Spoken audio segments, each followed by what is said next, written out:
Welcome to the public hearing for the inquiry into budget estimates 2021-2022. Before I commence, I'd like to acknowledge the Gadigal people who are the traditional custodians of this land. I'd also like to pay respect to the elders past, present and emerging of the Eora Nation and extend that respect to other Aboriginals present. I welcome Treasurer Matt Kean and accompanying officials to this hearing. Today the committee will examine the proposed expenditure for the portfolio of Treasury.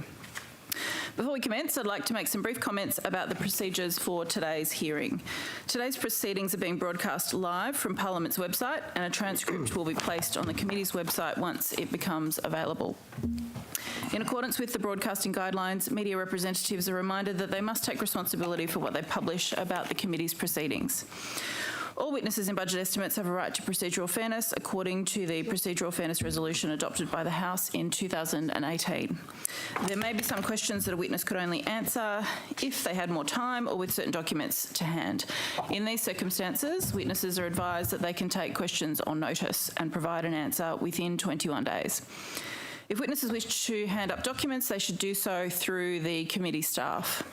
Treasurer, I remind you and the officers accompanying you that you're free to pass notes and refer directly to your advisors seated at the table behind you. In terms of the audibility of the hearing today, we have witnesses in person and via video conference. Can I ask committee members to clearly identify who questions are directed to, and could I ask everyone appearing remotely to please state their name when they begin speaking? Could everyone please mute their microphones when they're not speaking? Finally, can I remind everyone to switch your mobile phones to silent for the duration of the hearing. All witnesses will be sworn prior to giving evidence. Treasurer, I remind you that you do not need to be sworn as you've already sworn an oath to your office as a Member of Parliament. I'd also like to remind the following witnesses that you do not need to be sworn as you've been sworn at an earlier budget estimates hearing before this committee. That's Ms Wilkie and Mr Gardner. For all other witnesses, I ask that you each in turn state your full name and position, title and agency, and then swear either an oath or affirmation. The words of both the oath and affirmation are on the cards on the table in front of you or will have been sent to you. And we might start with you, Mr Pratt. Thank you. Michael Thomas Pratt, Secretary of Treasury. I swear that the evidence now about to be given by me shall be the truth, the whole truth and nothing but the truth, so help me God. Stan Mehta, Deputy Secretary at Treasury. I solemnly, sincerely and truly declare and affirm that the evidence now about to be given by me shall be the truth, the whole truth and nothing but the truth. Thank you. Now we'll move to online. Mr Walters.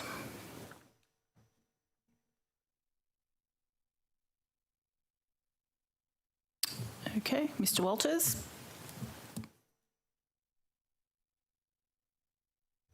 An Operations Officer, Treasury. I swear that the evidence now about to be given by me shall be the truth, the whole truth and nothing but the truth, so help me God. Thank you, Ms Curtin. Kim Curtin, Chief Operating Officer, New South Wales Treasury. I solemnly, sincerely and truly declare and affirm that the evidence now about to be given by me shall be the truth, the whole truth and nothing but the truth. Thank you, Mr Harding.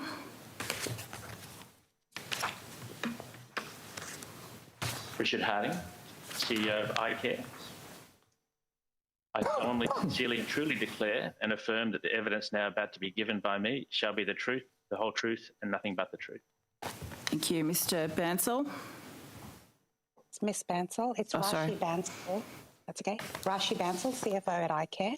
I swear that the evidence now about to be given by me shall be the truth, the whole truth and nothing but the truth. So help me God. Thank you. Mr Deverell. Just bring it up now. David Michael Deverell, Chief Executive of New South Wales Treasury Corporation. I solemnly, sincerely and truly declare and affirm that the evidence now about to be given by me shall be the truth, the whole truth and nothing but the truth. And sorry, we have two Mr Walters. So Mr Walters, the second. Yeah, Stephen Bradley Walters, Chief Economist, New South Wales Treasury. I solemnly, sincerely and truly declare and affirm that the evidence now about to be given by me shall be the truth, the whole truth and nothing but the truth. Thank you. So today's hearing will be conducted from 9:30 till 12:45 with the Minister, and from 2 to 5:15 with the departmental witnesses, with questions from the opposition and crossbench only. If required, an additional 15 minutes is allocated at the end of each session for government questions. We will begin questions now with the opposition. Thank you, Chair, and greetings to you, Treasurer, and congratulations on your new appointment. Thank you, Mr. Mookie. Always good to see a UTS alum doing as well as you are, Treasurer. Can I first start by just conveying my thanks, Treasurer, and to the Treasury Secretary, to all the employees of the Treasury cluster for the work that they've performed during the COVID and the 16-week lockdown as well. Just be on the record saying that. Treasurer, I was hoping we could start by you clearing up a mystery for me. Are you actually the Minister responsible for West Invest?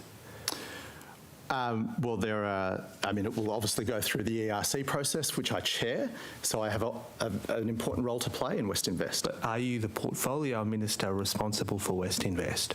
It was the previous Treasurer that announced West Invest, so I would assume his responsibilities as Chair of ERC to make sure that we have proper guidelines and that ERC considers projects that will go through the ERC process. Mr. Secretary, sorry, before we get to the Secretary of Treasury, this is not a complicated question. For a $5 billion fund, which minister is actually responsible for setting it up? Just let me finish. For setting it up, for making its decisions about what it can be used for. Is it you? Because it's not Stuart Ayres. He told us that. Well, the ministers responsible for the different projects that will be brought forward will be the different ministers across government, but I, as the Treasurer, ultimately am responsible for the allocation of funds. So it's fair for us to be able to hold you to account for the establishment of West Invest and its operation. I'm always happy to be held to account. And I'm happy to hold you to account. Very happy to be accountable for a whole range of things. Indeed. Well, now that we've clarified that you apparently are the accountable Minister for West Invest, to the extent to which there is one, can you clear me up another issue for me? Can you tell me how many jobs West Invest will create? Well, we're not going to engage in hypotheticals because that will be determined by the projects that West Invest invests in. Treasurer, are you suggesting we're it's a long way from that, Mr. Moore? How can We've got to go through a process of determining guidelines and coming up with a rigorous and robust process to assess projects that will come forward that will get the best value for taxpayer dollars. Treasury, you're the one who announced what purports to be an economic recovery strategy from COVID-19. You did that 2 weeks ago. The biggest initiative in it is $5 billion for the creation of West Invest, a fund targeted at improving infrastructure and livability across Western Sydney. Do you recall announcing this economic strategy? The West Invest strategy was announced before I was the Treasurer. Indeed. You know that, do you recall? But do you recall? You know the answer to your questions. I announced the economic recovery package, the $2.8 billion. You're honestly telling me, as a Treasurer responsible for rebuilding New South Wales's economy, that you can't tell us how many jobs this $5 billion fund is meant to create. No, that's not what I'm telling you. What your Please tell me how many jobs. Is whether or not I announced West Invest. Which no, I asked you whether or not you announced the strategy. I said that I announced the economic recovery strategy. I'm glad targeting those key sectors of the economy but Treasurer, we needed to support to bounce back better, Mr. Mookie. Treasurer, in that strategy that you announced, you've listed $5 billion for the creation of West Invest, which easily dwarfs almost every other initiative put together. It is by far the biggest commitment in this economic recovery strategy. Can you tell us how many jobs it will create? I'm going to tell you it's going to create a jobs bonanza for Western Sydney. We're going to see a jobs boom in Western Sydney. We're going to be turbocharging the build of infrastructure across the Western Sydney and southwestern Sydney. And the only one unhappy about that appears to be the Labor Party, Mr. Mookie. You just well, don't I'd like be even happier if you could actually, if you could assure us, Treasurer, that this jobs bonanza. The champion of the battle, Treasurer, Mr. Mookie. You used to want to play and invest in Western Sydney. Start better than this. It's a simple question. $5 billion going into West Invest. It's meant to help bring back the jobs that lots of people in Western Sydney lost. Can you give them any indication as to what is the quantity of this jobs bonanza, as you put it, that Westinvest is meant to create? Well, we're not going to put a single figure.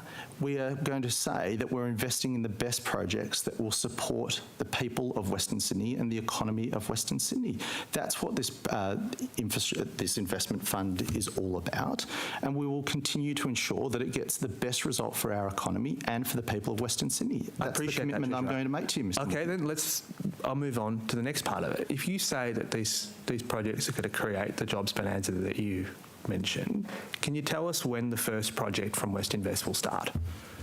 Well, I mean, I want to see the first project as soon as possible. But we need to go through a proper process to ensure that there are guidelines in place that assure value for taxpayer dollars, that are fair, transparent, and open to everyone. So we're going to go through that process of designing the guidelines first, and then we can start looking at what projects will meet those appropriately designed guidelines. Has the government identified a single project that is either shovel-ready or screwdriver-ready for which the Westinvest can be used straight away? Well, not to my knowledge, but Mr. Pratt, will you be able to illuminate Mr. Mookie? No, Mr. Mookie, where we're at the moment is working through to... Sorry, Mr. Pratt, do you mind just bringing the microphone forward? Oh, sorry. Is that better? It is. Yeah, good. We're working through in Treasury at the moment about the establishment of the guidelines and the various governance and approval processes. This will go back through ERC. So that work is being done now. I'd expect that to be completed in the next month. Thank you, Treasury Secretary. And that will set out what those requirements are, including things like BCRs, job creation that you're asking about and so on. Thank you. Treasurer, if you can't tell us when the first project will start, can you at least tell us when the last project will finish, given this is meant to be a stimulus and recovery measure? How timely will this money be used? Mr. Mookie, I'm not going to put timelines on things because we're going through a proper process to make sure the public can have confidence that we're spending this money on the best projects that are going to support the people of Western Sydney and that economy. So Treasury, I'm not going to play your rule-in, rule-out games here. No, there's no rule-in, rule-out games, because I presume you are going to use this money. You're the person who nominated this as an economic recovery measure. You're the person who said that this is a key initiative to bring back 260,000 jobs by December next year. Can we at least get an assurance that all of the money will be used by December next year in order to meet your target? Well, we will be working to ensure that we roll out the best projects for the people of Western Sydney as soon as possible. But it obviously needs to go through a proper process. I think you've seen recently what happens when you don't go through a proper process. We'll get to the proper process. And I will make sure rest assured, that we go through a rigorous, transparent and fair process. Rest and assured, that's what I will do as the Treasurer of New South Wales. Treasurer, I welcome the restoration of any aspect of fiscal discipline, if that's what you're saying, but we'll get to that, rest assured. But okay, if you can't tell us how many jobs this project will, Westinvest will create, if you can't tell us when the first project will start, if you can't tell us when the last project will start, can you, Treasurer, just let me finish the question. If you can't tell us when this money will be used, can you at least tell us where this money is coming from? Well, I think it's pretty clear where it's coming from. I mean, your briefing to Alex Smith today in the Sydney Morning Herald with your creative accounting was like completely wrong. You know how this mechanism works. Treasurer, you fund projects. You fund projects either by raising taxes. I've got a point of order that I need to hear. Apologies, Treasurer. Chair, I'm sure that you'll know what this point of order is, but I have to be respectful. Indeed, and also let the Minister finish his sentences. Well, I don't uphold the first part of that, but we do need to have one, just for Hansard's purposes, we need one person speaking at a time. Well, you're entitled to finish the answer, and then we'll come back to the question. Your predecessor, Madam Chair, said that this money was coming from the proceeds of the West Coast. Well, point of order, sorry. Madam Chair, you just said that he was entitled to finish the answer, and then Daniel started speaking again. Madam Chair, could I just clarify for the committee's benefit and all those people watching at home how exactly we're going to fund the $5 billion commitment and what it has to do with WestConnex?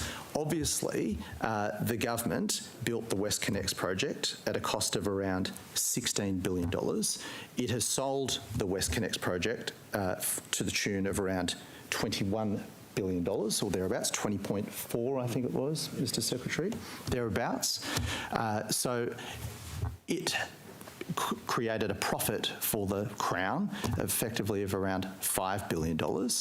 That $5 billion means that we can then afford to invest in new projects in places like Western Sydney. So that is, at a high level, where the $5 billion came from, and we will finance those projects through the usual means that governments finance projects. Treasurer, to put it simply, that's just nonsense, isn't it, what you just said? Well, I totally reject the premise of that statement. Well, that's ridiculous. Do you have any idea, have you at all acquainted yourself with the laws you administer? Have you checked the laws? Have you read the New South Wales Generations Fund Act? Which one would you like to talk about? The New South Wales Generations Fund Act. Have you read it? What specifically? Are you aware that that Act requires you to use the proceeds of the WestConnex sale purely for debt reduction? That's correct. Are you also should know that as well, Mr. Treasurer, because you voted for it. Treasurer, are you also aware that the original $7 billion that you deposited in the fund back in 2018 can only be used for debt reduction? The NGF can only be used to reduce debt, Mr. So, when you said that this was coming from the profit made from the WestConnex sale... I didn't say that. You did. I didn't say that. But Treasurer, I'm telling you how the $5 billion was derived. And if it is the case... I didn't say if it is the case, that it was from the sale of WestConnex. Well, Treasurer, I said that's how we generated $5 billion of Treasurer, can you let me ask the question, please? We need just... Treasurer, let me ask the question. It's important. Look, I get that this is robust and I'm trying to let the debate go, but we do need to have one person speaking at a time. Hansard have to record this. Madam Chair, I just want to... I'm not going to allow anyone to put words in my mouth, that's all. I didn't say that... Then can you explain to us... alleging. If that is not the case, then can you explain to us where actually is this $5 billion coming from? Does it exist? Well, it is coming from the same place that governments usually fund infrastructure projects from. That is either debt, windfall tax revenues, prioritisation of other projects. That's how governments finance infrastructure projects, Mr. Mookie. So you know that. I know how smart you are, Mr. Mookie. I know. I watched you at UTS, and I know that you know all this stuff. So why are you asking me questions you know the answer to? Because you're publicly accountable for this now, Treasurer. That's right. Why. And let me just let me ask you the question. Given that you've now confirmed that actually Westinvest is coming from either debt, tax increases, other spending, just to be very clear here, your government's policy is to use the $11 billion from the WestConnex sale stage 2 to reduce debt and then to go further into debt to fund Westinvest. Our government's policy is to deliver $5 billion of infrastructure to the people of Western Sydney, and I'm very proud of that. And in fact, all of us on the coalition side are very proud of that. In fact, what's your plan to support the people of Western Sydney? Treasurer, because my plan is not to mislead them. Can you just be very clear here? We are waiting to see what Labor's plan is for the people of Western Sydney. We need one person speaking at a time, and with respect to everyone involved, the questions come from this side of the table. Thank you. Minister, you have the opportunity to answer them. Treasurer, there's no money for Westinvest, is there? Mr. Mookie, I've said that the government's commitment is to invest $5 billion specifically in infrastructure in Western Sydney. And you will be going further into debt to do that, is that clear? Mr. Mookie, we are retiring debt, and debt could be one of the means through which we are going to fund new infrastructure projects. You know how the government finances work. It could be one of the tools that we use. It may not be.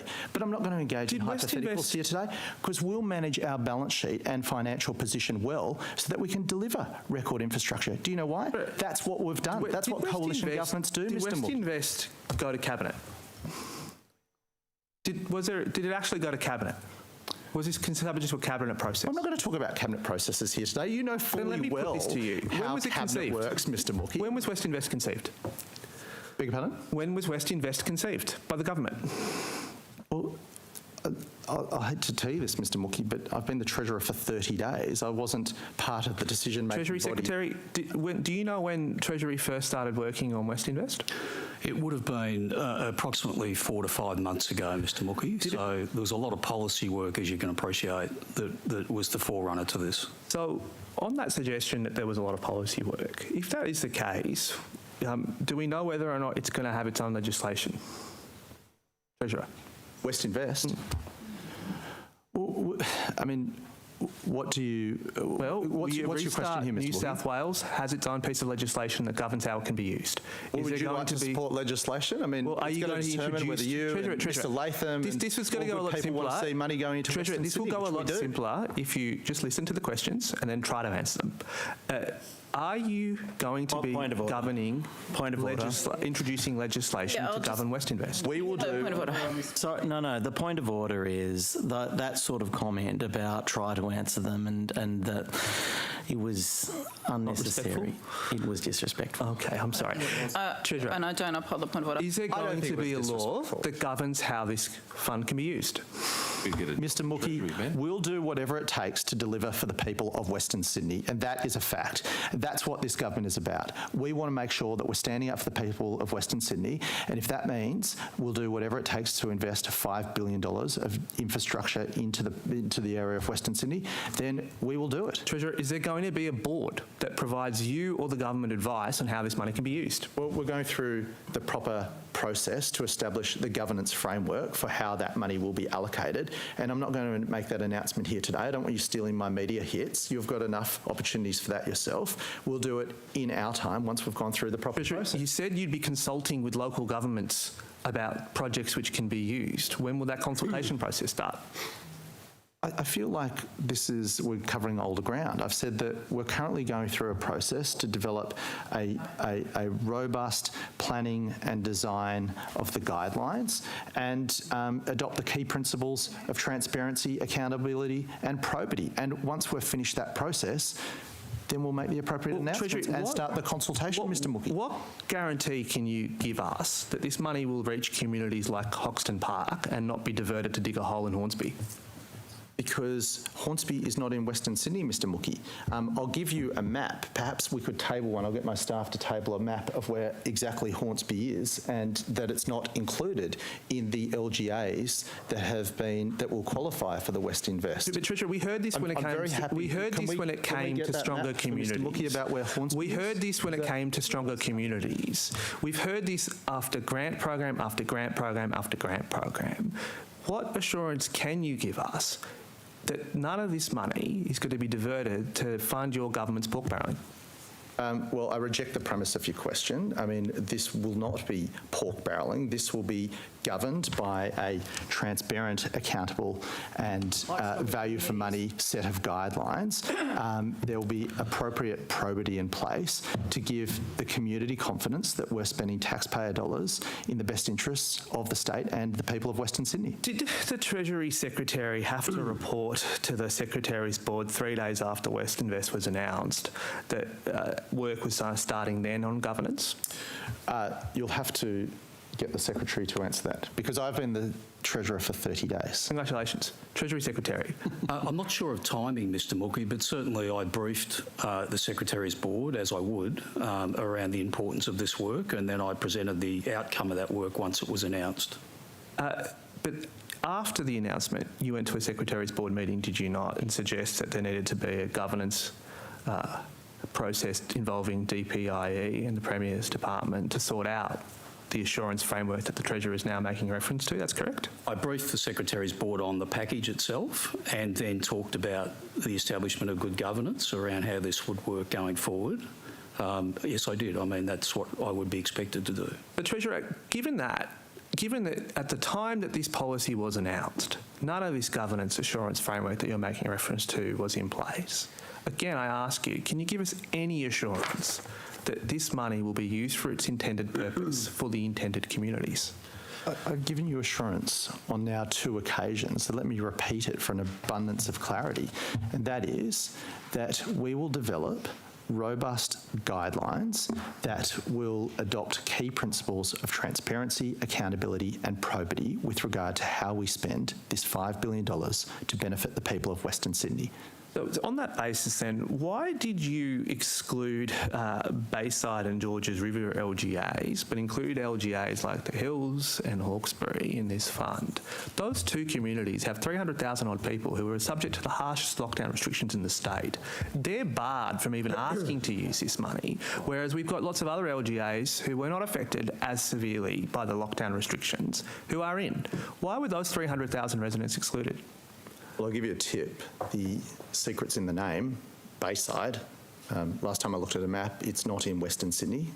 Peter Poulos can give you a more illuminated response about where Bayside is in relation to Western Sydney. You're the one. Your government's the one who said that this was meant to help the communities that did it the toughest under lockdown. I've seen in the press release of your predecessor. Oh, no. It's quite clear here. Are you seriously suggesting to those 300,000 people infrastructure in Western Sydney? So what measures not are in Lugano or Bayside or Rockdale or, well, actually, on the topic of Labor electorates, I think the majority of those LGAs are held by Labor MPs. So this is not about plain politics. This is about delivering infrastructure for people of Western and Southwestern Sydney. The residents and businesses of Bayside and Georges River did it very tough. There is no specific fund in place to help those two communities recover.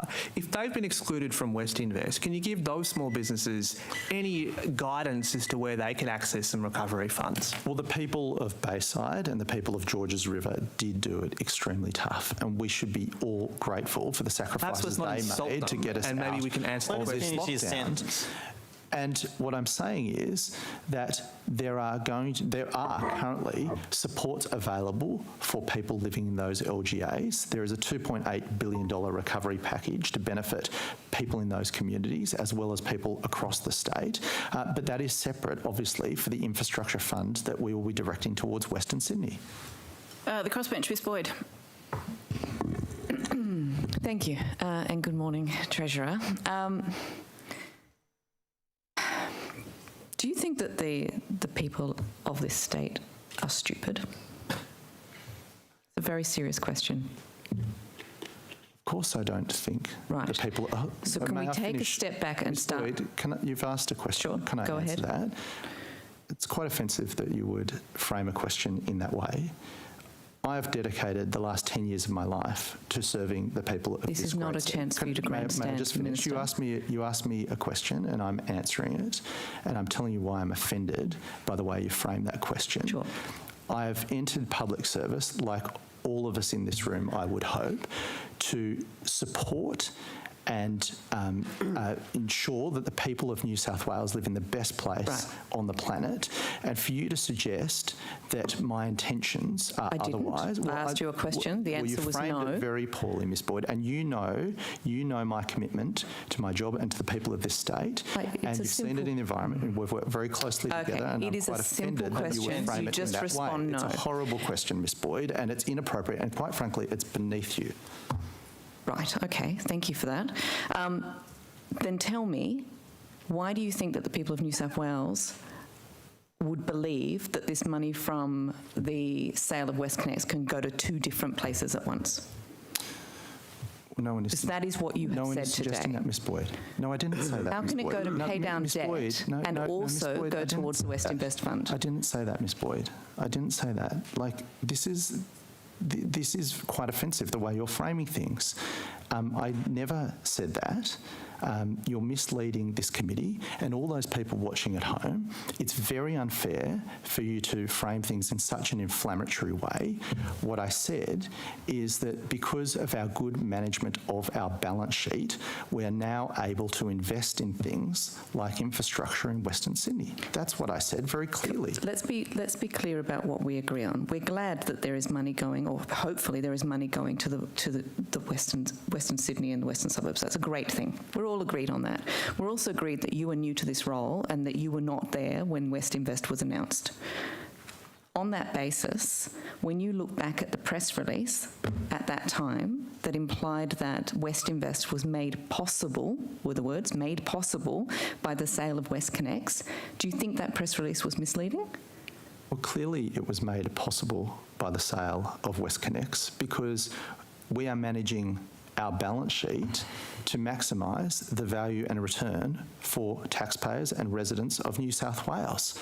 And Let me give you a bit of, I'm happy to hand over to the Secretary to talk about how we managed our assets to get more assets for the people. No, Treasurer, I fully understand. Our asset recycling I fully understand what your privatisation scheme is, and I understand the approach of the government in the past. What I'm asking you is, how is it possible that the money from WestConnex can go both towards paying down debt and towards an extra $5 billion for the western suburbs? Because quite clearly we have sold WestConnex, we have seen a profit to the people of New South Wales, and that creates more headroom to be able to do things like borrowing. That may not be how we will deliver the $5 billion. It may be a part of the solution. Right, so it won't be, though, will it? Solution. But we have a number of levers available to us. What we need to focus on is the outcome, and the outcome is that we're going to spend $5 billion in delivering infrastructure for Western Sydney, Ms Boyd. You said before you found my initial question offensive. Yes. I found it offensive that you're sitting here telling us that $5 billion can be both going to pay down debt as well as going as fresh money towards Western Sydney. It is not possible. How can that be possible? Is that really your evidence? My evidence is that we will manage our balance sheet in the interests of the people of New South Wales. And if that creates more flexibility to build new infrastructure, then that's what we'll do. The sale of WestConnex and the announcement of Westinvest are really two very separate things, aren't they? Sorry, can you just repeat that? Sorry. The sale of WestConnex yes, and the announcement of Westinvest are two very separate things. They're not actually connected. Is that correct? Well, Ms Boyd, the sale of WestConnex was a strategy by the government to leverage to improve the position of its balance sheet in order to leverage another outcome for the people of New South Wales. That's what we're doing. You're not directly answering my question, though. Well, can you be direct with your question? I'm asking you, is it fair to say that the sale of WestConnex is directly responsible for Westinvest money being available? Well, that's like saying that the taxes you pay are directly responsible for the wages that we all receive. Exactly. So why was that in the press release? But it's not directly. It's obviously all part of how government manages its allocation of scarce resources. So it's just marketing spin then? Was this just a marketing spin when this announcement was made? To link the two, to take the sting out of the privatisation of WestConnex. If you're asking me if one of your questions at this committee is this marketing spin, the press release, well then the answer is no, Ms Boyd. Which brings me back to my first question, but I won't ask that again because apparently it was offensive. In that press release and in the media reporting, it was reported that the government had been working on Westinvest for 6 months prior to its announcement. We've now heard from the Secretary that it was 3 or 4 months before. Can I ask you, Mr Meader, when was the first time that you heard about the Westinvest idea as a solid thing that you and your department were going to be responsible for? So the development of the Westinvest, the mechanics of the Westinvest would have been probably 4 or 5 weeks, so 4 to 6 weeks maybe, around that time frame before the announcement. But government would have been working on it for many months, but that's not part of. When you say working on it, what would that mean? What would that work be? So that we might, like I said, the government, so the Treasurer, etc., and possibly others. My department, in terms of the funding and setting it up, would have been 4 to 5 weeks before Westinvest. Okay, but at no time was the, for example, eligibility criteria worked on in that 6 months prior to announcement. At the moment, we are setting all that up, but that hasn't been done at this stage. It wasn't done before announcement, then, was it? No. So I haven't done any of that. So, Treasurer, listening to that, yes, would you agree then that the statement that this is something government had been working on for 6 months was perhaps a little misleading?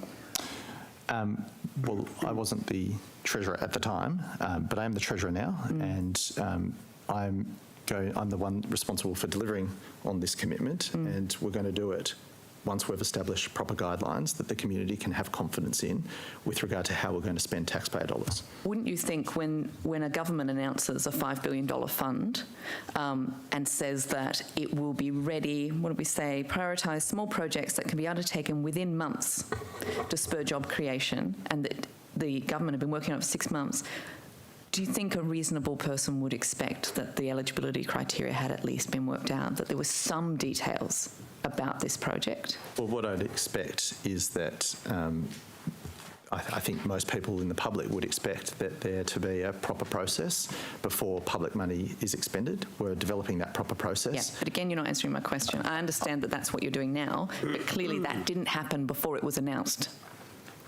Agree? I can't speak to what happened before I was the Treasurer, but I can speak to what is happening now that I am the Treasurer. But perhaps the Secretary might be able to clear up some of these questions for you. Ms Porter, as I mentioned earlier, discussion on this started 4 to 5 months ago. It's important to put it in the context of the whole value chain of work that we've done, which really was firstly around supporting the business community and citizens with the grant process. Yeah. So that was part of the restore process, if you like, in support. The next step in that was recovery, which is the plan that we're now talking about. So discussions first happened between Treasurer and I around 4 to 5 months ago, as I've mentioned. Yep. That then culminated, I mean, the focus initially was on supporting the community and citizens. Could you focus, though, on what actual details of this project were agreed on before it was announced? That culminated then in a lot of detailed work around 2 months ago, and that's the work that Mr Mider's referring to around all the policy work that Treasury did around the release of the package.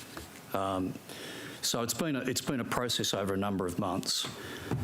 Could I just clear up the funding question that you have? The point around the establishment of the fund will be seeded by $800 million of stamp duty from the WestConnex sale. Yes. It will then be increased over a period to $5 billion. That will come from a number of options. It could be increased income and revenue. We are seeing a quicker economic recovery than what we'd forecast originally. So I do expect that revenue will rise on the back of that. Government will have revenue opportunities to see. We're kind of going a bit off topic. Well, there's been a number of questions around funding. I thought can I clarify that then? Sorry, my time's running out. But if you say 800 million, yes, is all that's coming from WestConnex, then you'd agree that the sale of WestConnex is not what has made this possible? No, because part of the balance sheet management, and those words made possible, is that it has freed up headroom that the government would not have had otherwise. So would lots of things. It's not about taking that money and investing it directly in WestConnex. It's an overall balance sheet management issue. Mr Latham. Thanks, Chair. Thanks, Treasurer, and to the Treasury officials. Treasurer, less than 12 months ago, New South Wales lost its AAA credit rating as assessed by S&P Global. Why was that?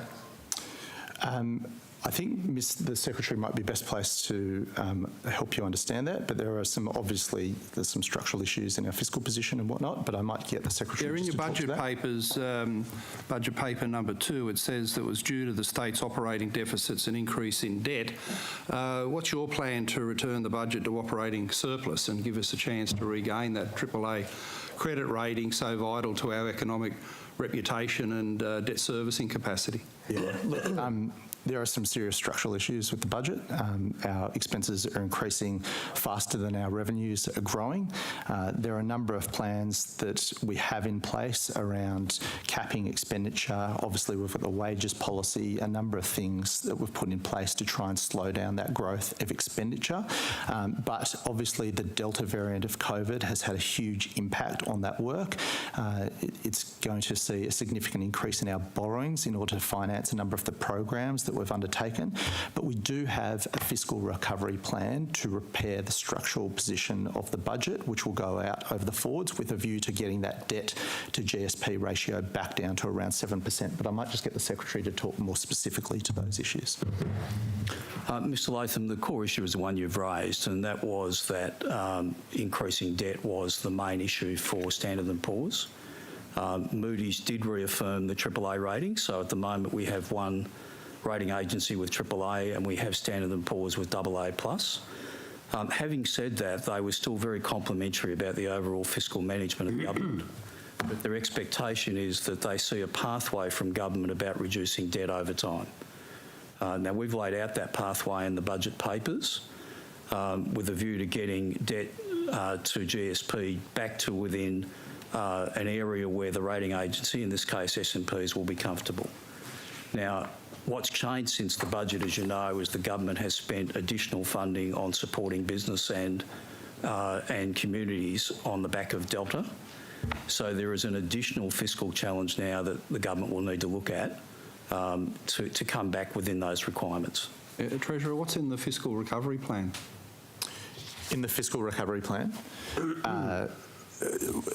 with regard to getting our structural deficit under control. You've said that you've got a fiscal recovery plan to bring the budget back into operating surplus, and I'm asking what's in the fiscal recovery plan? So in the fiscal recovery plan are things like the wages policy, which is obviously capping public sector wage growth. It's doing things like cutting a number of programs, so doing fiscal repair and rationalising some of the programs we deliver.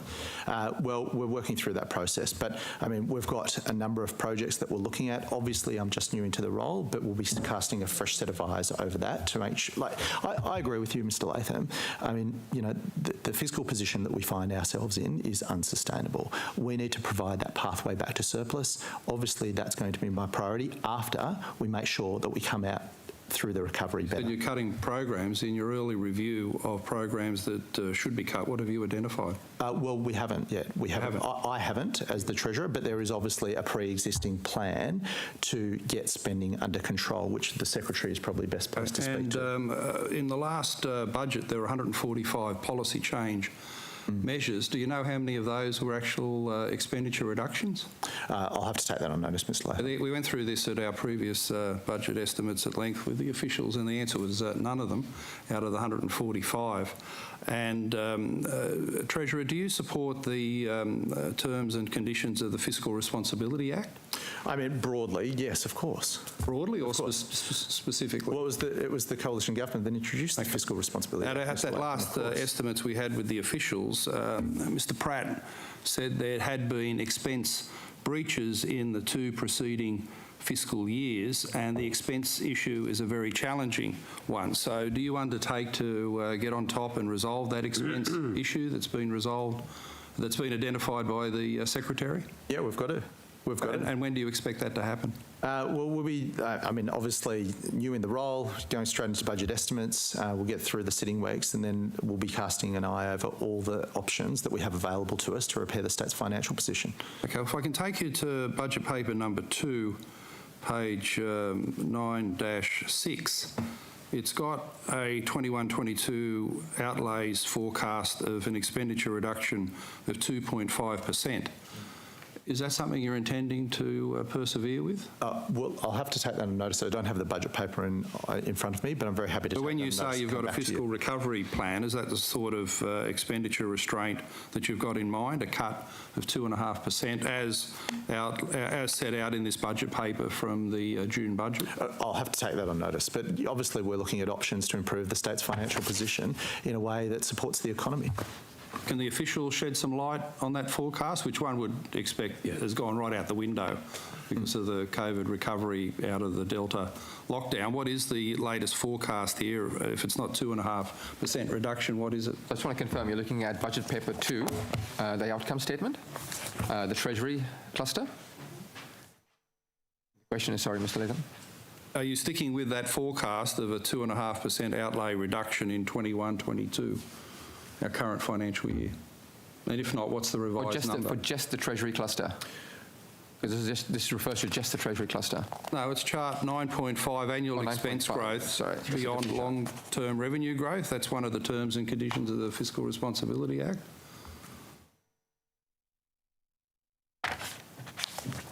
So I'm just trying to bring up 9.5. Yes, that's right. So you're saying we're looking at, so that expenditure growth rate reduction, that forecast will change because that was under the last budget. We've since had the Delta outbreak and more. Yeah, I'm asking what is the change?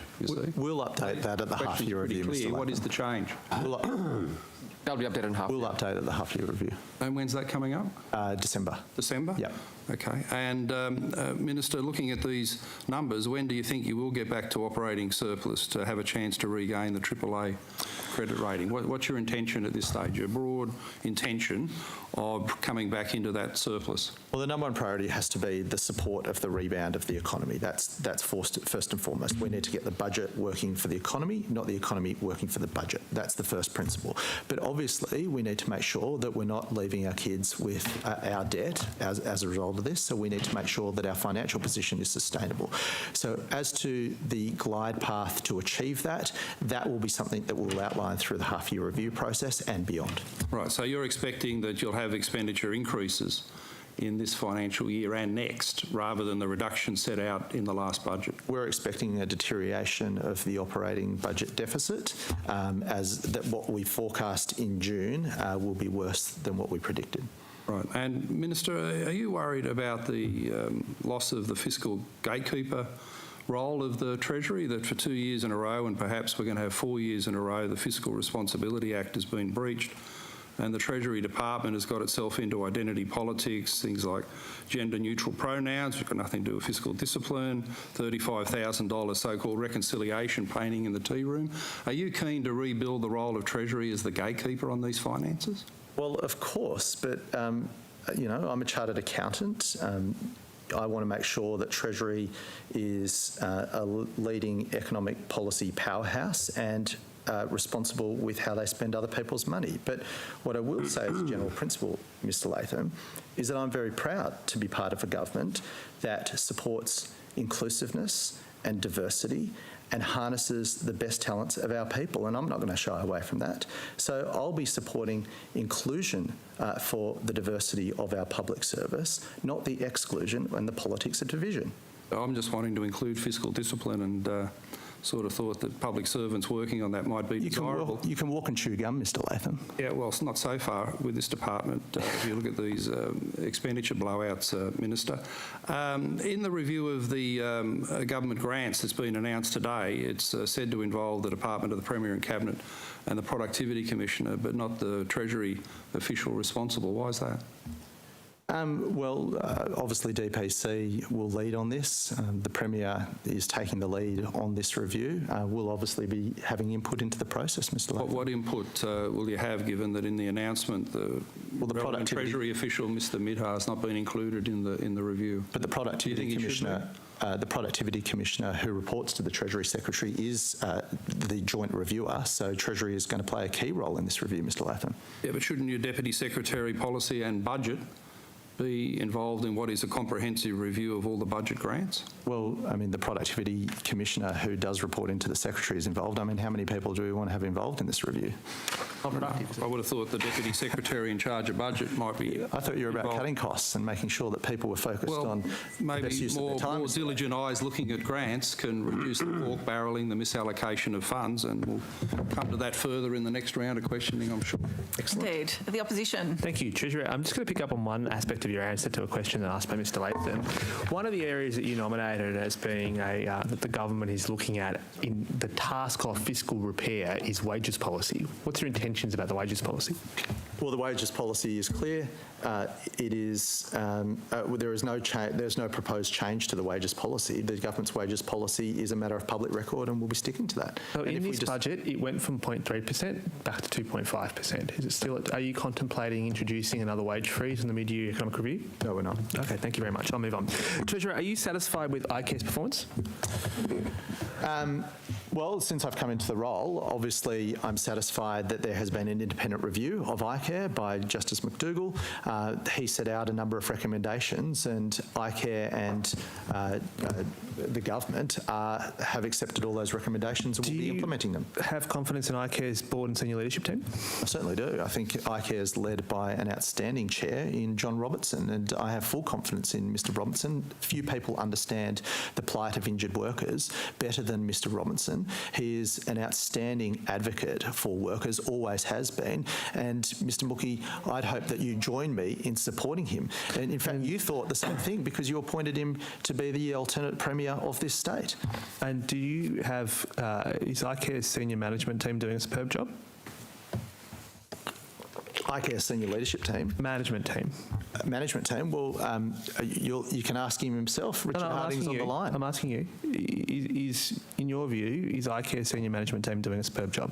Well, from what I've seen in the 30 days that I've been the minister, that iCare are cracking on with the job of implementing the recommendations of the McDougall review. Thank you. As I'd expect them to. Minister Dominella told us just last week the scheme is under immense pressure due to iCare's faltering return to work rates and its key nominal insurer scheme. Do you agree with him? Can you just repeat the question? Minister Dominella told us just last week that the entire workers' compensation scheme is under immense pressure due to iCare's operational performance, particularly its faltering return to work rate. Do you agree that the workers' compensation scheme in New South Wales is under immense pressure as a result of iCare's faltering performance? And do you agree with Minister Dominella? I think pandemic has put huge pressure on iCare, as it has a number of government agencies. I mean, obviously, in an environment where a whole range of sectors of our economy are shut down, it's hard to get people back into those workplaces. That's had an impact on return to work rates, as has the changing case mix that iCare is dealing with. We're seeing a huge increase in psychological claims, which, yes, are putting enormous pressure on that. You made mention of the return to work rate. The 4-week return to work rate for the nominal insurer, which iCare runs, fell from 66% last December to 63% in July this year. That's before the lockdown. What reasons has iCare given you for why their return to work rate was deteriorating at the same time the economy was growing really fast? What reasons are they giving you that? Well, I think there are a number of reasons. The claims management system, the changeover in their IT systems, the changing case mix of the type of claims that iCare is dealing with. There's a whole range of factors, and what I would say is that return to work rate is not good enough. Those factors that you just identified, the claims management and the IT, were identified in 2019 by the Door Review. You knew. Yes. They've been present since 2018. But I'm asking you specifically, what reasons has iCare given you for the deterioration in the 6 months from December 2020 to July 2021 when the economy was surging? Well, just remember in that period, there was still the remnants of the impact of the alpha outbreak of COVID. So you can't discount COVID as having an impact. And in addition to that, as I said, iCare have told me that the case mix has changed dramatically. We're seeing far more presentations of psychological injury claims coming before the insurer, and they take a longer time to get back to work, and they obviously cost the insurer a lot more. But Mr. Harding is probably before we go. The next, well, actually, to be fair, this is about governance. They're directed at you, and rest assured, to Mr. Harding and to the team at iCare, we will have plenty of time this afternoon to ask them questions. So he will have his many opportunities to sort of come in on the detail here. But do you have, by any chance, the 4-week return to work rate for the NI in September? September, the 4-week return to work rate in September. I don't have that number handy. Does Mr. Harding have that number handy? Mr. Harding?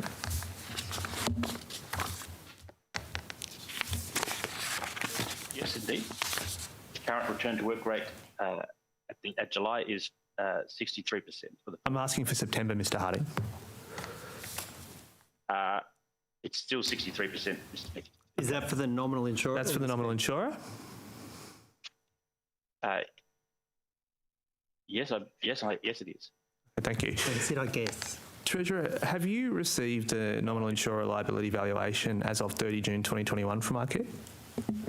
Not to my knowledge. No? No. Has iCare, perhaps to Mr. Harding, have you provided that number to anyone from iCare? Have you provided it to any part of the government, the nominal insurer liability? Absolutely, Mr. Mickey. We provided it to Insurer early in August. We further had a meeting with Insurer at which the actuaries Finity in September provided a 45-minute presentation on the liability valuation, and subsequently, as part of our financial condition report that was provided to Insurer in October, the same information and data was available to them. I appreciate that, Mr. Harding, and rest assured, as a result of your answer, I'll be taking it up with Insurer as to why last week they denied getting it. But Treasurer, did you or iCare share that with the Premier's office? The valuation? Yeah. No, I haven't seen the valuation. But has anyone from your office shared it with the Premier's office? Not to my knowledge. I'm happy to take that on notice for you. Could you? Anyone from Treasury? Not to my knowledge either, Mr. Booking. No. Mr. Harding, has iCare directly shared with the Premier's office the NI valuation as of 30 June 2021? Not the valuation that I'm aware of. So when the Premier just 2 weeks ago was standing up in question time saying that he had a funding ratio of 99%, how did he get that information if it wasn't available to you and it wasn't available to Treasury and it wasn't available to the regulator? Well, can I perhaps answer Mr. Mookie that we provide Mr. Mookie, the Treasurer's office, with regular reports on a monthly basis that includes updated information on the funding ratios. I assume that the Treasurer got it from there or from other notes that we provide him. So you doesn't need the liability evaluation report to get to the funding. Given, if it is the case that... Detail. Thank you, Mr. Harding. Given that if Mr. Premier Perrottet got that from his time as Treasury, it went directly to his office, not to the Treasury per se. Can we infer that? Mr. Pratt, did you see it prior? Could I just check with Mr. Gardner, because there is reporting that we do get from iCare, usually on a quarterly basis. So could I check with Mr. Gardner? Perhaps we can clear it up that afternoon, because I'm just going to move on that part. Can we turn now? What was the underwriting? Oh, sorry, Mr. Harding. I was just going to suggest that I can answer the question for you if you like. Please. The CEO report that goes to both the board of iCare, that contains the funding ratios and other regular financial reporting, goes to both the Treasurer and to Mr. Pratt's office on a regular basis after it's moved to the board. I appreciate that, Mr. Harding. I assume that's where the information's come from. Thank you. Treasurer, given that we now know that you're getting, at least someone's getting regular reports, can you tell us what the underwriting result for the nominal insurer was for financial year 2021? I can't tell you that off the top of my head. We're happy to take Mr. Pratt have it or Mr. Harding have it? Mr. Harding should have that. Mr. Harding, what was the underwriting result for the nominal insurer for financial year 2021? Thank you, Mr. Mookie. The underwriting result was a loss of $1.417 billion for 30 June 2021. $1.471 billion. So it was underwriting loss was $1.471 billion last year. 1.417. Yep, and previously the previous year it was 2.194. Previous to that it was 2.5. That accords with your numbers, Mr. Harding? Yes, Mr. Mookie. Thank you. The underwriting result is not really a relevant result for us to look at. We need to take into account the investment returns on the... No, I disagree with you on that, Mr. Harding, but I'll pursue that with you this afternoon. If I could help you understand... No, I appreciate that, Mr. Harding, but the problem is I take Janet Dawes' view over that, which we got 2 years ago, and I had this debate then, but these questions are for the Treasurer. Treasurer, Treasurer, do you have or does Mr. Harding have the net result for the NI? Mr. Harding's best placed to answer these questions. What's the net result for the NI? The net result for the nominal insurer is a profit of $63 million, Mr. Thank you. So once more, we're back into this position in which we are repairing massive underwriting losses with investment returns. Is that a satisfactory outcome to you, Treasurer? Well, obviously, we want to see the insurer sustainable in the long term.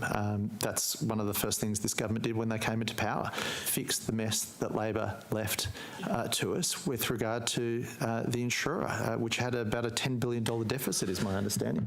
Treasurer, so obviously, we need to make it sustainable. And as a former Work Health and Safety Minister in this state, I want to see an insurer that provides that safety net for injured workers and helps them return to work. Janet Dawes, in her independent review, put in stark lights the massive risks involved in relying on investment returns to make up for deteriorating claims performance.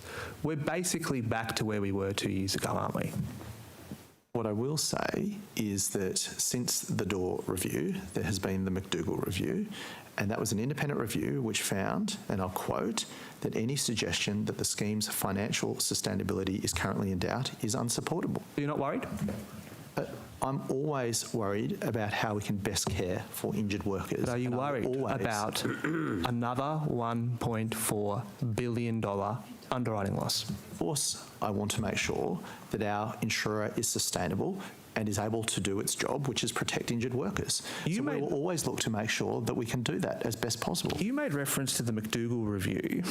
When will the government be bringing the legislation in to implement his recommendations? That's a question best asked to Minister Dominello. He is responsible for CIRA, and those questions are in his purview. Well, rest assured, I did ask him, and he basically said it was you who has to make this decision, given it's iCare's operational performance.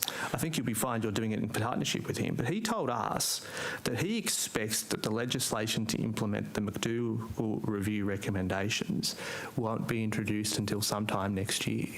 If you are taking this as seriously as you were suggesting, why are you delaying bringing legislation to implement the McDougall review to Parliament? Well, if you're prepared to commit to support the government's legislation, we should bring it on as soon as possible. Treasurer, if you're able to explain what the government's legislation is, you'd be surprised about what we might do. Well, maybe we should start negotiating. Well, then let me assure you. Let me tell you. Well, there's two issues. Show us the ledge. There's two issues that I'll then ask you about then on that basis. So let's see if we can get some bipartisanship on these issues. At the height of iCare's torrid culture, which prevailed between 2015 and at least 2020, was the lack of probity in their procurement process.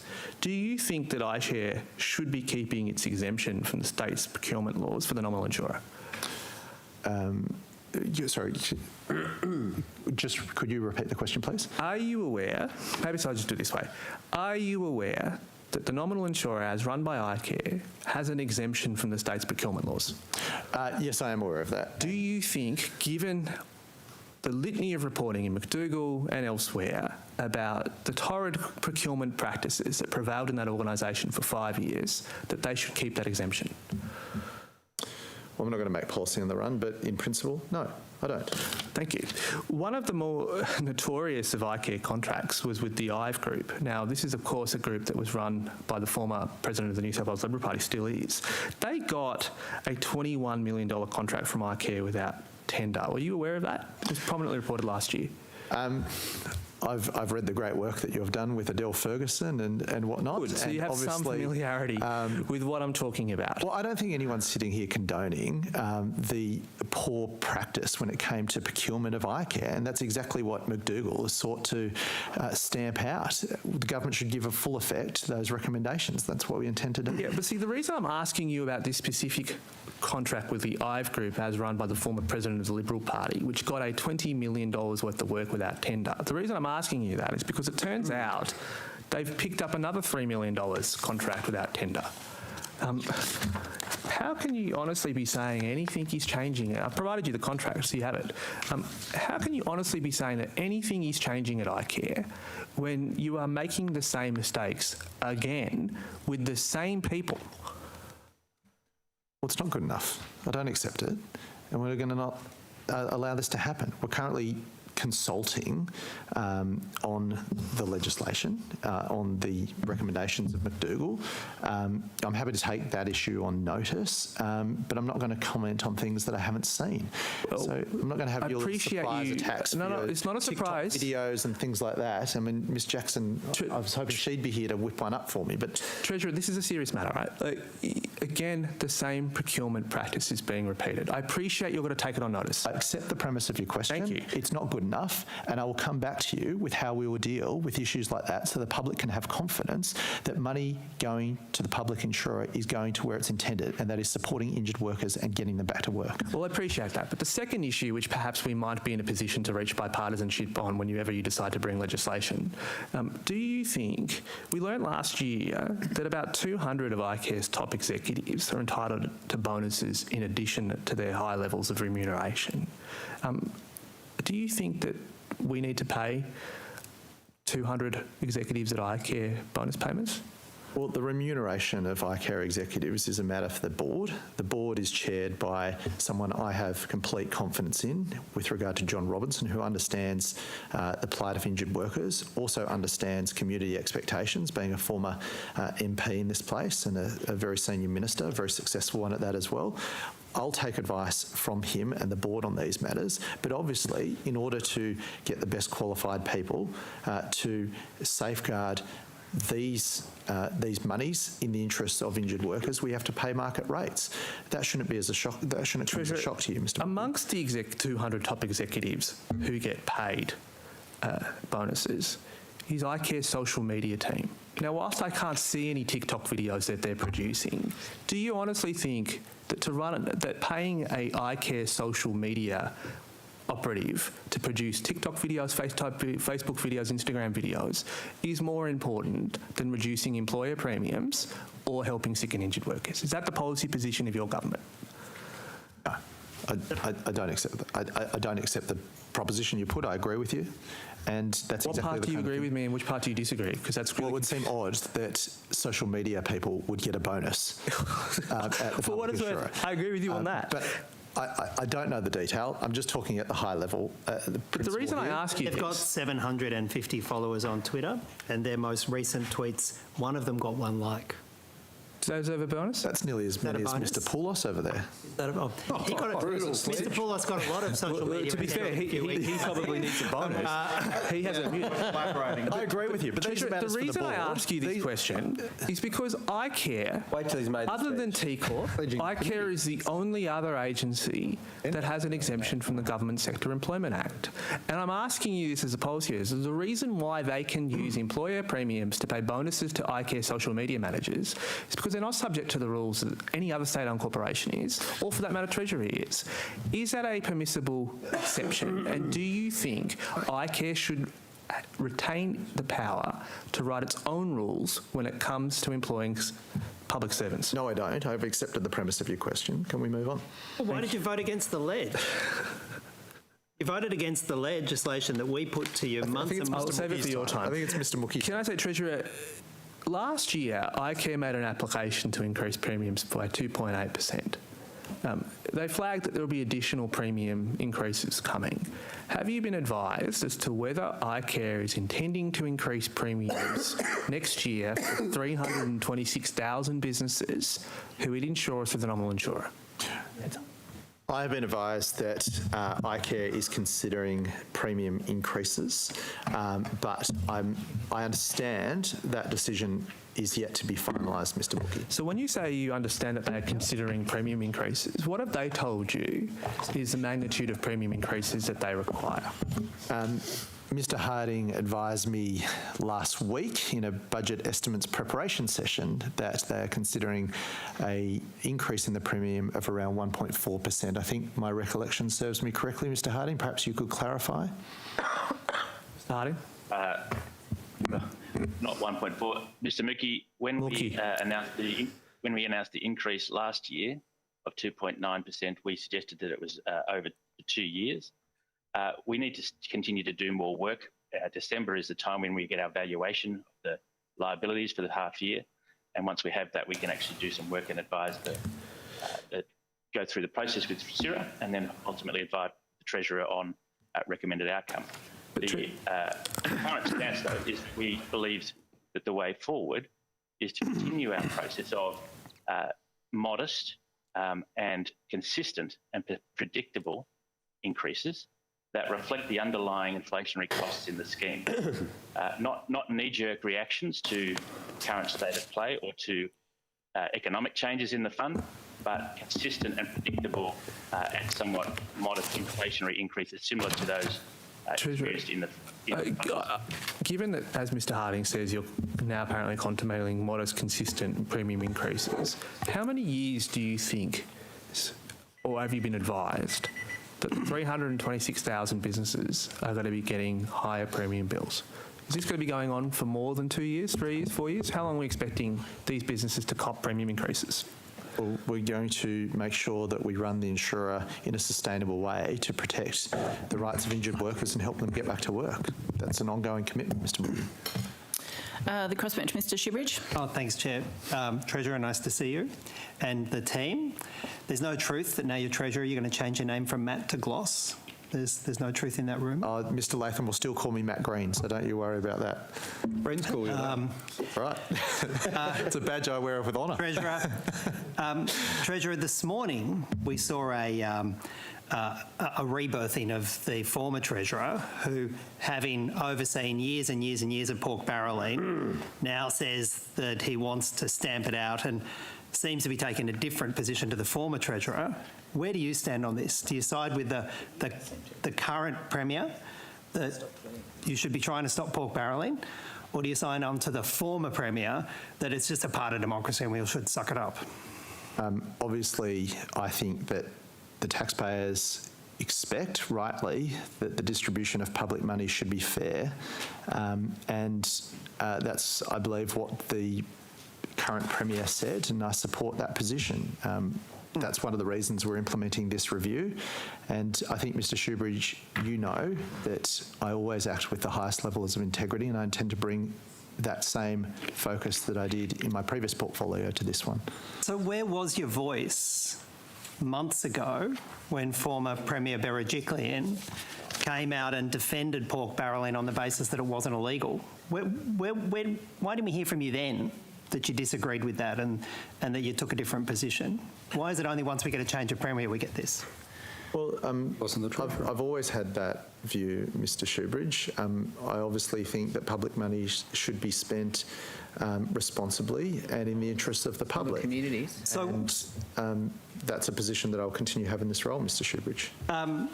So will you support legislation to outlaw pork barrelling? Is that your end goal, to have legislation to outlaw pork barrelling, to actually make it illegal? Well, I mean, that's a generic statement that you've made. Obviously, we need to be not seeing pork barrelling, but we'll have to see the detail of the legislation. But do you agree with the basic principle that the partisan use of public money to benefit the political party in power over and above the public interest, which is a pretty good working definition of pork barrelling, that should be illegal? Do you agree with that proposition? Well, I agree with the proposition that taxpayer money should be spent in a transparent, fair and accountable way. All right. Do you, it's a simple question, do you think pork barrelling, as I defined it to you then, should be illegal? Yes or no? I think that the practice of pork barrelling is not the right way to expend public monies. All right. But you're not willing to say that it should be illegal, it should be outlawed? I'm willing to say that the expenditure of public money should go through a proper process, one that's transparent, one that's fair, and one that gets the best value for taxpayer dollars. Well, so a different one to the one that's been exposed in ICAC over the last 2 weeks. You'd agree that that doesn't meet any of those? Well, I've outlined the principles from which I think that public money should be spent. Treasurer, was it the first time you heard that ICAC had a $1.417 billion underwriting loss for the first financial year? Sorry, start again. ICAC didn't have a 1.417. It doesn't have enough money, but it's not that much. They didn't bone me up on that one. Let's pretend that didn't happen. We'll start again. Treasurer, was the first time you heard that ICARE had a $1.417 billion underwriting loss, was the first time you heard that in budget estimates today? Yes, I believe so. Mr Pratt, was the first time you heard that ICARE had a $1.417 billion underwriting loss in budget estimates today? Personally, yes, but as we've indicated earlier, that information may have gone to my office. I just haven't seen it yet, that's all. You see, Treasurer, one of the reasons ICAC... on the brain. They are so closely related, the conduct. But you see, Treasurer, one of the reasons that ICARE has been in such a muddle and over the last 3 years has had an accumulated underwriting loss of $6 billion is because it's been rudderless. The minister responsible has not been getting updates. The Treasury Secretary has not been getting updates, and it's fallen into a $6 billion cumulative hole in terms of underwriting losses over the last 3 years, and nothing seems to have changed. How is it that you don't find out about a $1.4 billion hole until we tell you about it in budget estimates? Well, I don't accept the premise of your question. There's been a lot of change since the McDougall review, including a clean-up of the governance structure. There is a new board in place, chaired by John Robertson, who is someone that I have complete confidence in. I've already met with him to talk to him about some of these issues and about what we're going to do to improve the fund for injured workers. Well, it seems to me that you've got a briefing from ICARE that the reason that the return to work rates are so low at 63% is because there's been a large number of psychological claims. Is that what you were told? No, there is a mix of things that have kept that return to work rate, the 4-week return to work rate, quite low. But obviously, as I said to Mr. Mookie, it's not good enough. And one of the things that I'll be focusing on the Treasurer is the strategies that are needed to improve that position. Well, I mean, the transcript will speak for itself, but the only reason that I heard that you put forward for the shockingly bad return to work rates was because there'd been a surge of the change in the claims mix and psychological claims were much harder to deal with. Was that at least part of what you say is the reason? That's one of the reasons, but what I said, there are a suite of reasons which include the claims management system, the IT issues that you're well aware of and are a matter of public record, the change in the case mix, and also the impact of COVID. So there are a range of measures.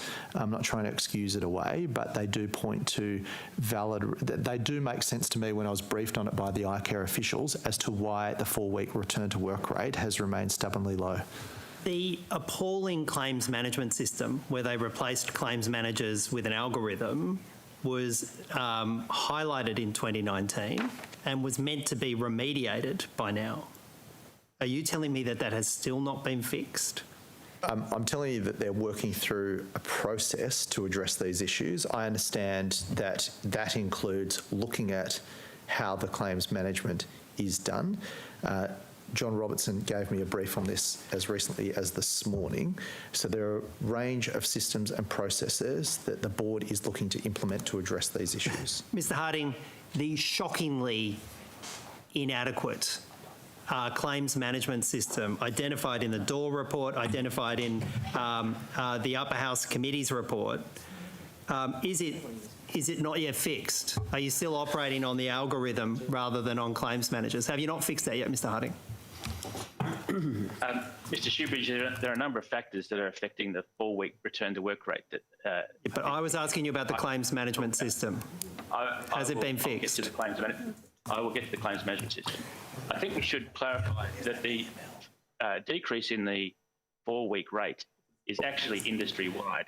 If you look at... Chair, I'm going to take a point of order because, Mr. Harding, I'm taking a point of order. We have limited time here with the Minister and it's not a chance for you to have a general exploration. You have to, I'd ask through you, Chair, that Mr. Harding limit himself to answering my question about the claims management system. Mr. Harding, if you can answer as directly as possible, we do have the rest of the day to explore some of the detail with you. Has the claims management system been fixed? Happy to answer the question and clarify that the actual 4-week rate is actually an industry phenomenon. But in respect to the systems work, there is a lot of systems work that's going on and we are continuing to do that. There have been a number of adjustments to the algorithm and as you say, Mr. Shoebridge, it needs further work. One of the things that we're very conscious of is that making any change in this system causes disruption to return to work. So we are doing this in a measured and practical way that doesn't impact injured workers and ensures that we don't disrupt the very important trust relationship between an injured worker and the case manager. We have invested in case managers in conjunction with EML. There has been a combined $20 million investment that has resulted in an additional 71 FTEs being brought on board over the last year. An additional 15 mobile case managers have been brought in and put in place. That has led to a number of important changes that flow back through to Ms. Dawes' report that you've been quoting. Right. One of those is that the case loads have fallen from high 60s to around 52. That enables the case manager to spend a lot more time with each individual injured person and to ensure that that person is getting the right return to work support that they need. Right. Thank you, Mr. Harding. Minister. Thank you, Mr. Harding. We'll finish to answer the question. Yeah, and I appreciate it, and there'll be plenty of opportunity this afternoon if you want to add more. Minister, Mr. Harding says that's been put in place. Between August last year and now, despite that, the 4-week return to work rate has deteriorated even further, from 69%, it's now at 63%. Were you aware that despite Mr. Harding's statements to that effect, things had got dramatically worse in the last 12 months? No, I wasn't, but I appreciate you raising these issues, and they're going to be top of mind in finding out how we're going to address it. The 4-week return to work rate is appalling. It needs to be addressed, and it needs to be addressed faster than we're currently seeing it done so. So I will come back to you on that, Mr. Shoebridge, about what we're going to do. Mr. Latham. Thanks, Chair. Treasurer, if you're so against pork barrelling, why did you lobby for and receive $90 million for 2 parks in your Hornsby electorate as part of a rorted grant scheme? Because that's what good local members do. They advocate for their communities to get the infrastructure and services that they need. And as you know, Mr. Latham, Hornsby Council was shortchanged to the tune of $250 million because of the Fit for the Future program. And the government, when it unwound Fit for the Future, committed to ensure that places like Hornsby were not going to be financially worse off. So I'm not going to apologise to you or anyone else for being a good local member and fighting for my community, Mr. Latham. And if you want to sit here all day and remind everyone how good a member for Hornsby I am, then let's go. Let's do it. So as Treasurer, you're saying pork barrelling's okay as long as it's in your electorate? That's not what I'm saying. That's what you're saying. What I'm saying is that I have always stood up for my community. I have always lobbied hard for my community, and I will continue to do so. In fact, I remember you, Mr. Latham, you came up to Hornsby to hand out for your candidate, the One Nation candidate. And perhaps if she was better able to fight for our community, she would have been elected.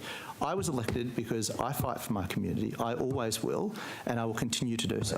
Why did the senior advisor to the Premier, Matt Crocker, state in a reconstructed but previously shredded document, and I quote, "The package would be spending more on delivering sports fields and facilities in Hornsby than for the rest of Sydney over 4 years." Right there, that's a definition of pork barrelling, isn't it?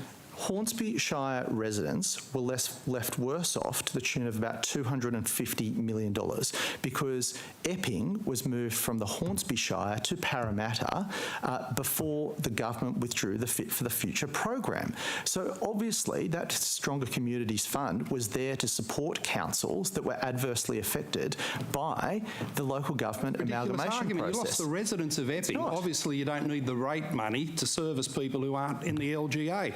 Answer the question about Matt Crocker. Why did he say that the package would be spending more on delivering? Look, I'm not going to entertain nonsense to say that a council needs rate revenue for people with nonsense, the Mr. municipality. That's all you do in the upper absurdity house. and a bit beneath you. But perhaps you can answer the question as to why Matt Crocker would have advised the Premier in a document shredded but then reconstructed. The package was spending more on sport facilities in Hornsby than the rest of Sydney over 4 years. That's a definition of pork barrelling, isn't it? What Mr. Crocker said. I'm not going to speak for him. What I can speak for is what I did as the local member, ensuring that Hornsby residents were not going to be financially worse off, and I advocated for my community, as you would expect me to do.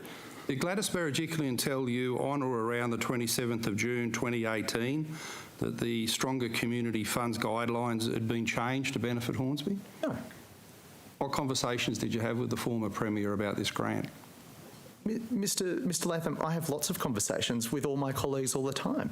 With regard to that grant, I lobbied, I made it very clear in the public domain that I wanted to make sure that Hornsby residents were not going to be financially worse off. What conversations did you have with the former Premier in lobbying for this money for Hornsby? Lots of conversations. You had lots of conversations with all my colleagues to make sure that Hornsby residents get the best deal, as I do to ensure that all residents get the best deal. And as Treasurer, do you find it unacceptable that a grant scheme's terms of reference and eligibility was changed, as this one was in June 2018, without telling the other councils in Sydney, but Hornsby had the inside knowledge? Well, Mr. Latham, I obviously wasn't a decision maker in this process. I was a local member advocating for my community. When did you first find out that the eligibility rules had been changed to benefit Hornsby, but it was a secret to everyone else? Well, when it happened, I guess. I mean, I didn't on the 27th of June. Well, that's probably when I found out, when it became public knowledge. So you were in on the fix, and you were happy to have $90 million allocated to Hornsby, indulge your 4 times the rest of here, Sydney, Mr. Latham, and keep let me those take other a few councils things in off the the dark. table. table. Okay, we need We didn't one fake the moon landing. Stop. JFK was assassinated. You know, Harold Holt hasn't been kidnapped by the Russians, Mr. Latham. You can spread your smear and fear in the upper house like you continue to do so, but I'm not going to indulge your nonsense, okay? That is just utter rubbish. And it is disappointing how far you have fallen. You were once the leader of a great political party advocating to build a stronger nation. And now, look at you, peddling fear and rubbish in the upper house, Mr. Latham. I've never been party to rewarding grants. Really? And can you confirm your evidence? Can you confirm your evidence that you knew about this on the 27th of June? When you were on Liverpool Council... Okay, I am going to intervene. I was about to call a point of order. Excuse me, Treasurer. I'm going to interrupt both of you here. First of all, we need one of you at a time. Young liberal absurdity, isn't it? You want to lift yourself above We're the not on cocktail Sky parties. After Dark. Sorry, excuse me, Treasurer and Mr. Latham. You both have to stop.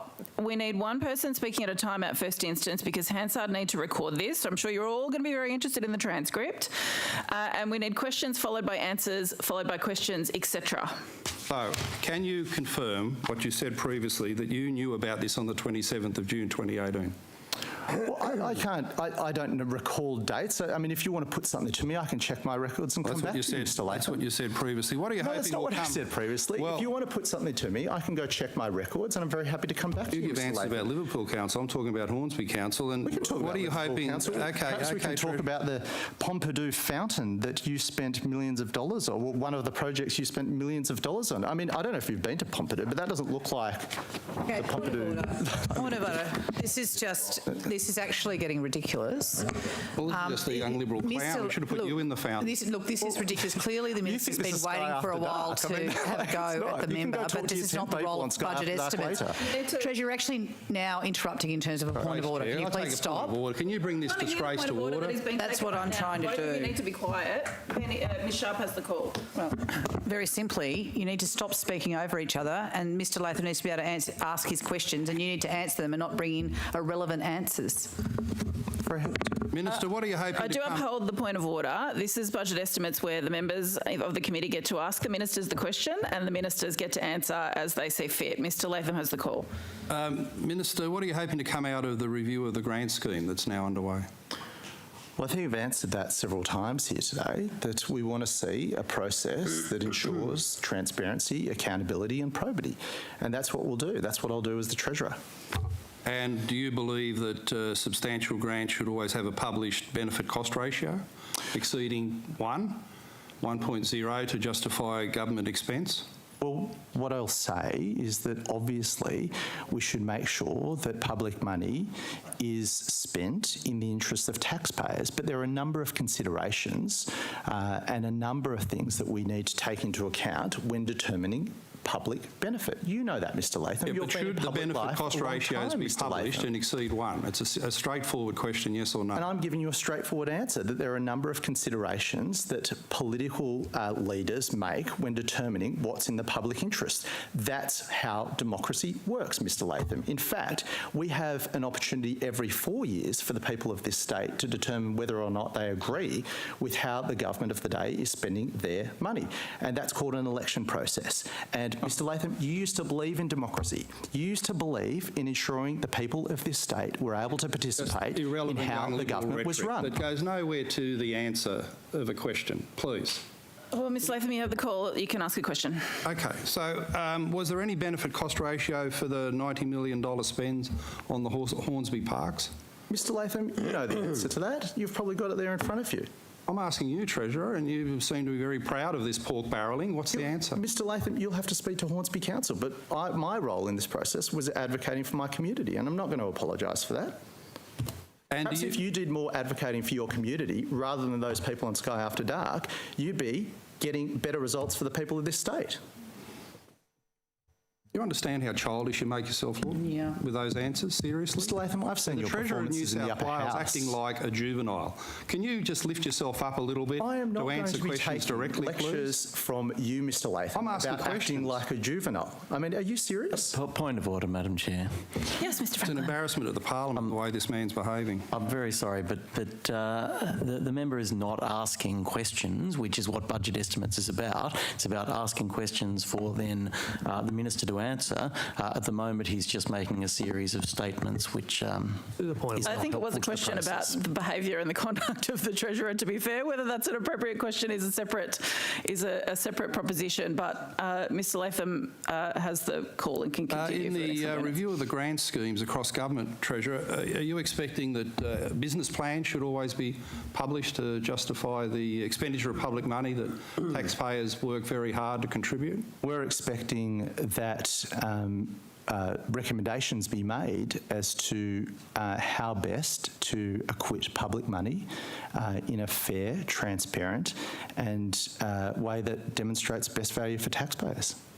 Previously, you've described yourself as a protege of Gladys Berejiklian. She's been your mentor, yes? Is that a question? Yes, it is. It's a question whether I knew Gladys Berejiklian, you've seen her as your mentor. I mean, Mr Latham, I think it's a matter of public record that Gladys Berejiklian, as the Premier of New South Wales, was someone that I admired greatly. Okay, do you repudiate her comments from the ICAC phone taps, such as, "I'm throwing money at Wagga"? Don't you worry about that, Joe Bielke-Peterson style? Well, Mr Latham, I think it was clear in the phone tap that the money that was being referred to, the $170 million for Wagga Hospital, was already in the budget papers 12 months before. But do you repudiate this approach to pork barrelling in an electorate like Wagga, where a Premier would say, "I'm throwing money at Wagga"? That is without a business case, without benefit cost ratio. Is this the sort of thing that you've been taught to do from your mentor? Well, Mr Latham, firstly, I reject the premise of your question. That's a ridiculous statement to make. You know that. And what I will say is that $170 million for Wagga Hospital that was allocated 12 months before through the budget process is not the rort and conspiracy that you're making it out to be. It being 11 o'clock, it's now time for us to take a break. So we will return at 11:15. We'll just ask for the broadcast to finish for 15 minutes. Can I just remind our witnesses who are online that they should turn their cameras off and mute, because the broadcast will continue for you. See you at 11:15. Thank you.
Welcome back, everybody. We'll continue our questioning with the with the opposition. Thank you, Treasurer. Treasurer, do you believe that the shredding of documents for grant preparations, as part of grant preparations, is acceptable? No, I mean, best practice would be keeping a paper trail of decisions made by government. So obviously that should be practice of government. So are you concerned that the $90 million grant that was given to Hornsby Council doesn't come with any paperwork, given it was shredded in the former Premier's office? I would be concerned that if there wasn't a paper trail for any major government decisions or any expenditures of public money. I think that's a reasonable point to make. Treasurer, did you promise more than $90 million to Hornsby Council prior to the announcement? Well, obviously, I wasn't the decision maker here. So, Ms Sharp, I was advocating for my community.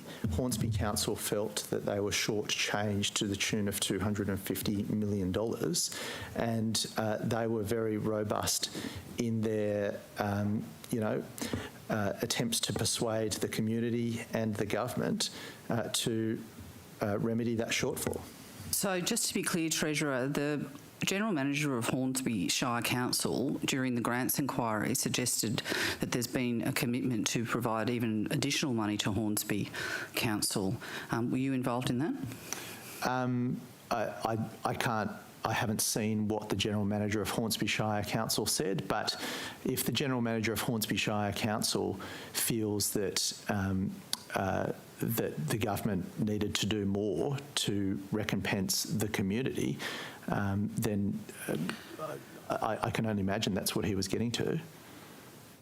But you have not had any conversations with Hornsby Shire Council promising them above and beyond the $90 million that was provided under the previous grants program? Well, Ms Sharp, I've had lots of conversations with Hornsby Shire Council around a range of topics, including how we're going to remedy the shortfall of funding as a result of the loss of Epping in the Hornsby LGA. So you believe that Hornsby's got more money to come then? Well, Hornsby Council believes they have more money to come, that's for sure. Have you had any conversations with Philip Ruddock about that? Yes, I've had many conversations with Philip Ruddock. Did he request additional funding above the $90 million? Philip Ruddock's always after additional funding. Did you promise him? I've always listened to Philip Ruddock and, listened to his concerns, and I work very closely with the council and the elected councillors to ensure that we get the best result for the people of Hornsby. But did you promise him? I don't believe that there were any promises made, no. You gave a commitment to him to advocate for this? Well, that's a different question, Mr Mookie. I've always given a commitment to fight hard for my community, and I'll always continue to do that. Treasurer, you're aware that in this year's budget, the then Treasurer Perrottet released a progress paper on his proposal to apply land tax in lieu of stamp duty on residential properties, correct?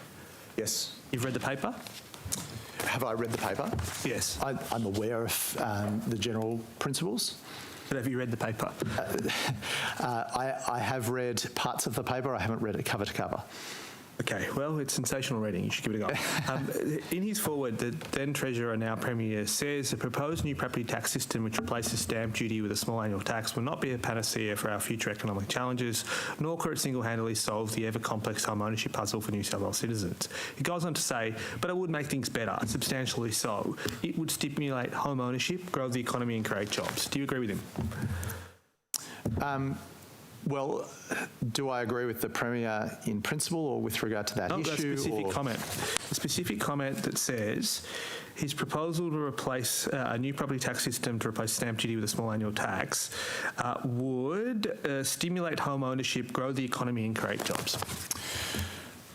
Well, that would be one way to do it, but there are other ways to improve housing affordability for people across New South Wales, and we obviously want to tackle that issue. This may be one lever which we could consider. Well, is the government going to be proceeding with Mr Perrottet's policy to replace stamp duty with land tax? Well, as you'd appreciate, being new in the role, we're looking at opportunities to improve housing affordability. That was Premier Perrottet's preferred method, but I obviously need to get across the range of options that are available to us to tackle this big challenge, this generational challenge, and that's exactly what we'll do, Mr Mookie. Indeed, but I'm asking you specifically then, have you abandoned Mr Perrottet's plan to apply land tax on residential policies, properties in lieu of stamp duty? We're considering all options to improve housing affordability for people in the state. Just to be clear, this option of replacing stamp duty with land tax on residential policies is still being considered by the government? No, we're considering options to improve housing affordability for the people of New South Wales. You just said no. Are you saying that work on his proposal to replace stamp duty with land tax has stopped? No, that's not what I'm saying. What I'm saying I'm asking you that as the new Treasurer, I'm looking at all the ways that we can improve affordability for people entering and I accept housing that, market, Treasurer. Mr Mookie. I accept that. Maybe one solution. Indeed, but I'm just asking you, this specific option is still being considered by the government, correct? We are considering a range of options to improve housing affordability for the people of this state. option, which the former Treasurer, now Premier, has spoken about at length for 2 years, remains under consideration by the government, correct? It could possibly be an option, but there are a range of options to improve housing affordability in this state, which we will consider all of them. So when the then Treasurer explained this at the time of the budget, he did make reference to a further work that was being undertaken. Can we get an update from you or the Treasury Secretary as what has taken place since the release of the progress paper? I'm very happy to hand to the Secretary.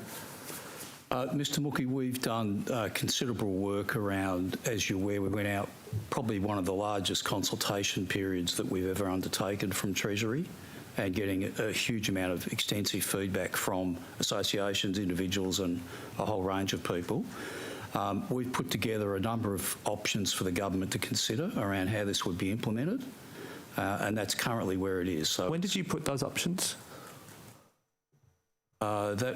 Look, I'd have to take on notice the date, but approximately 4 or 5 months ago. Great. And is the next step, are we going to be seeing an exposure draft anytime soon? Are we going to be seeing legislation? What's this actual next step that the government is contemplating in respect to this particular proposal? Well, the next step will be that the government will consider a range of options to improve housing affordability. What other options are you considering, Treasurer? Well, there's a whole range of things. You could do direct grants, you could provide subsidy, there's a whole range of things. I'm not going to play which ones are you considering, rule-out games here today, Mr Mookie. No, I'm not asking you to. I'm actually asking you to tell me which ones you are considering. Well, we are considering a range of options, and obviously I'm new into the role, so we need to do the detailed policy work to ensure that we get the best outcome for first homeowners in this state. Treasurer, we have a consultation paper about a proposal to apply an annual property tax on people's homes. We haven't got a consultation paper on any other option. Is there any other option that has been considered as in much detail as this one? Well, that's because we've got a new Treasurer, Mr Mookie, who's looking at a range of measures to improve housing affordability for the people of New South Wales. So this may be one, but I need to do that work and satisfy myself that that is going to solve this problem. Treasurer, what then, as you see it, as an option that you're currently considering, do you think the advantages are of applying land tax to residential properties instead of stamp duty? Can you repeat the question, sir? What are the actual advantages of this particular proposal that the government flagged in the budget about applying land tax to residential properties instead of stamp duty? What are the advantages of that option? Well, I mean, one of the advantages is obviously that stamp duty is a large upfront cost, so it would be shifting the way that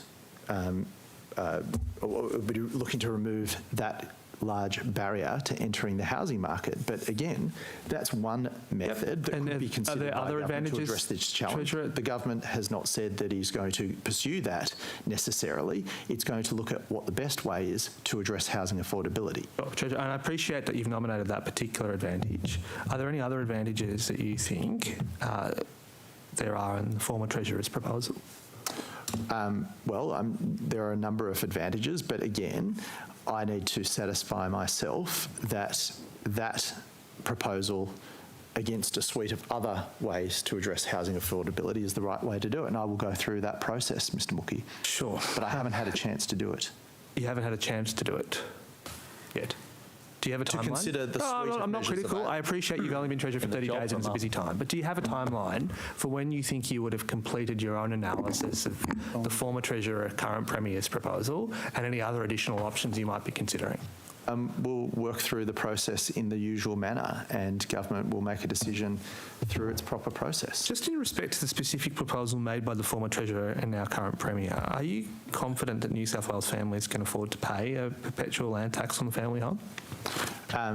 Well, I think that that's a hypothetical, which I'm not going to indulge in today. Not a hypothetical. I'm asking you, nothing hypothetical about it. I'm asking you, are you confident New South Wales families can afford to pay the land tax as proposed by the former Premier, current Treasurer? I'll be confident once I look at the modelling and all the options available to us to improve housing affordability in New South Wales. And right now, I haven't done that yet, Mr. Mockey. So I'm not Treasurer, the value of all New South Wales homes calculated using their unimproved value rose by 5.33% per annum between 2015 and 2020, yet wages only rose by 2% over the same period of time per year.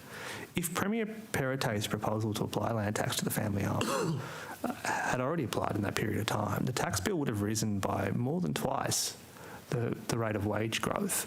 Does that cause you to worry about whether or not families can afford this particular proposal? Well, we're trying to address housing affordability, not make it further beyond reach for people. Sorry, can you use the microphone, Treasurer? You've adjusted your position. So there are a whole range of equity issues that would need to be considered before the government went down the path of pursuing any policy that could impact on people's finances or their well-being, and that's what we'll do, Mr. Mookey. Treasurer, I appreciate that. Is it still your intention to let people choose between paying stamp duty or land tax if the government was to proceed with this proposal? Well, I reject the premise of your question. It's not my intention to do anything at the moment. It's my intention to look at a suite of measures to make housing more affordable. Treasurer, this is a paper that you released, your government released with this year's budget. This is a budget estimate hearing. This followed an extensive period of earlier consultation that started in November last year. It's not unreasonable for us to be asking you how your government intends to make this proposal work. I'm asking you, the model that the former Treasurer, current Premier flagged would have allowed people to choose between paying stamp duty and land tax. Is that still the policy preference of the government with this proposal? That's it, nothing more complicated. Mr. Mookey, what I'm being very clear about is that the government hasn't taken a decision about what options it's going to pursue to improve housing affordability. And when we do, we'll let you know. And you've got another opportunity to ask me if we've made any announcements before the next budget estimates hearings, which I believe are in February. Rest assured, Treasurer, careful what you wish for. But once a property, in this proposal, once a property enters the land tax stream, it can't exit it, which means the only people who get choice, as proposed by the former Premier and current Premier, is the first buyer of a property. Is it still the intention of the government to limit choice to the first buyer of a property? Well, I think we're going around in circles. No, we're not. You have to. Not my fault. You haven't read the paper. I'm suggesting to you, you are the Treasurer. This is a Treasury paper. This is Treasury budget estimates. I'm asking you very reasonable questions about the government's proposal. I'm asking you specifically, is it still the intention of the government to limit choice to the first buyer of a property? What I've been very clear about is that as the new Treasurer, I'm now coming in with a fresh set of eyes to consider a number of options that will make housing more affordable for people in New South Wales, of which this could possibly be one. Treasurer, you've also in this proposal flagged that the top 20% of households properties by value won't get to choose, that they'll pay stamp duty. Is that still the preference of the government when it comes to this particular proposal? Well, Mr. Mookey, as I said, there is a new Treasurer, there is a new government, and we will consider things. A new government? Well, there is a very new similar to the old one. Premier, And You're all new, nothing to see for the last 10 years. Well, Not responsible. in the strict sense of the word, Ms. Sharp, and we are going to consider things in a new light. Treasurer, I'm trying to reconcile what you're saying to us here with what the Premier has said at his first press conference as Premier and other press conferences as Premier, in which he's made it clear that this is a proposal that's still under active consideration by the government.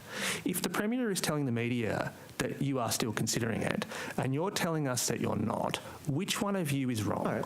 No, that's not what I'm saying, Mr. Mookie. Well, then what are you saying? Because it's entirely unintelligible at this point in time. Policy measures to improve affordability in the housing market in New South Wales, of which this might be one. And I appreciate that this might be one, but this is the one that the Premier has nominated since he's been Premier. He's up tomorrow. Well, and rest assured, Treasurer, I will tell him that you asked me. That's you now. And I promise you this, Treasurer. I make this personal commitment to you.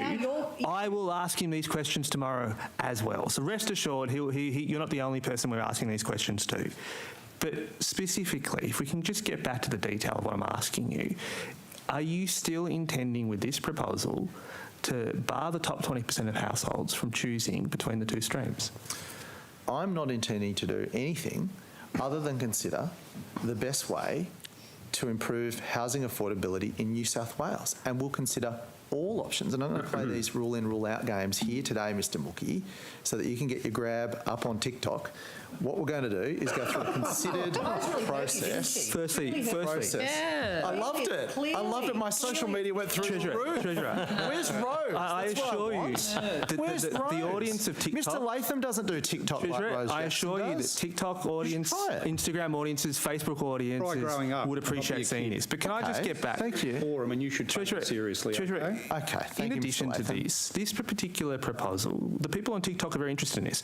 The people, this particular proposal slips in it the abolition of the premium rate for land tax. Why is your government even considering abolishing the premium rate threshold when it comes to land tax? Mr. Mookie, I've been very clear. We're considering a suite of measures to improve housing. To be clear, you are considering abolishing the premium rate threshold for land tax, which would deliver a huge tax cut to the most prominent parts of the property market. We are also considering potentially providing subsidies for people, for first homeowners. Just to be clear, you are considering abolishing the premium rate. I'm just telling you that we're considering a suite of measures to make housing more affordable. Okay, well, if you don't want to rule it out, it's up to you, Mr. Mookie, to land on a position that's in the interest of the taxpayers and the residents of New South Wales. Treasurer, we've asked you about questions about household affordability, but I want to ask you now about whether or not the state can afford this proposal. The November 2020 paper said that switching from stamp duty to land tax for residential policies will cost the budget at least $22 billion a year for the first 10 years, and it'll be 30 to 40 years before the reform becomes revenue neutral. Is that still the best advice you have about this particular proposal? Well, we're working through that process, Mr. Wilkie. We'll how, in the context of us delivering record deficits, can we afford to, as you already identified earlier in the hearing, we have a structural problem with the budget. If we have a structural problem with the budget, can we afford to actually pursue this proposal? Well, you're making some big assumptions here. The government hasn't committed to do this. It will go through a proper process before any announcement is made. Part of the reason why. And what I do want to say is that obviously productivity reform or improvement requires a substantial investment, and this might be one way to improve the productivity of this state, and we'll consider that against other ways to improve. I'm glad to hear, Treasurer, but is part of the reason why you're not making a commitment is because it will cost the budget $2 billion a year?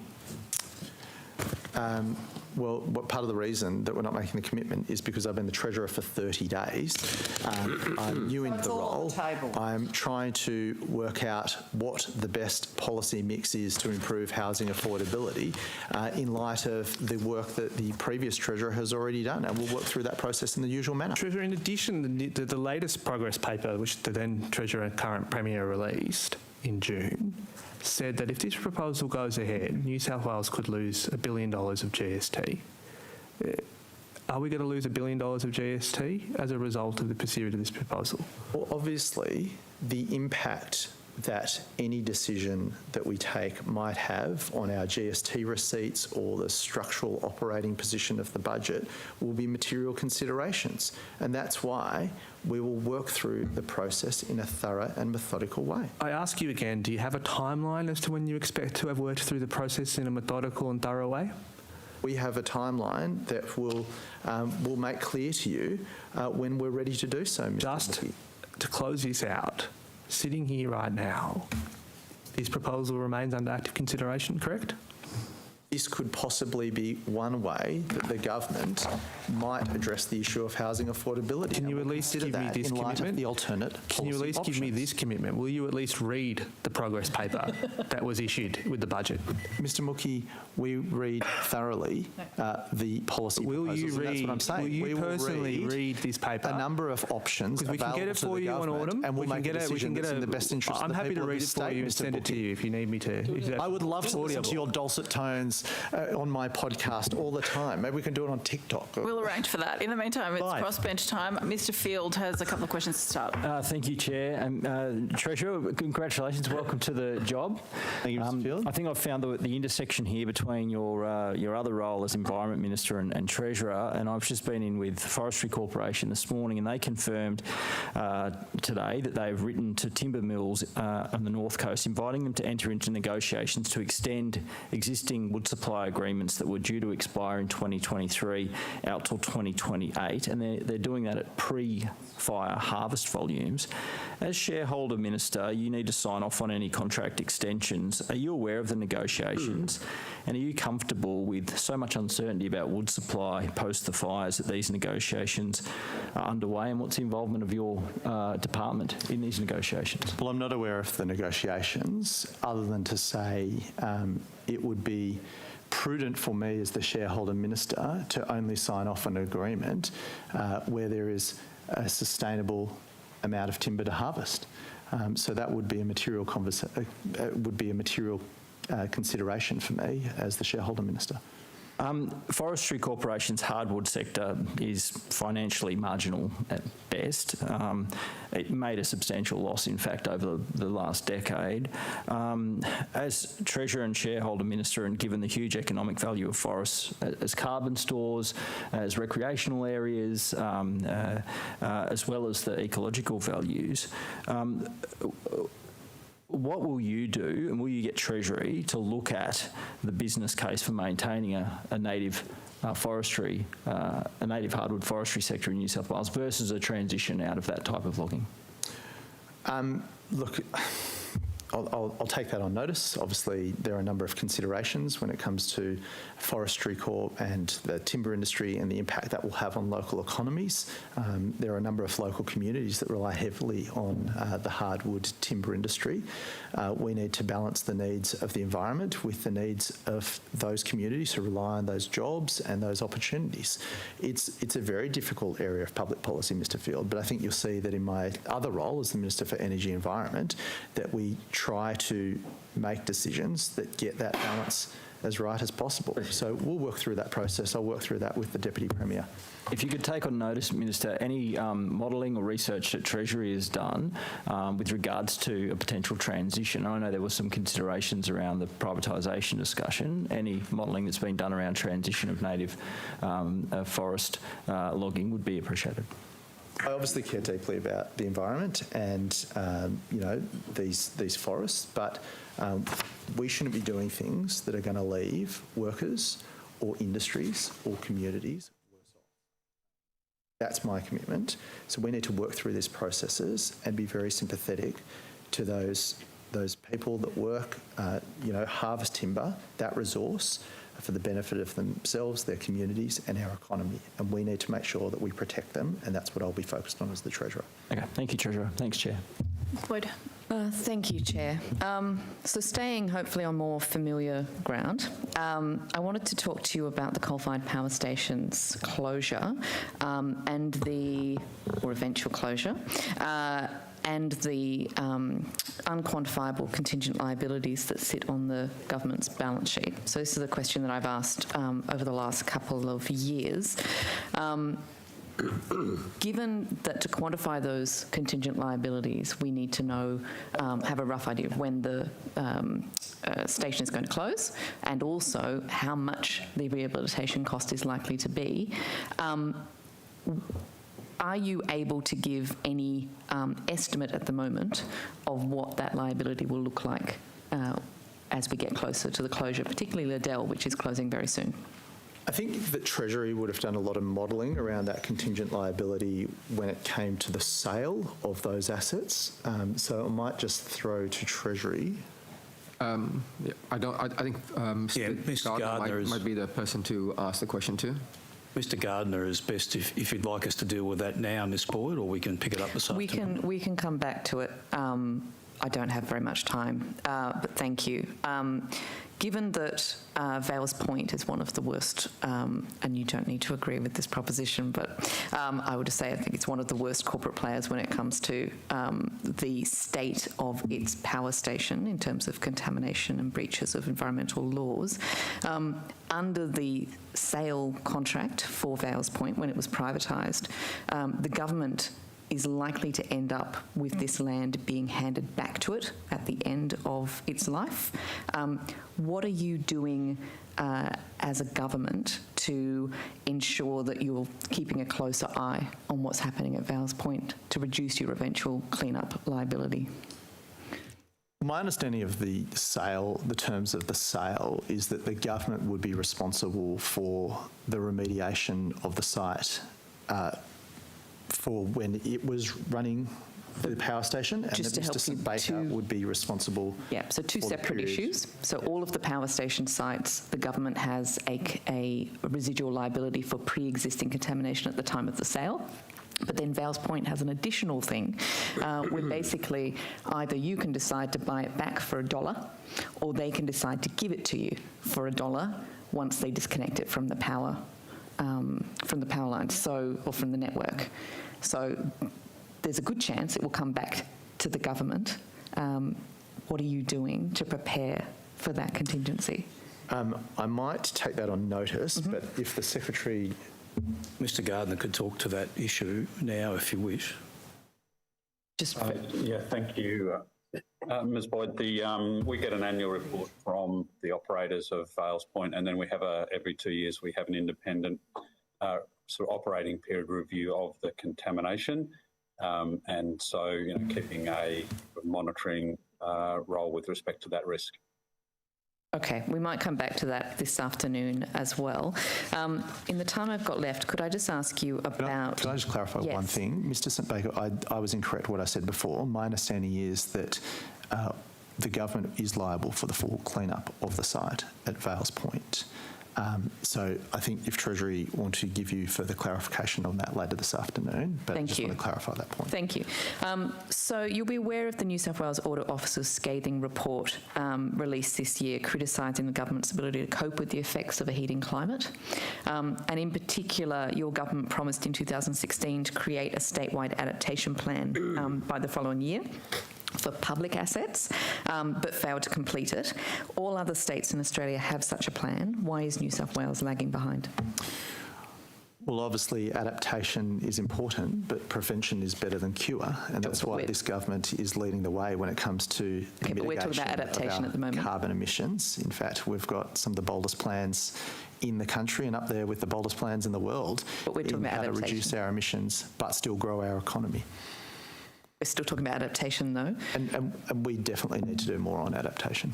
But you acknowledge that New South Wales was supposed to have a plan, an adaptation plan to protect its public assets, or to at least mitigate the impacts on those public assets, quite a few years ago. Is this something you'll be looking at in your new role as Treasurer? Yes. In Parliament last week, I got a question from the Labor Party about this, and one of the things that we'll be looking to do is moving towards, requiring Treasury to implement TCFD, so appropriate disclosures. We can identify the risks, we can better manage them. So we'll be looking to incorporate that into our business practices in Treasury.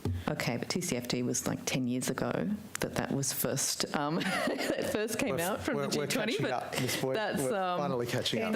10 years later. That's fantastic. Well, I've been the Treasurer for 30 days. Without government for 10 years, don't even try it. Without a climate adaptation or readiness plan that drives your plans and activities, won't you be playing catch up when it comes to responding to natural disasters?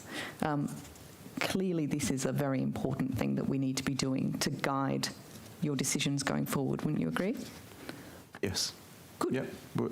We've committed to an adaptation plan. We intend to deliver it. And I think that my track record on tackling climate change speaks for itself, Ms Boyd. Thank you. Again, adaptation is something the market can't help you with, unfortunately, Minister. You're going to need to actually act as a government. I just want to ask you about, as you'll be aware, the G20 agreed way back in 2009 to phase out inefficient fossil fuel subsidies. Australia is still up there with the most fossil fuel subsidies being granted at the moment. In the latest COP26, the CEOs of 91 major companies pledged or requested, I guess, world leaders to phase out those subsidies.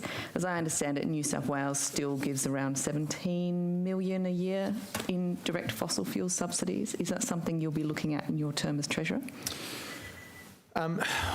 What we need to do is maintain the reliability of our electricity system, and we know that our coal-fired power stations are under increasing pressure because of the economics of renewables. We need to make sure that we facilitate an orderly transition, and our energy infrastructure roadmap goes some way to doing that, but we will make sure the priority needs to be the reliability of the grid. So I'm not going to take things off the table that will ensure that reliability objective. Unfortunately, my time is out. Thank you. Latham? Thanks, Chair. Treasurer, have you told any of your parliamentary colleagues you intend to cut ICAC's budget as a consequence of the Maguire-Berejiklian inquiry? Definitely not, Mr Latham. Definitely not? Can you guarantee ICAC's same level of funding with a cost adjustment in the 22 budget for next year? We'll go through the proper process, obviously, but what I will say is that I want to see a strong anti-corruption watchdog on the beat that's appropriately funded to do their job. Right, so you strongly support ICAC's role and don't foresee any winding back of its functions or funding? That's correct, yes. Could I ask, as Treasurer, do you believe, in terms of avoiding pork barrelling, misallocation of scarce economic resources, that it's good practice to release all the modelling available to government for major economic reform? Obviously that we should be going through the proper process, and modelling is a way that decision makers will consider the merits of a policy proposal. So does modelling have a role in decision making? Absolutely. But should it be publicly available to give the taxpayer a guarantee that scarce resources are being allocated in the most efficient fashion and that the modelling actually justifies the reform? Well, it should be available to the decision makers. I mean, if you're suggesting that Cabinet should operate differently, then I'm going to disagree with you there. Do you think, for instance, the federal government should release its net zero 2050 modelling, given its public importance? That's a matter for the federal government, but the way... You often comment about the federal government, so what's your view on that? Well, so do you. I'm saying that... Do you want me to answer the question for you? You'd like. It's your question time. I think all governments should release their modelling that goes to major economic reform, and if you don't answer about the federal government, why didn't you do that for your electricity roadmap? Well, we went through a cabinet process. The cabinet makes decisions based on the information they have available to them. We went through that process, and that's usually how government operates, Mr Latham. Given that you haven't released your own net zero 2050 modelling, you're not expecting the federal government to do the same? That's a matter for the federal government, Mr Latham. Why haven't you released your modelling?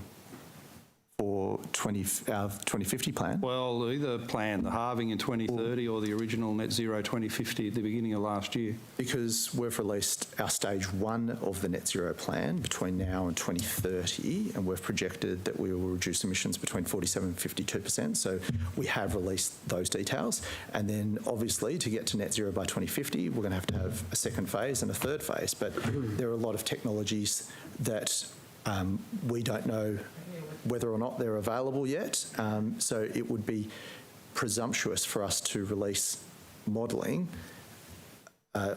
to achieve a target where there are a number of options that we don't know whether or not they're going to be available. That's such an important thing, as you've said many times publicly. Why don't you release the modelling for your 2030 plan?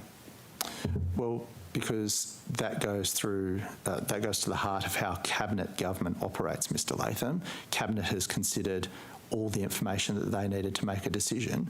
They've made that decision, and we've announced that. Okay, in the technologies you just mentioned, which ones do you rule out? Do you regard carbon capture and storage as a waste of money in Australia?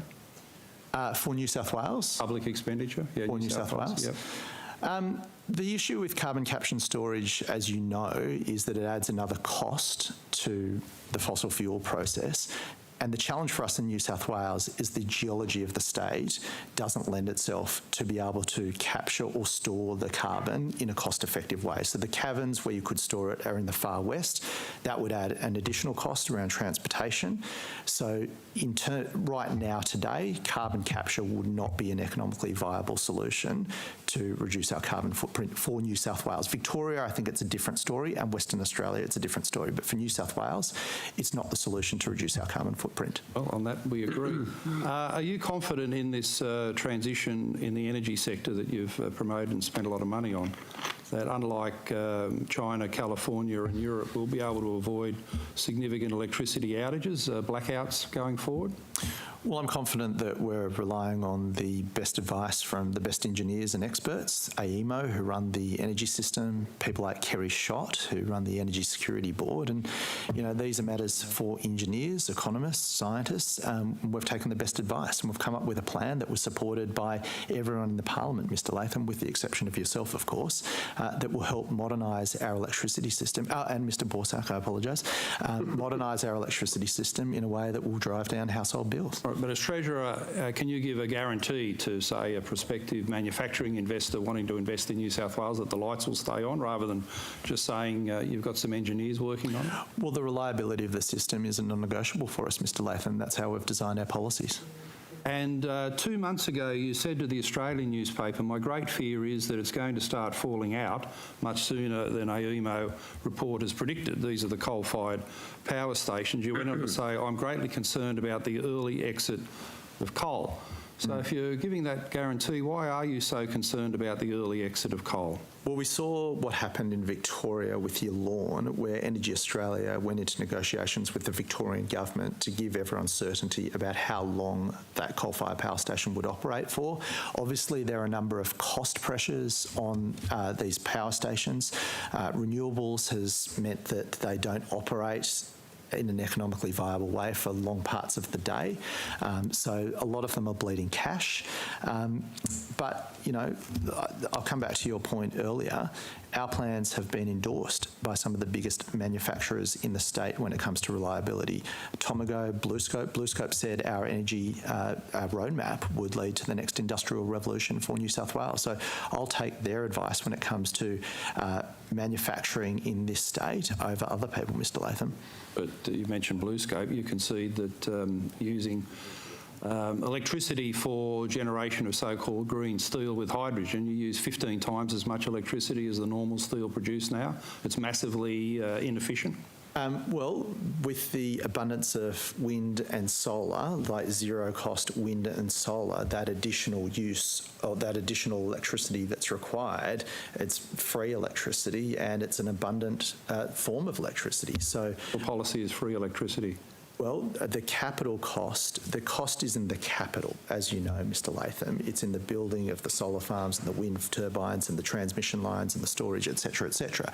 But essentially, you know, photovoltaic electricity is free. It's coming from the sun. It's completely sustainable. You know that. Yeah, it just doesn't operate 24/7. But you're That's still, why you as have Treasurer, storage, Mr. Latham, to be able to capture that and use it when we need to use it. Okay, well, I didn't hear that answer because I'm trying to ask my question. But as Treasurer, you're still greatly concerned about the early exit of coal? I'm definitely concerned that these coal-fired power stations are not economically viable. There are enormous pressures on them, not just the economics, but ESG pressures, shareholder pressures. Investors aren't looking to invest in these things because they don't think they'll get a return on their investment. So there are a number of economic pressures that have been brought to bear on these coal-fired stations. But what I will say is each of the coal-fired power stations has different, capital investment cycles, remediation costs, and things that will determine whether or not they stay longer or shorter. And what are you doing about that concern about the early exit of coal and the prospect of blackouts in New South Wales? What are you doing to prevent that early exit so we keep the lights on? The first thing that we're doing is obviously trying to get our consumer trustee set up as soon as possible so that we can start the build of replacement infrastructure. So we need to start the whole-scale rollout of new sources of generation, transmission lines, storage, and the things that are going to be needed to keep the lights on and drive prices down. So that's on the supply side, but on the other side as well, Mr. Latham, we need to make sure that we're keeping abreast of what's happening with those coal-fired power stations, that we're talking to the owners of those assets, that we're working with AEMO to make sure that we keep the lights on and drive prices down. And those operators, which ones have told you they're leaving early? Well, none of them have told me they're leaving early. Have they flagged the possibility of leaving early, adding to the problem? Well, there are obviously media reports that talk about the pressures on coal-fired power stations, on gas generation, a whole range of things. So we're seeing that.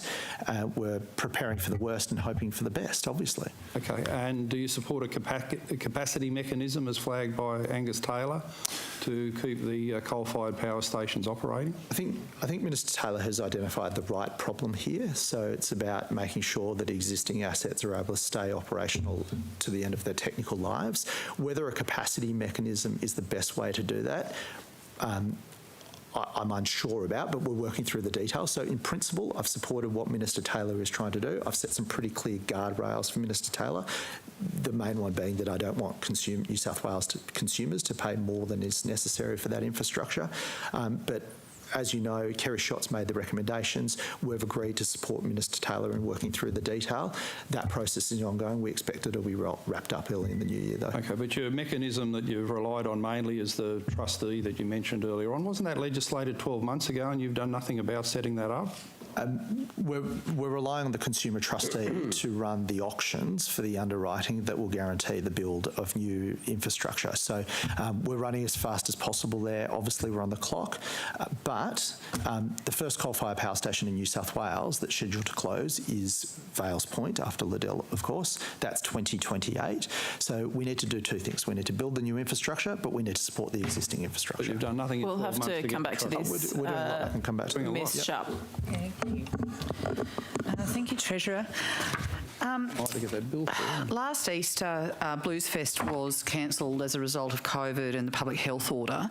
The previous Treasurer announced that weekend that the state government was developing a scheme for major events so they're not left out of pocket if the event is cancelled.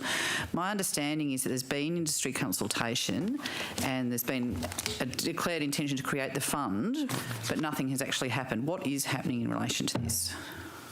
So part of the economic recovery package, we identified this problem and have allocated some funds to be able to deal with it. I might hand over to Mr Midhar to talk you through exactly what that looks like, if that's okay. Well, I can take that up with Mr Midhar this afternoon. Can you tell us how much it is, please?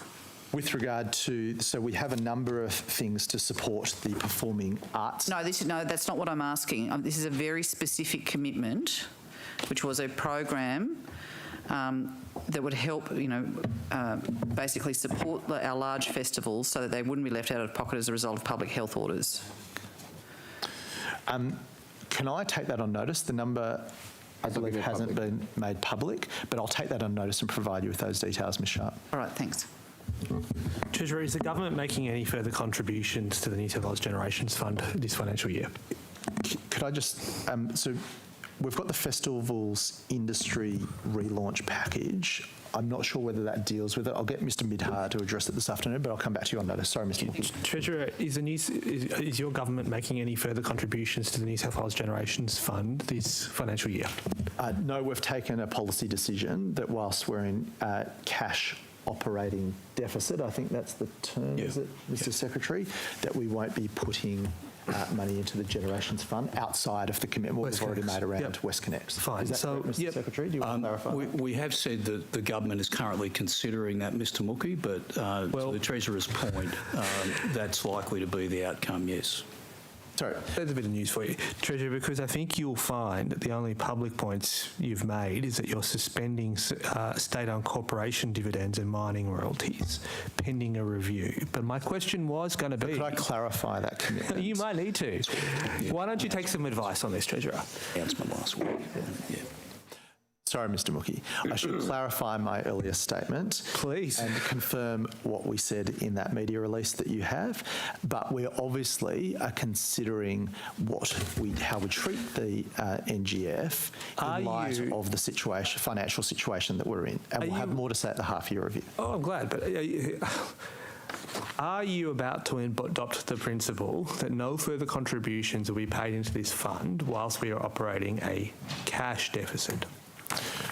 We are currently reviewing how best to manage the state's balance sheet in light of our financial position. We will have more to say about that at the half-year review. Why are you pegging this to the cash result and not the operating result?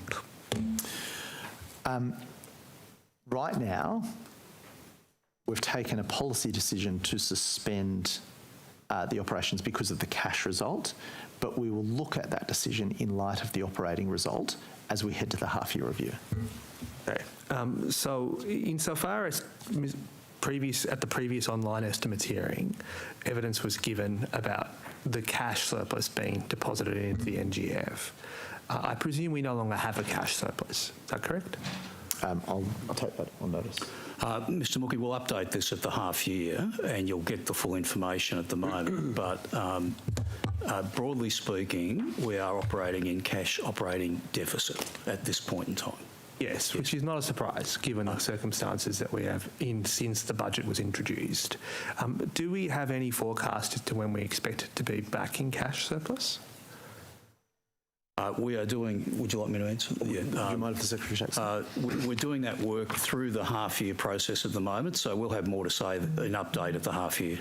So, Treasurer, in the press release that you might now be acquainted with, you said that the CERT will temporarily suspend certain contributions to the Generations Fund, state-owned corporations, distributions and mining royalties. And to be fair, that came from T Corp, not you.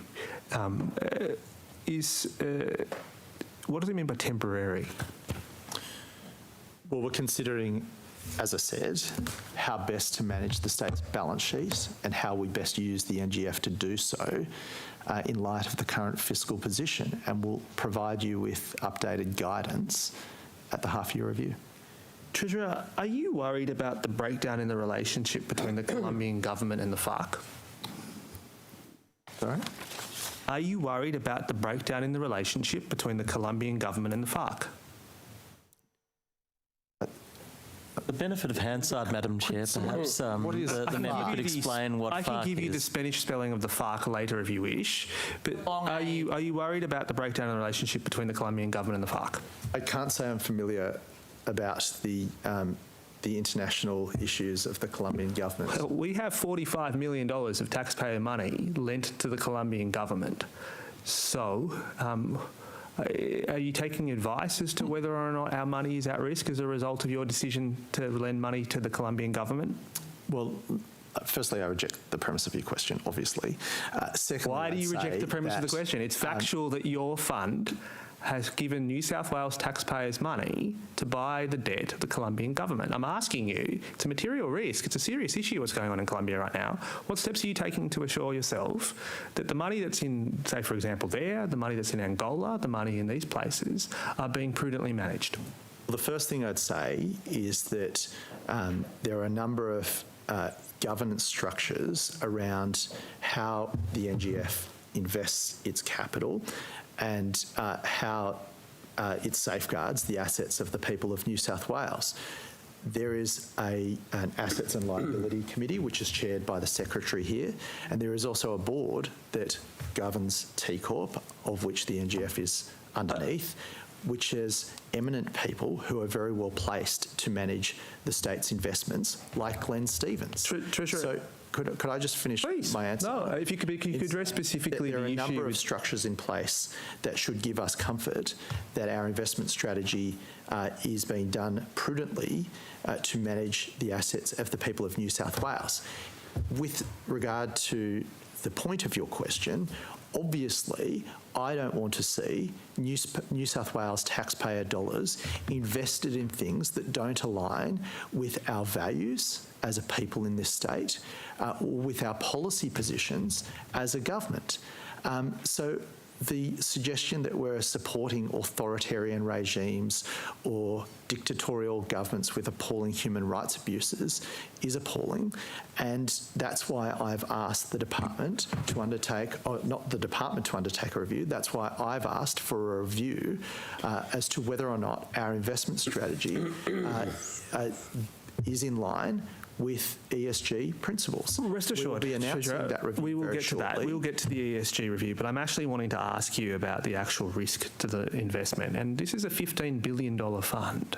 It's actually bigger than our residual, our investments in organisations like Sydney Water, and in terms of the sort of wealth that's possessed in it. It's huge, part of our net worth as a state. It's not a small issue, which is why I'm asking you about how it's being regulated and how decisions are being made.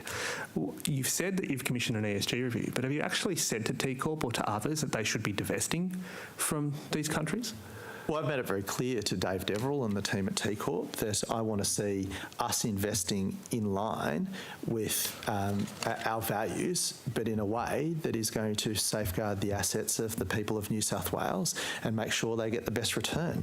So that's why we're going to get advice from the best experts as to what we can do as a state to ensure that our investment strategy going forward aligns with the best ESG principles. And we'll be announcing that very shortly. Well, we have bought more money, or more of Vladimir Putin's debt than we've put aside in the budget to build schools in Parramatta. Can you honestly tell me that that was a correct choice made by the previous Treasurer to prioritise buying that debt as opposed to meeting the needs of the people of Parramatta or Penrith or elsewhere? Well, I think you're mischaracterising what the role of the NGF is, and effectively, this is an asset that has generated almost a $3 billion return for the people of New South Wales, $3 billion, which we can now invest in things like schools and hospitals and roads and the infrastructure and services that the people of New South Wales need and deserve, that they were forgotten about or didn't get under 16 years of a Labor government. Now, obviously, that investment strategy should align with the values and policies of the government, which is why we're undertaking an ESG review to ensure that it does so. That. Treasurer, in the budget said that the projection for the NGF's balance would reach $90 billion by 2031 or 2030, I think it was, one of the 2 years. Presumably it's not going to reach that balance now, is that correct? Well, they were forecast at a particular point in time. I'm not critical. I'm just saying we are always considering how best to manage the assets of the Crown and the people of New South Wales, and we will continue to do that. But what do you expect the balance of the NGF to be by 2030? Well, right now, we've obviously made a number of changes to, we're considering the role of the NGF in light of how we manage the state's assets. We're going through that process. I think the Secretary has talked about looking at these things, and we'll go through that process and we'll obviously make the appropriate announcements at the appropriate time. Treasury, you said that you would commit to the ESG review, which I've got to say is welcome, that you are, but who precisely is doing it? What's its terms of reference? When will it be completed, and is it going to be public? We're still working through the process to determine the right person to do that review. I'm very ambitious. I'd like to see someone amazing like Michael Bloomberg, the champion of ESG principles, or, a suitably qualified person Malcolm that the Turnbull. public... Malcolm Turnbull. Darryl Maguire. Fantastic. Last time, didn't it? I think Darryl's a bit indisposed at the moment, but Malcolm Turnbull, there are... Have you had conversations with Michael Bloomberg to do this review? No, I haven't, but I'm just floating kind of. Can we perhaps just get to the question, Treasurer? If you don't know who is going to do it, what's its terms of reference? When do you expect it to report to you, and will it be public? We'll make all those things available to you and the public when we're ready to do so. Currently, TCorp, very helpfully, and I do actually want to say thank you to Mr Deverill for being thorough in his answers, in response to our previous budget estimates hearing, said that the only countries from which we are barred from investing are countries which are subject to Commonwealth sanctions. I couldn't find a list of countries that are subject to Commonwealth sanctions. Can you on notice provide us with a list of countries that are subject to Commonwealth sanctions for which the NGF is barred from investing? I'm sure Mr Deverill will be able to provide that, given that he provided you that answer. And ultimately, our investment strategy is a matter for the TCorp and the people with the appropriate expertise. S&P and the NAB and the Commonwealth Bank have all said that your government's NGF strategy exposes us to a different category of balance sheet risk, that we're the only state that has that exposure. Have you had any conversations with the rating agencies about how they're treating the NGF and whether and the risks they say it poses to the state budget? I've seen the briefs from the ratings agencies, and they've made it very clear that they see the NGF, they take into account the role of the NGF in helping manage our debt and diversify our income streams. So we continue to work with the rating agencies. I'm looking forward to my first meetings with them, particularly as we go through the half-year review. But obviously, we work with a range of stakeholders to make sure that we're managing the state's assets in the most appropriately way possible. Appreciate that. Treasurer, why did the government establish the Transport Asset Holding Entity? Well, they established the TAHI as a way to better manage the state's transport assets. Was there any aspect of the motivation of the government to reallocate costs from the general government operating sector to the total public sector? Well, I obviously wasn't involved in the decisions that occurred at the time, so I can't speak to what the rationale was, but my understanding is that this is a vehicle that's been created consistently with how the Victorian Labor government manage their transport assets and the Queensland Labor government manage their transport assets. And we too should be looking to manage our transport assets in a way that ensures safety but gets the best return or manages our assets in the best way possible for the people of this state. As Treasurer, are you considering dissolving the Transport Asset Holding Entity? No. You support the continued operation of the Transport Asset Holding Entity? Well, these are probably matters for the Transport Minister. No, you are the shareholder in agreement, mate. Well, you're the shareholding minister. Yes, of course. And the Treasurer. So as the shareholder minister who owns our shares along with Mr Tudor-Hope, do you support the continued operation of the Transport Asset Holding Entity? The advice that I've had from Treasury is that this is the most appropriate way to manage our transport assets in New South Wales. They have sought technical advice from an accounting perspective, which they stand by. Sorry, Treasurer, but I appreciate that Treasury has provided you that advice, and I rest assure you I will ask Treasury about the advice they have given you this afternoon. But I'm asking you, as the Treasurer, the shareholding minister and the person who makes the policy, do you support the continued operation of the Transport Asset Holding Entity? What I support is the appropriate and prudent management of our transport assets, and the advice I have from Treasury is that this is the best way to do that, Mr Mookie. Okay, thank you. In your view as Treasurer, is the Transport Asset Holding Entity properly accounted for in the state budget? My view as Treasurer? Well, the advice that I have from Treasury, based on the technical accounting advice that they have received, is that it is being accounted for appropriately, but I'm very happy to hand to the Secretary to answer that question. No, I'm very happy. Look, I'm happy to hear Mr Pratt, as I always am, but rest assured, again, I'm happy to pick this up this afternoon, but my question is to you. What steps have you taken to assure yourself that the Transport Asset Holding Entity is properly accounted for in the state budget? So the steps I've taken is I've taken advice from my secretary, I've taken advice from Treasury, I've read the accounting advice which they've relied on. As someone that has some experience in this area, it appears that it is being treated reasonably. However, we obviously need to work with the Auditor General and other agencies to make sure that the state's accounts are a true and fair reflection of our position. Well, it's really nice you mentioned that. It's a nice segue to my next question to you on this, Treasurer. Has the Auditor General advised you on the total, the result of her audit of the total state accounts for the last financial year? The Auditor General has written to me to tell me that they are still working through some technical accounting matters, and we are assisting the Auditor General with her work. Is one of those technical accounting matters related to the transport asset holding entity? I'm not. Oh, I think yes.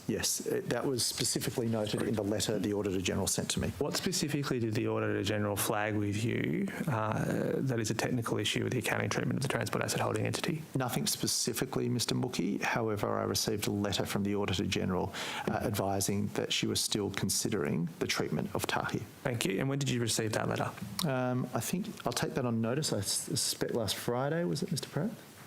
You don't need to give me the exact date. Do you have a time range? Was it last week? About a week ago. About a week ago. About a week ago. We can come back to you on notice. Has the Auditor General given you any indication as to when she will be completing her inquiries into the technical accounting treatment of the transport She asset hasn't holding given entity? me an indication, but the Secretary is in regular contact with Secretary, has she given you an indication? She indicated to me last week that she'd be looking to hopefully wrap this up in the next 2 weeks. Indeed. Is the transport asset holding entity charging Sydney Trains and New South Wales Trains enough, Treasurer? Can you just clarify the question? What are you going to here?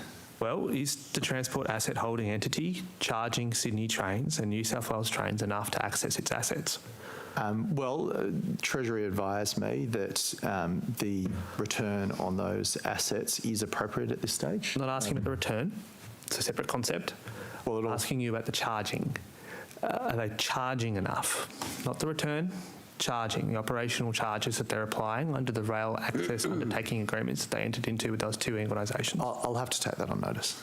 Has anyone flagged with you a risk that the transport asset holding entity is undercharging Sydney Trains and New South Wales Trains?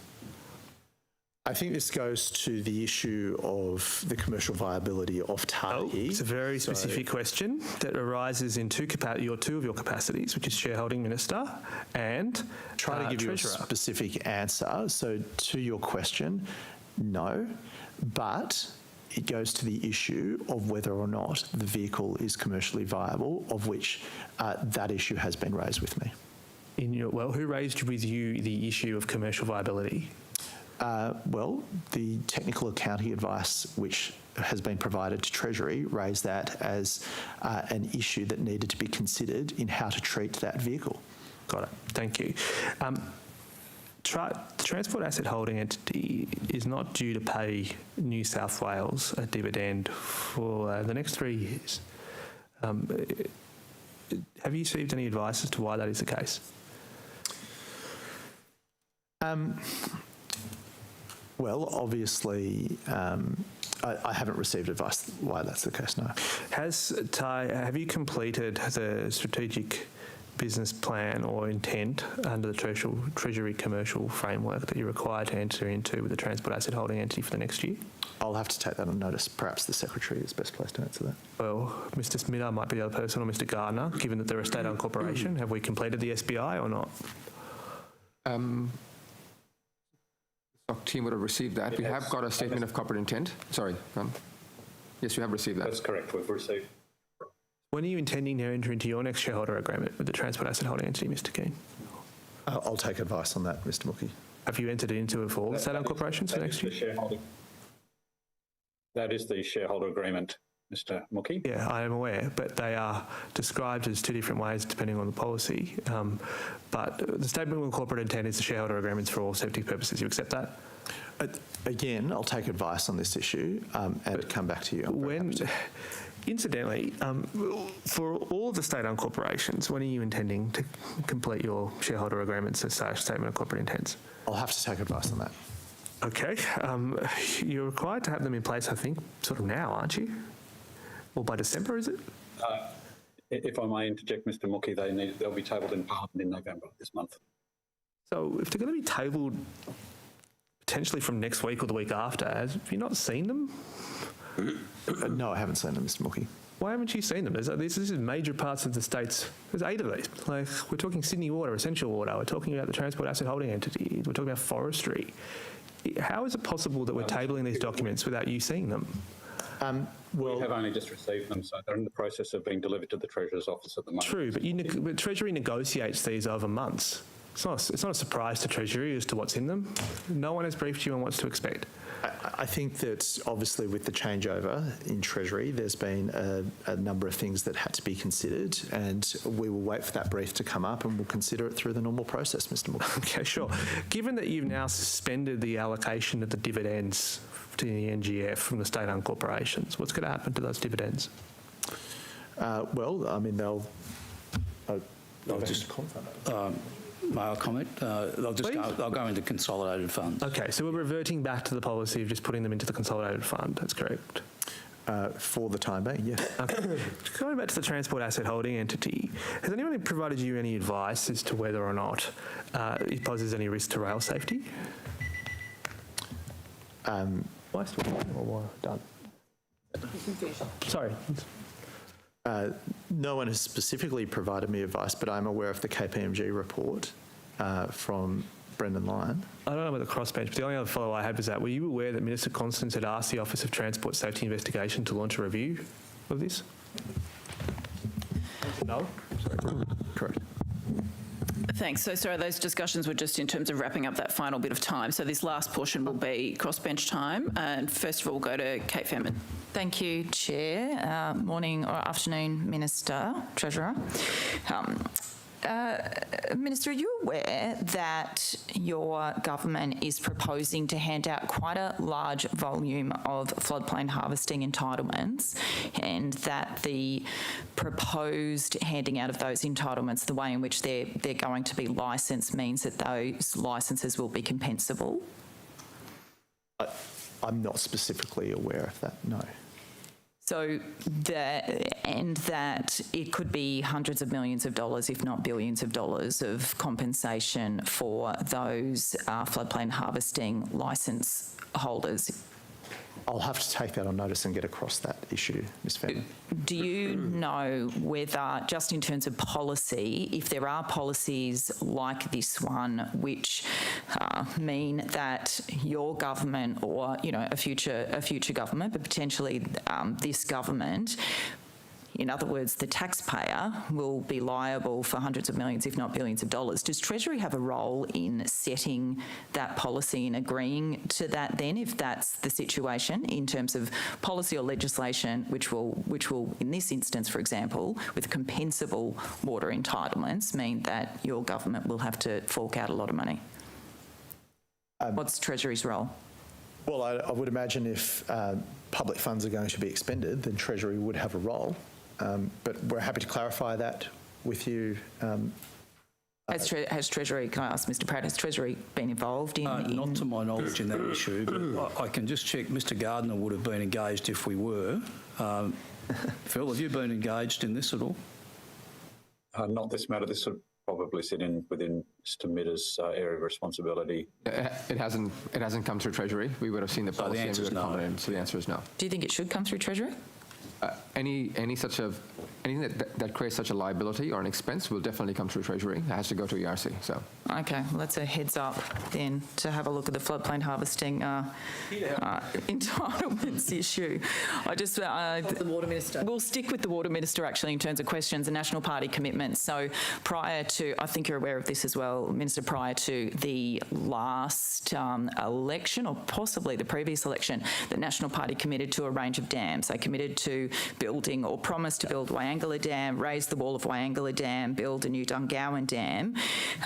are you aware that, well, in previous budget estimates, I've asked your predecessor about this, and the last time I asked him about the cost blowouts in relation to these dams and where the money was coming from, he said to me, if the dollar figure at the start is manifestly different to where the project ends up, then we should be able to sit back and say that perhaps we will take a different direction. So as Treasurer, where do you stand on these projects which still don't have any business cases, which the Water Minister last year said she would potentially delay yet again? Are you committed to funding what I understand is potentially $1.5 billion to $2 billion now of taxpayers' money for these dams?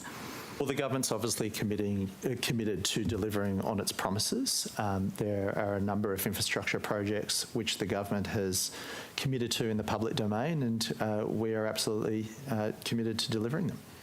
So the Productivity Commission looked at this, has basically found the whole situation around Dungowan Dam particularly as flawed. They've called it flawed, a dud of a project. The Productivity Commission has said that the cost-benefit ratio benefit for the Dungowan Dam was marginal at the already blown-out cost of $480 million, yet internal DPI documents revealed that the cost could balloon up to $870 million. I did just want to alert you to the fact that the last time I asked questions in relation to this at the previous budget estimates, the Treasurer did suggest that without business cases and with a cost blowout, they were potentially in doubt or quite marginal. He said he would perhaps take a different direction. Do you mean maybe a different direction might be that they might not need to go ahead because in terms of their financial viability, they are looking quite doubtful? Well, we'll obviously work through those issues. It's got to go through a full and proper EIS process. We'll go through the normal process that we follow for big infrastructure projects. Obviously, there are a number of matters to consider when finally landing on a position, but the position I stated earlier remains the case. This government is committed to delivering the projects it's promised to do. And just in relation to this project, just so you're aware as well, the New South Wales, the Water Minister suggested that, for example, Dungowan was to deliver improved water security for Tamworth. However, the Productivity Commission found that it was the most costly way to deliver water security to Tamworth, and indeed the Upper House inquiry that I chair also found that there were a hell of a lot of other ways to deliver water security for Tamworth, including much cheaper ways that didn't require a dam. So when you get a final business case, for example, before the Expenditure Review Committee, will you take into consideration whether this final business case has taken into consideration non-dam options for that spend of money? For example, if you've got $1.5 billion to throw at water security and you could do the same thing with $500 million, will you take that into consideration, or will you request other options to be considered? What we'll always do is consider all options to deliver great outcomes for the people of the state and that use taxpayer dollars as prudently as possible. But I'm very happy for the Secretary to... I'll just briefly comment. I mean, the point you raise is a really important one, and in the approval process, the first business case is called a strategic business case, which is options analysis before you get into a business case on the actual BCR and the opportunity.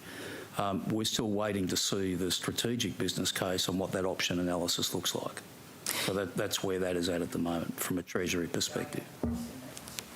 Yes, I understand as well that even with the business cases and the final business cases, they were potentially being debt funded by Water New South Wales, and there were internal documents suggesting that Water New South Wales's credit rating may be at risk as a result of them being told that they needed to come up with some of the money for these projects. What's the update on that, Mr. Pratt? Are you aware of that from previous questions? As far as I'm aware, I'll get Mr. Mitre if there's anything in addition to this, but we haven't even got to the business stage business case stage approval yet before we talk about funding options. That's the current position, is it not? It requires a business case to come back, and that's the development, and it will have to come back into ERC before it is considered for funding. And the funding solution will require, either debt from Water New South Wales, if that's sustainable, or confund, but that has yet to be determined. Is this just a standard thing, do you think, Minister, with making these huge announcements prior to an election, a commitment to, we'll throw, $1 billion towards these 3 dams, there's no business cases, there's nothing to justify that they would stack up economically or sustainably or for water security. Should a line be drawn under the sand, do you think, in terms of these announcements pre-election, which they've just created a huge amount of uncertainty. Your government has spent hundreds of millions of dollars so far in terms of trying to justify these cases, these dams. Potentially they're not able to be justified because they were announced without a business case. Does it sound like that should also be an area of reform for your government? Well, I think we've just been talking today about the importance of having a transparent, fair process that sees taxpayers' money spent in the interests of the state. This is similar, though, isn't it, in terms of major infrastructure announcements by National Party MPs prior to an election, just drawn out of wherever they drew it out of with no justification. That's very similar. It's a similar thing. You should rule out that as well, major infrastructure announcements with no business cases. Well, what I want to see is that there's obviously a review being undertaken, Ms Fairman. That review will be looking as to how we can best improve our guidelines process around the awarding of grants and more broadly public monies. And obviously we'll be taking that into account going forward for infrastructure projects. Thank you. Mr Latham. Thanks, Chair. May I have a bathroom break? Is that okay? And I'll be straight back. Thank you. But we actually finish in 10 minutes or 15 minutes, but happy to... If it's urgent, Don Harwin had 3. So we'll give you 1. I don't blame you. Keeping track, we're. Because of water. Counting. Right, we're still broadcasting. I'll just get it turned off. Hope he comes back. Hope he comes back. We'll be back.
Mr Latham.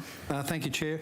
Minister, as Treasurer, are you also expecting to stay in your former old portfolios of energy and environment? That'll be a decision for the Premier, Mr. You asked the Premier to stay in those positions? No, we haven't had a conversation specifically about that. Would you like to stay as energy and environment?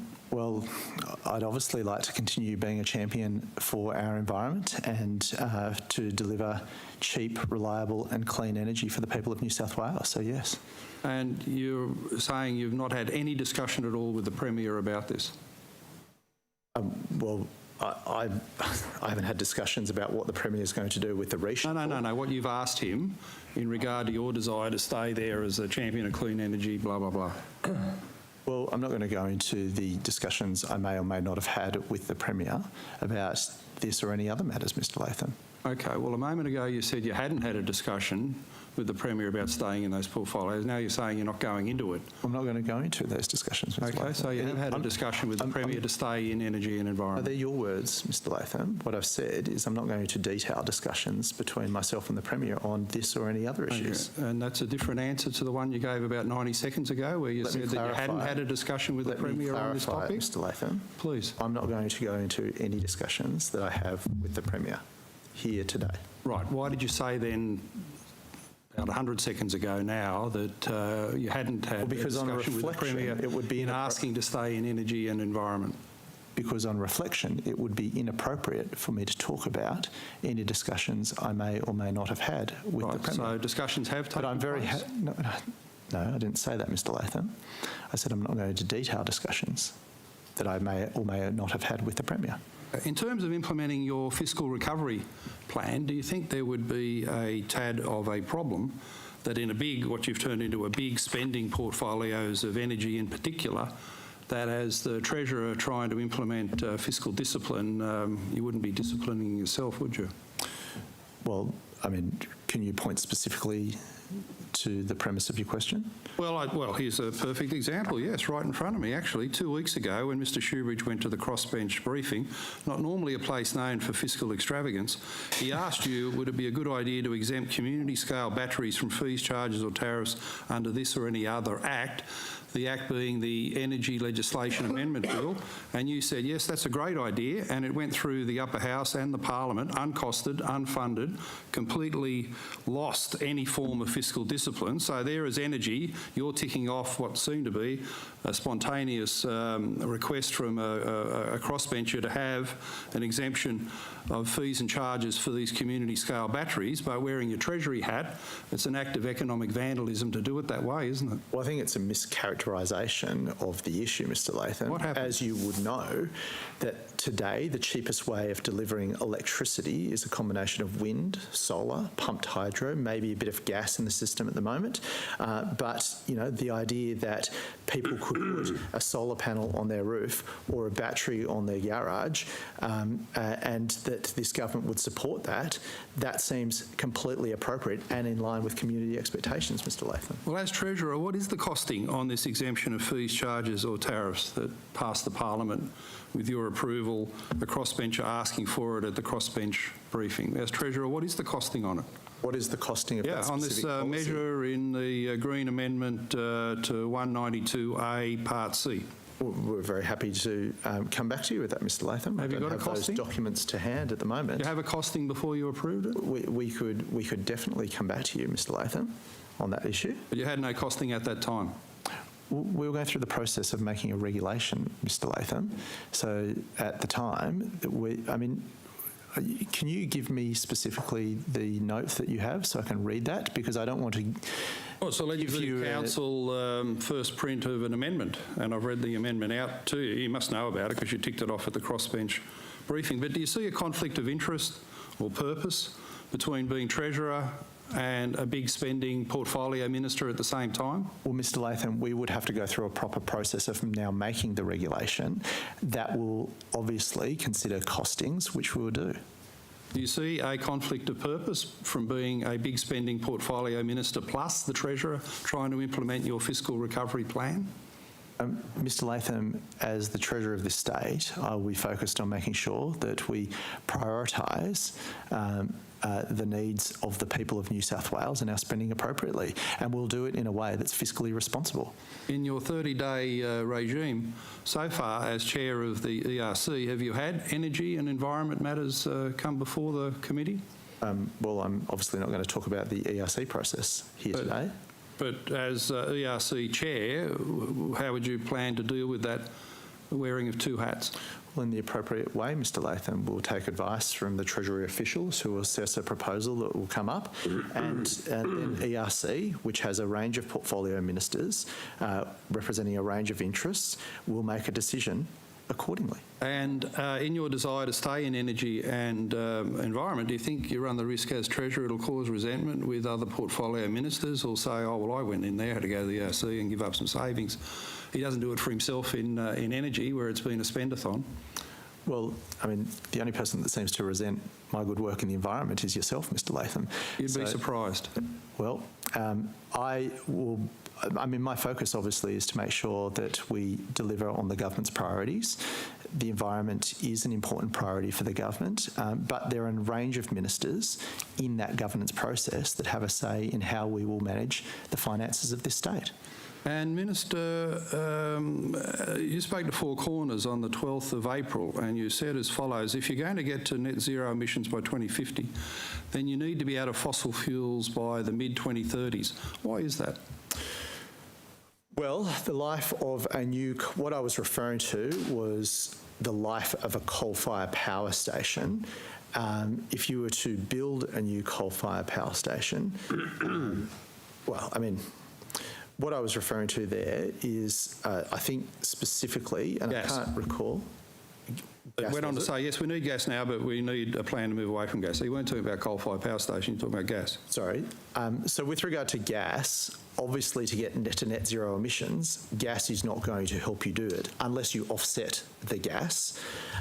So I was just making the point that we should be investing in things that are going to lower our emissions into the long term rather than spending money on something that could be a white elephant if we're trying to get to net zero by 2050. Will New South Wales be out of fossil fuels by the mid-2030s?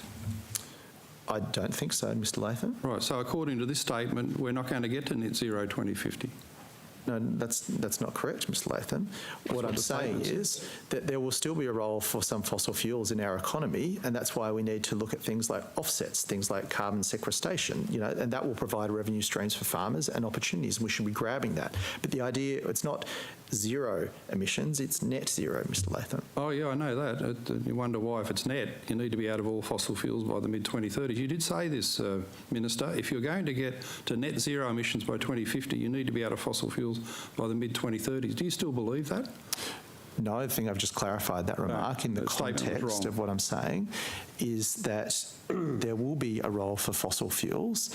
It will be a different role to what they currently play today, but to get to net zero, obviously, where we can replace fossil fuels with cleaner alternatives and it makes economic sense to do so, we will do that. And do you agree with the statement of the former Chief Scientist, still a major advisor to the Federal Government on Clean Energy, Alan Finkel, that if Australia eliminates its 1.3% of global emissions, it will have virtually no impact, his words, Finkel the scientist, virtually no impact on global climate and temperatures?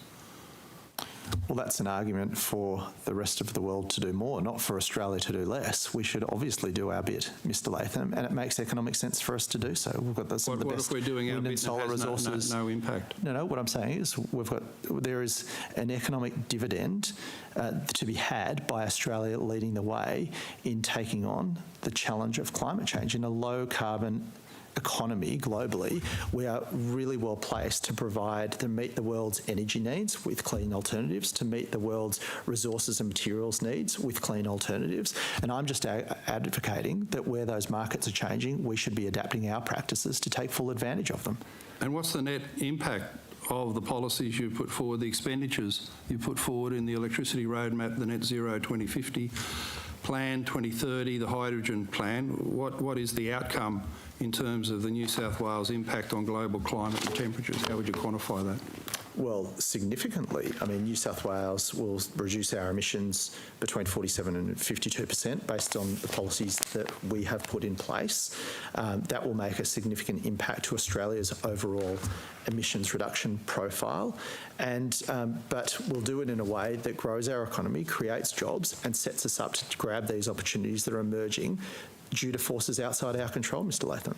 Why are you contradicting the science where Fiscal has said that Australia gets rid of its 1.3, New South Wales will be about a third of that, it has virtually no impact? I'm not contradicting the science. I'm saying that that's an argument for the rest of the world to do more, not for Australia to do less. And I think it's a matter of fact that the rest of the world is trying to come to a conclusion. The rest of the world is trying to get to a position where we're all doing more to protect our planet and hand it to our kids better than we found it. And I think you should get behind that as well, Mr Latham. Minister, as Treasurer, have you revised any aspect of the net zero policy you released in March last year, which said that it's only creating 2,400 jobs over a decade, just 240 jobs per annum? Is that still the modelling outcome of the policy? Well, let's talk about jobs. The energy infrastructure roadmap will see a jobs bonanza. No, I'm asking about the net zero policy, just 240 jobs per annum. It's not much of a job creator, is it? Cherry pick one aspect of our plans to reduce our carbon footprints and ignore others, Mr Latham. The reality is that our policies and plans are going to turbocharge jobs, drive investment. Our energy infrastructure roadmap will see over $30 billion worth of private capital coming into New South Wales between now and 2030. That means jobs, that means economic prosperity. I'm very proud of it. And the hydrogen plan, the $3 billion hydrogen plan recently passed the Parliament in that bill that I mentioned earlier on. Am I right in saying it's to create 10,000 jobs? Well, I mean, that is an opportunity that we'd be mad to pass up, Mr Latham. We'd be mad to pass up the fact that Japan, Korea, some of our big coal export markets are saying that hydrogen is going to be key to meeting their future energy needs. And I want to make sure that New South Wales wins the race to supply those markets. But we've got to move now, Mr Latham. What's the public cost per job? Of the forecasts, we can get you those details. They're all in the public documents, Mr Latham. It's $3 billion spent for 10,000 jobs. It's costing $300,000 a job. Is this what you're regarding will be typical of your employment creation as Treasurer, that these jobs will cost $300,000? No, I don't. As a Liberal, isn't it better just to give the money to the workers to invest? Well, we should be supporting workers, and one of the best ways we can do that is diversifying our economy, particularly in the Hunter, who are going to face headwinds through no fault of their own, which will disrupt the existing economy. We need to prepare for that future, and I would really like the opportunity to work with you on achieving that goal. All you've got me on is stamp duty reform, but the rest of it, we almost had peace. The government. Thank you very much, Chair, and thank you very much, Treasurer, for the excellent work you're doing, both in the environment and energy portfolios as well as, obviously, as Treasurer. Sorry? I was just wondering, Treasurer, if you had any issues that you'd like to clarify from today's hearing. Thank you very much, Mr Franklin. It's funny you should ask. I just wanted to clarify a response I gave to Mr Mookie earlier regard to just one, actually two, with regard to a series of questions around iCare remuneration and procurement processes. It's fair to say that they are important issues, and I'm concerned about a number of the propositions that were put to me. However, they require due consideration and advice, and I therefore propose to take those two broad issues on notice and make clear my position on these matters through that process. The second issue that I wish to clarify, and thank you, Mr Franklin, for giving me the opportunity, is that the Auditor General wrote to me on the 20th of October. Chair, that's the end of my questioning. Thank you very much. Please. Can I take the rest of your time? Thank you, Treasurer. Your time has now concluded this morning, and we will resume with all of the Treasury officials after a lunch break at 2 p.m. Thank you.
Welcome back, everybody. So most of the witnesses that we've had have carried over from this morning, so you've generally all been sworn in. We just need the Productivity Commissioner to take the oath or affirmation, if you could. Thank you very much, Chair. I, Peter Charles Acterstrutt, New South Wales Productivity Commissioner, I swear that the evidence now about to be given by me shall be the truth, the whole truth, and nothing but the truth. So help me God. Thank you. So we will reopen the questioning and we will and to Mr. Mookie. Start with the opposition. Thank you, Chair, and forgive me, it turns out one should not come to the Treasury estimates with the transport folder as well. Treasury Secretary, do you have an update as to any of the information or this morning that were potentially taken on notice? No, I don't, Mr. That's okay, no problems. I just thought we should start by giving you that opportunity. Can we start by talking about the WestConnex privatisation? Firstly, was that...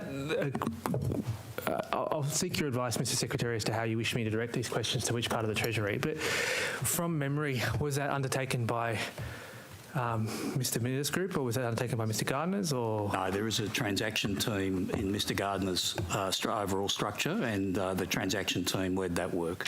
Thank you.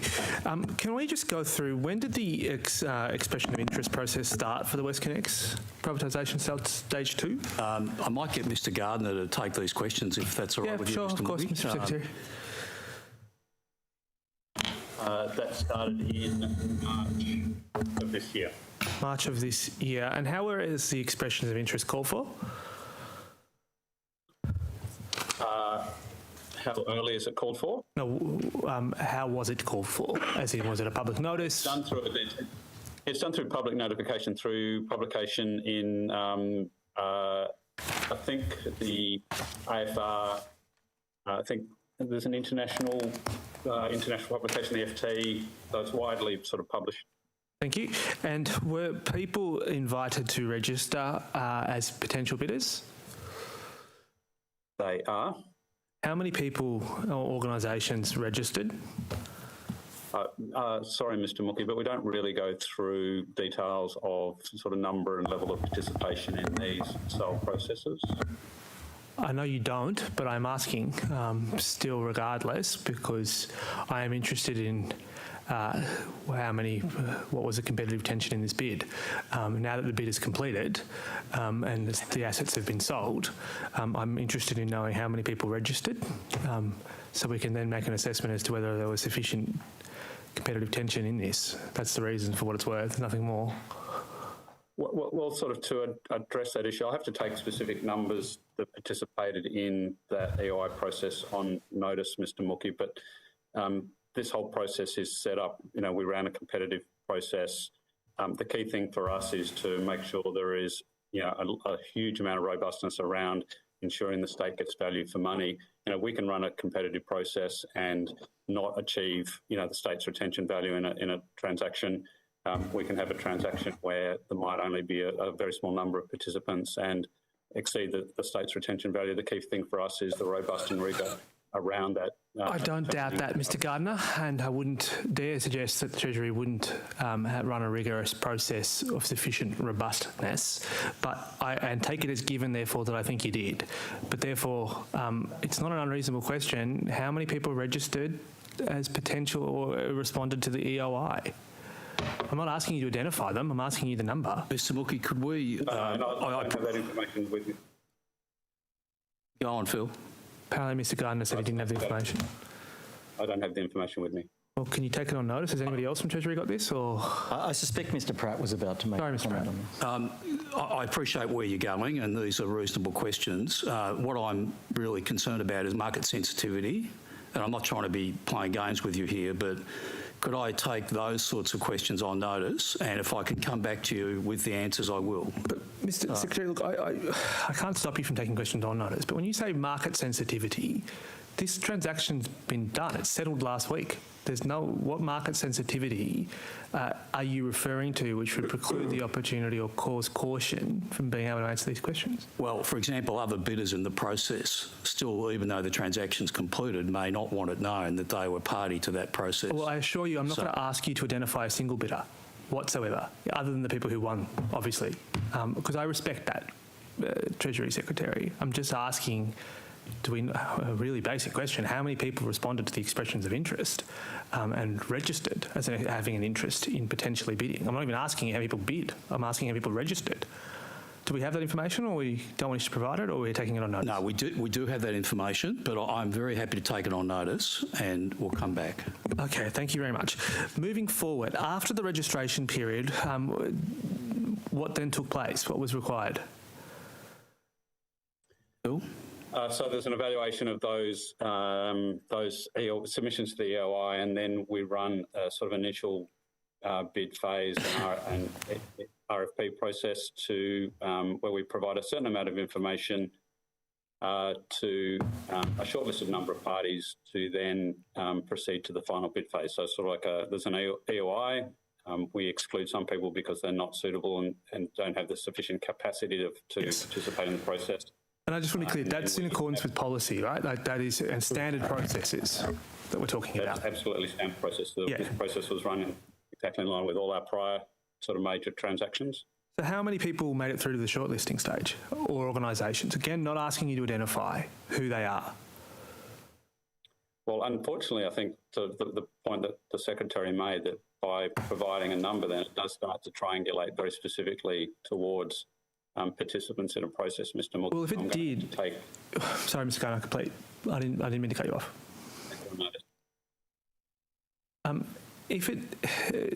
I don't understand the relevance of triangulation when it comes to the sale of an asset of this size. Like, this is budget estimates hearing about the sale of one of the state's biggest assets. Like, are we seriously suggesting we can't tell us how many people were shortlisted to buy this asset? Is that actually the position we're adopting? That is our commercial confident, obviously there's an overarching principle that, we enter into confidentiality sort of, contracts with all the participants in these processes. And so, yes, that's our position. So we're seriously suggesting that to tell us, and for that matter the public, how many people were shortlisted as bidders, we are breaching confidentiality after the transaction has taken place, despite no one asking you to identify who these people are. I'm simply flagging, Mr. Mookie, that I'd like to take advice on it. I mean, these are particularly sensitive transactions of this scale, as you'd appreciate, and as I said, if I can give you that, I definitely will. Secretary, can I just indicate strongly my support for my colleague's view here? We are after the transaction. Acres of newsprint have been spilt about this transaction. Well, I understand there may be sensitivities, and we haven't. The opposition certainly hasn't speculated about the number of bidders in the process up till now, but to not tell the public afterwards how many people were in the process at the various stages, in my view, would be extraordinary.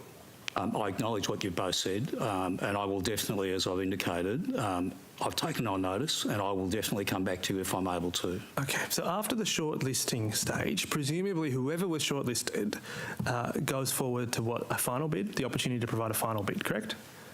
That's correct. And, I'm going to ask, and I'm sure you'll have to take this on notice, consistent with your previous practices, but did we get more than one bid? Final bid. Did we get more than one final? I have to take that on notice. You're in sync. You literally are in sync. Not planned, Mr. Mookie, I can assure you. I believe you, Mr. Mookie. But there has been media speculation, and I'll put this to you and give you the opportunity to clear this up. But the Australian Financial Review and others have reported that only one bid was received. Was only one bid received? Take it on notice. Indeed. Is it a case that participants in the bid process were entitled to recover their costs? Mr. Gardner? There was a particular provision, yes, Mr. Mookie, there was a particular provision, a feature of the transaction called a capital commitment fee, whereby if we received a bid in excess of the state's retention value, that was in all matters compliant, and they were an unsuccessful participant process, then we would make a payment, but that was obviously reliant on a successful sale process, and I can confirm that that payment was not made. Okay, so that was 1% of what? Was it the total value of the bid or the enterprise value? I can't remember the precise... Of the bid. of the bid. And you're saying that you can tell me that no one has, the capital commitment fee has not been paid to anybody? That's correct. So I'm going to infer, Mr. Secretary, either one of two things here, which is we either have a very generous consortium of people who lost the bid but aren't interested in recovering their costs, or no one bid, no one else put a bid in. There's a third scenario, Mr. Mookie, which is we received a bid that was below the state's retention value. Okay, well, did anybody ask for the fee? Sorry, Mr. Gunn, but it's a good point. You did mark it. They may not be eligible. It's a third scenario. Did anybody request the fee? No. Okay, so let's go back to scenario 1 or scenario 2. Are we inferring? Do you wish to respond, or do you need to take this on notice as well, potentially, Mr. Secretary? No, because we will obviously get back to where we were, Mr. Mookie, so I will take it on notice. You see where I'm going with this, don't you? Absolutely, and you have every right to, but I just would like to get advice on that and come back to you. Can you give us, given that we can't identify how many people registered, we can't identify how many people shortlisted, we can't identify how many people put a bid in, can you tell us how exactly did you check to ensure that we were getting fair value for this? Was there any independent views obtained? Yes, there was, and I'm quite happy if Mr. Gardner outlines that to you. I'm sure you are. Thank you, Mr. Gardner. So with all of these transactions, Mr. Mookie, there's a very rigorous process that we use external financial advisors to create a full valuation model. We test that model against a number of different scenarios, whether it's prior transactions. With this one, we can test it against the sale of the 51%. We can test it against a range of different cash flow models, against a range of different traffic scenarios. And we had a specialist evaluation team that was not part of the negotiation of the strategy that undertook an independent sort of verification of the valuation and stress tested the model, provided us confidence in additional layer of confidence in the retention value calculations and the valuation. And as the Premier then Treasurer said, we exceeded that number. So we're very, very confident we achieved a good value for money outcome for the state. Thank you, Mr. Gardner. In the sale of the first 51%, did those deeds for the sale of the first 51% provide the consortium then, which I think is called Sydney Transport Partners, the opportunity to provide a first bid? A right to offer? They had a right of first offer, but that offer was going to be evaluated at exactly the same time in the same sort of process as a bid that we would receive in a parallel sale process. So it didn't provide them with any material advantage in the process. Okay, I accept that that's what your assertion is, but when did they actually exercise their right of first offer? Yeah, this is the only pathway they could participate in the process. Okay, thank you. And insofar as, is it your view that the Sydney Transport Partners Consortium or members of it had access to information earlier than other potential bidders as a result of their 51% ownership? Well, they are familiar with the business that was being sold. So the way we mitigate that is to have a very, very extensive due diligence process with a significant data room. The Sydney Transport Partners, the WestConnex management had to participate in that process, vendor due diligence process. We do go to extraordinary efforts to level the playing field from an information advantage perspective, and I'm confident we were able to do that in this process. Or can you at least assure me that another party accessed the data room? Other parties access the data room, yes. Okay, great. Well, that confirms that someone participated somewhere in the process. That's good to know. Let's turn to the advisors. You said that you retained financial advisors. That's correct? Yes. Who were they? Citibank and RBC. And how much did we pay them collectively? We will be disclosing all that in our financial accounts. Just in total, those two, 12 million across the two of them. 12 million. I appreciate you will be disclosing them in your accounts, but I presume that you have also disclosed them under GIPA legislation, so I presume none of this is proprietary or public. So that were your financial advisors. Did you have accounting and tax advisors? We did have accounting and tax advisors. Who were they? We had PwC, who also were our traffic advisors. And how much did you pay them? Just one moment. You want to...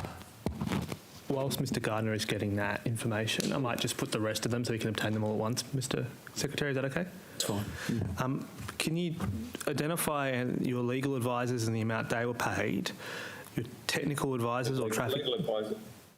Yep. The legal advisors are Allen's. Yes, I might just give them all to you at once, Mr Gardner, and then Mr McGraham will ask a question and then we'll come back for the answer. That might be more efficient for everybody.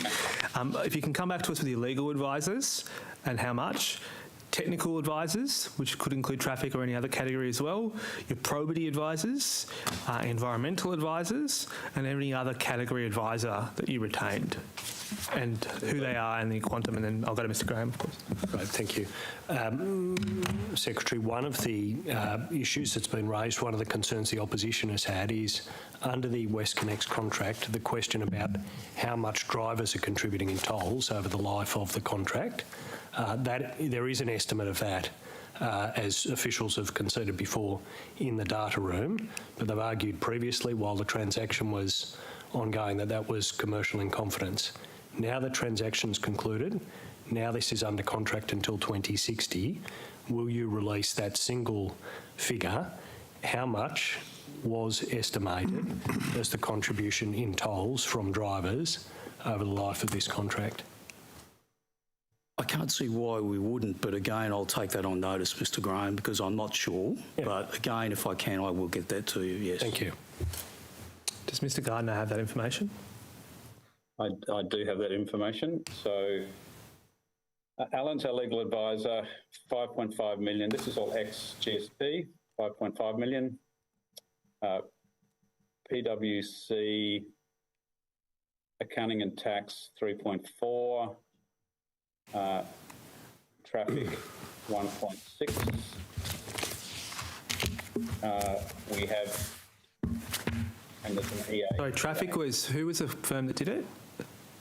PwC. And they were given 1.6, were they? 1.6. And that's in addition to the 3.4 that they were paid separately as your accounting advisor? That's correct, yes. And they also had an economic advisor role. Okay. Of 500,000. Yep. We had two technical advisors, MBB and Jacobs. Yep. MBB got paid 555,000. Yep. Jacobs 1.4 million. Yep. Our environmental advisor was ERM. They got paid 950,000. Our probity advisor was OCM, got paid 190,000. So who were they? OCM, O'Connor Marsden. Okay, yep. And how much were they? 250, was that 190? 190. Yep. Our communications advisor was Newgate. They got paid 500,000. Our insurance advisors were AJ Gallagher. And they got paid 129,000. And we had a valuation advisor, Reimer, who got paid 40,000. In total, what were the all? Can you sum all those costs up for advisors? 27.2 million, ex-GST. And how much does that compare to the first tranche, sale of the 51%?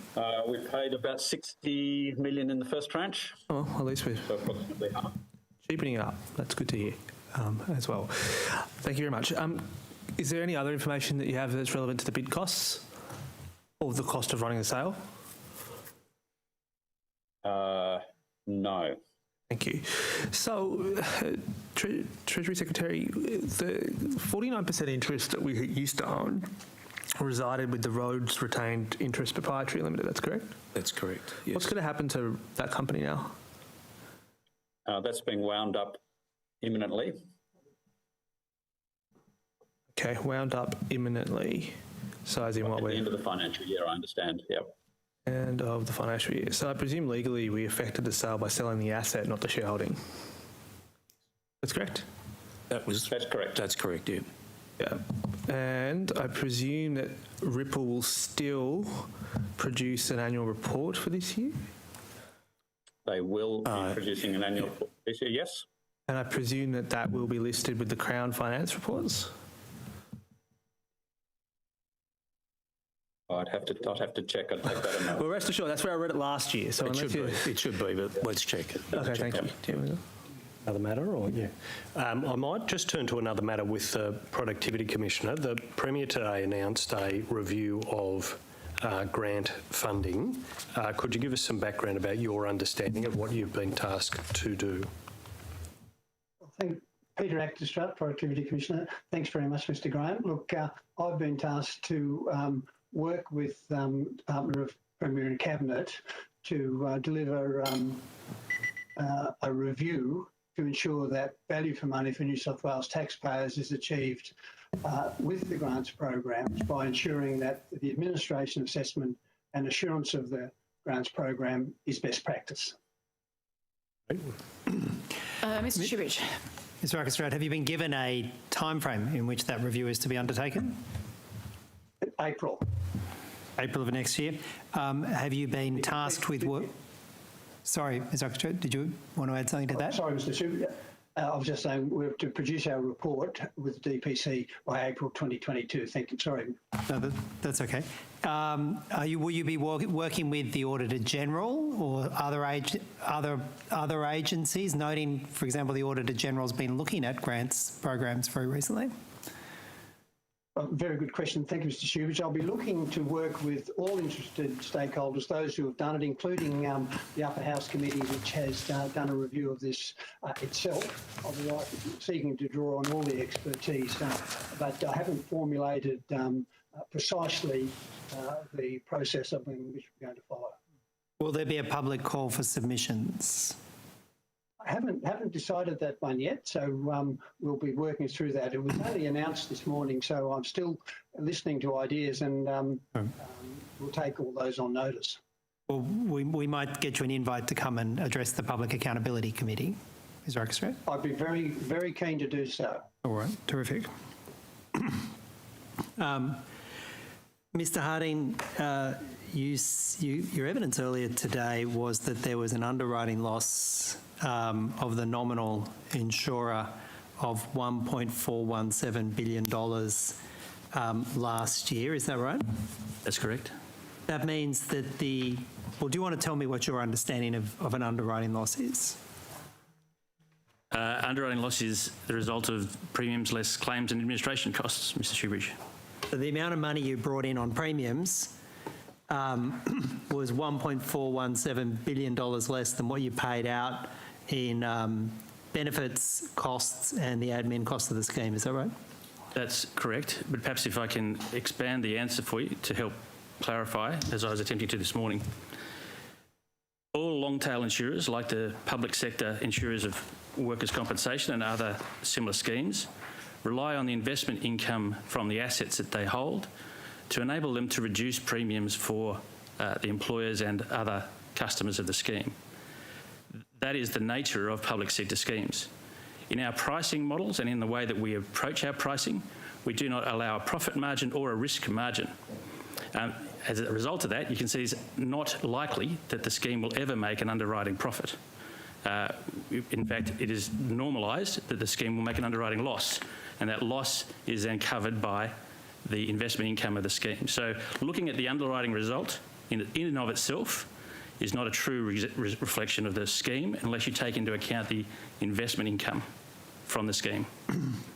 So is it true to say that in the last 3 years, the collective underwriting loss of the scheme exceeds $6 billion?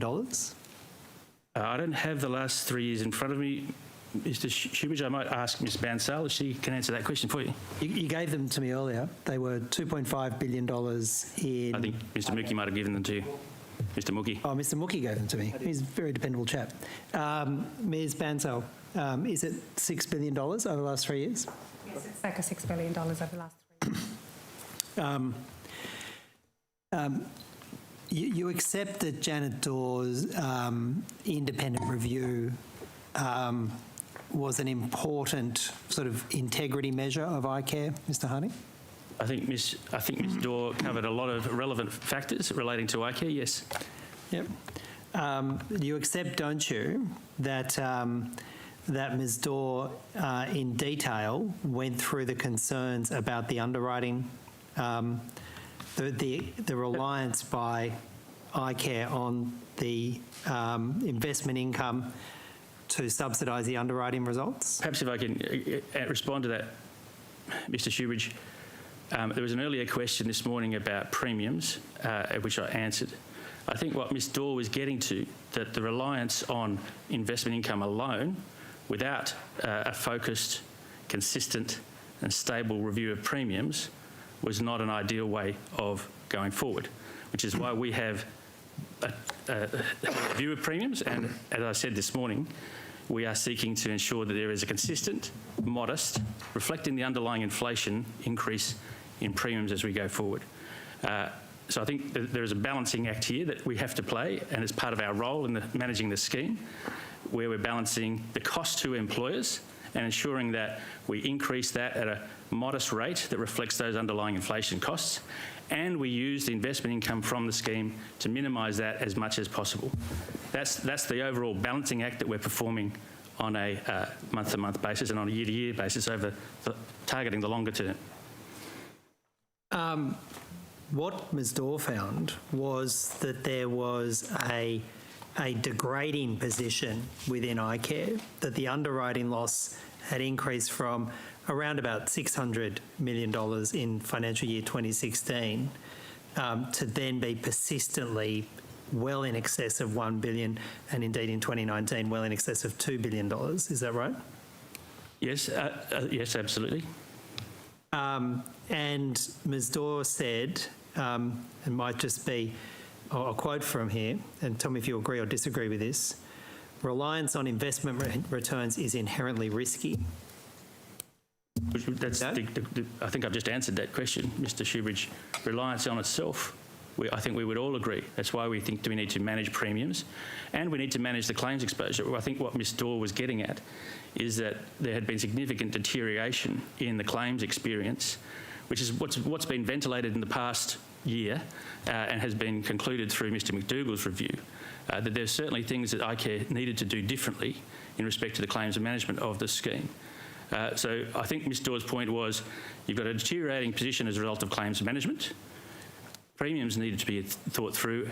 Otherwise, you are just relying on investment income, and we are working to address each of those elements as we go forward. Well, do you agree with Ms. Dorr's statement, and it's from 5.33 in her report, reliance on investment returns is inherently risky, especially if dependent upon to support the underwriting result? Do you agree or disagree with that statement? When it's taken on its own as a single entry, yes. Well, do you agree with this statement by Ms. Dorr? The reliance on investment is normal practice in insurance, but during times of economic downturn or volatility, that reliance, in this case not to make or improve on profit, but simply to just break even, is a risky approach. I think the issues that Ms. Dorr raised, as I said before, were all well ventilated and covered through last year's discussions and concluded through Mr. McDougall. The end result is our action plan going forward is to have a considered approach to premiums, to have actions that are addressing claims management, and to continue to deliver solid investment returns. In doing those three things together, we significantly reduce the risk to the scheme and we improve the financial sustainability of the scheme. Mr. Harding, do you have a target for where the underwriting loss should be? I mean, for example, did you hit your target? Was $1.417 billion in underwriting loss? Was that your target? We don't have a target for the underwriting loss, no. We have a target for the net return. As I joined in January, I'm unable to give you a view about what my target was for the current financial year, but... How much control do you have over the investment returns in the stock market, Mr. Harding? Well, investments, as you, I'm sure, know, are invested through T Corp. iCare's role in that is to advise and develop investment strategies, which we are advised on by Mercer, and T Corp executes those. Those strategies are based on a risk appetite that's agreed and defined by the iCare board, and reflect the overall risk appetite that we have towards that investment profile. Well, perhaps you might answer my question then.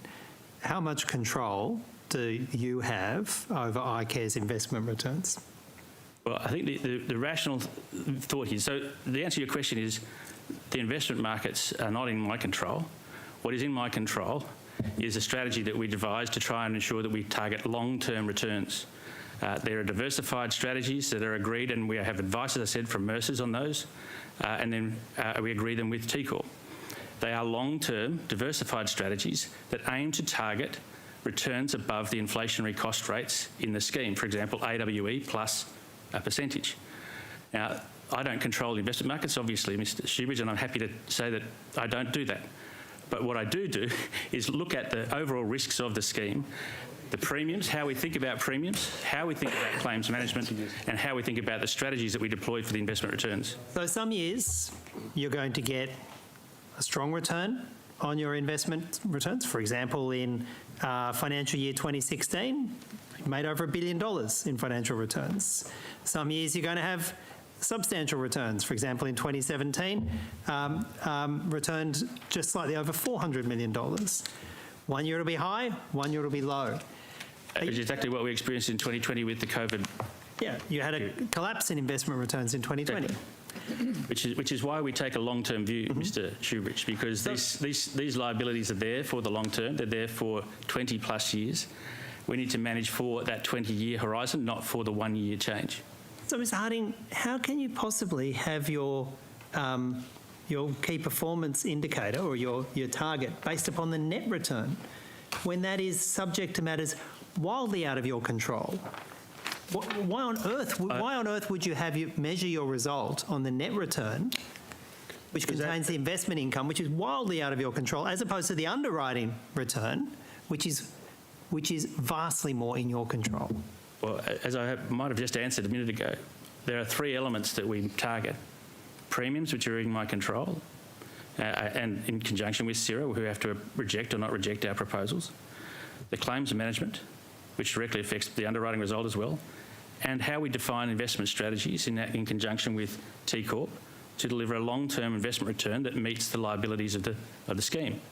Those three things together go to make up the net result, Mr. Shoebridge. Well, Mr. Harding, I'm asking you about whether or not a $1.4 billion loss in the underwriting result was whether that met your target or didn't meet your target.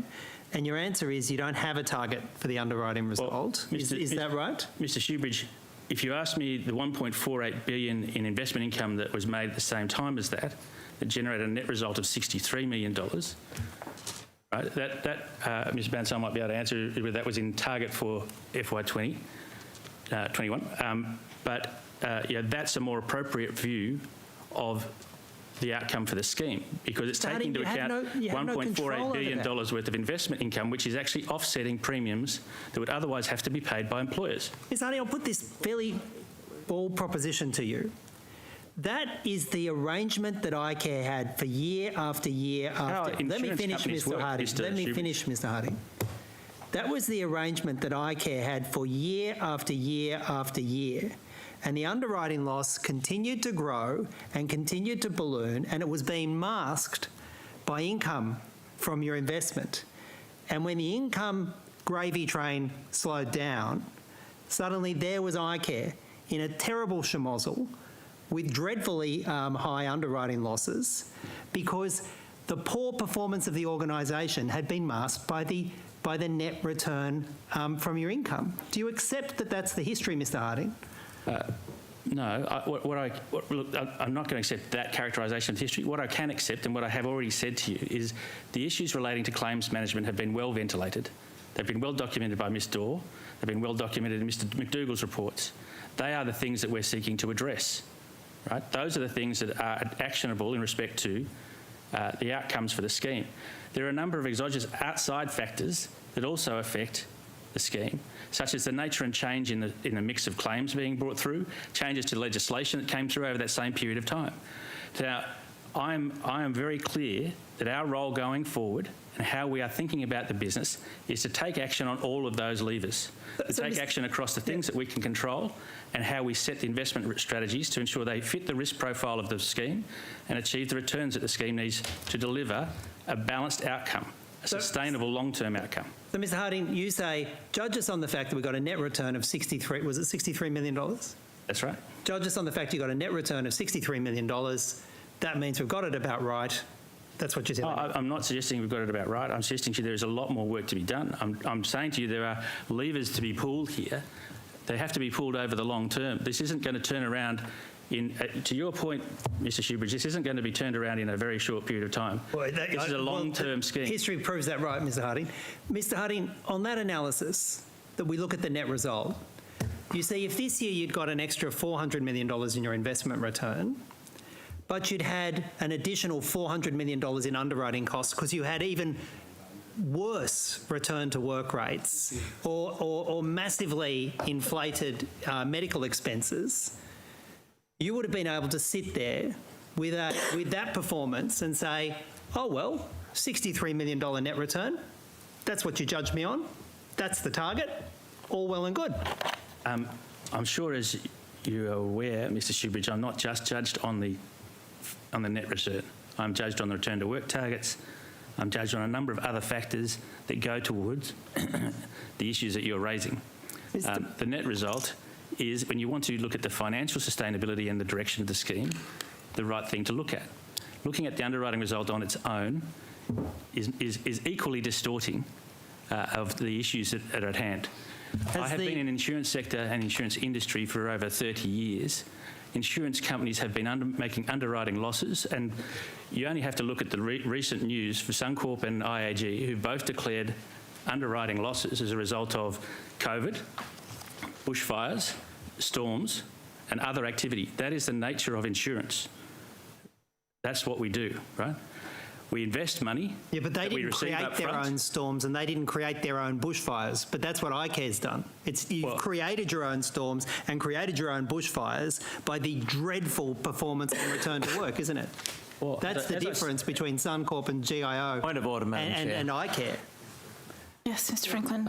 This is obviously an important and robust line of arguing, but I do think that Mr Shoebridge should let the witness be able to answer the question, be able to finish his sentence, and also be treated with respect. Yes, look, it is a robust line of questioning. I think Mr Shoebridge was finishing the question, but I do appreciate that you are entitled, Mr Harding, to finish your answer. Mr Harding. You ask the question again, Mr Shoebridge. You've created your own bushfires, you've created your own floods, and that's the distinction between you and those general insurers, because your floods and your bushfires, in terms of the cost of the scheme, were created through the dreadful performance on claims management and the appalling return to work rates. That's the difference, isn't it? I have already talked to you about the fact that we accept that the claims model, the changes to the claims model that were done before, that have all been validated through Janet Dawes' work and through Mr McDougall's work in the past, we accept that they are a contributing factor to where we are, and that's why we are focused on fixing those things and turning them around. They are not the only factor, but they are a contributing factor. We have a significant plan of work in place that we're actioning to address those issues and to bring the scheme forward. But it will take time, Mr Shoebridge. It's not waving a magic wand to change an organisation from where it was, to your point, in a bit of a schmozzle, to where it needs to be. But it's one factor that's contributed to the outcome, not all a factor.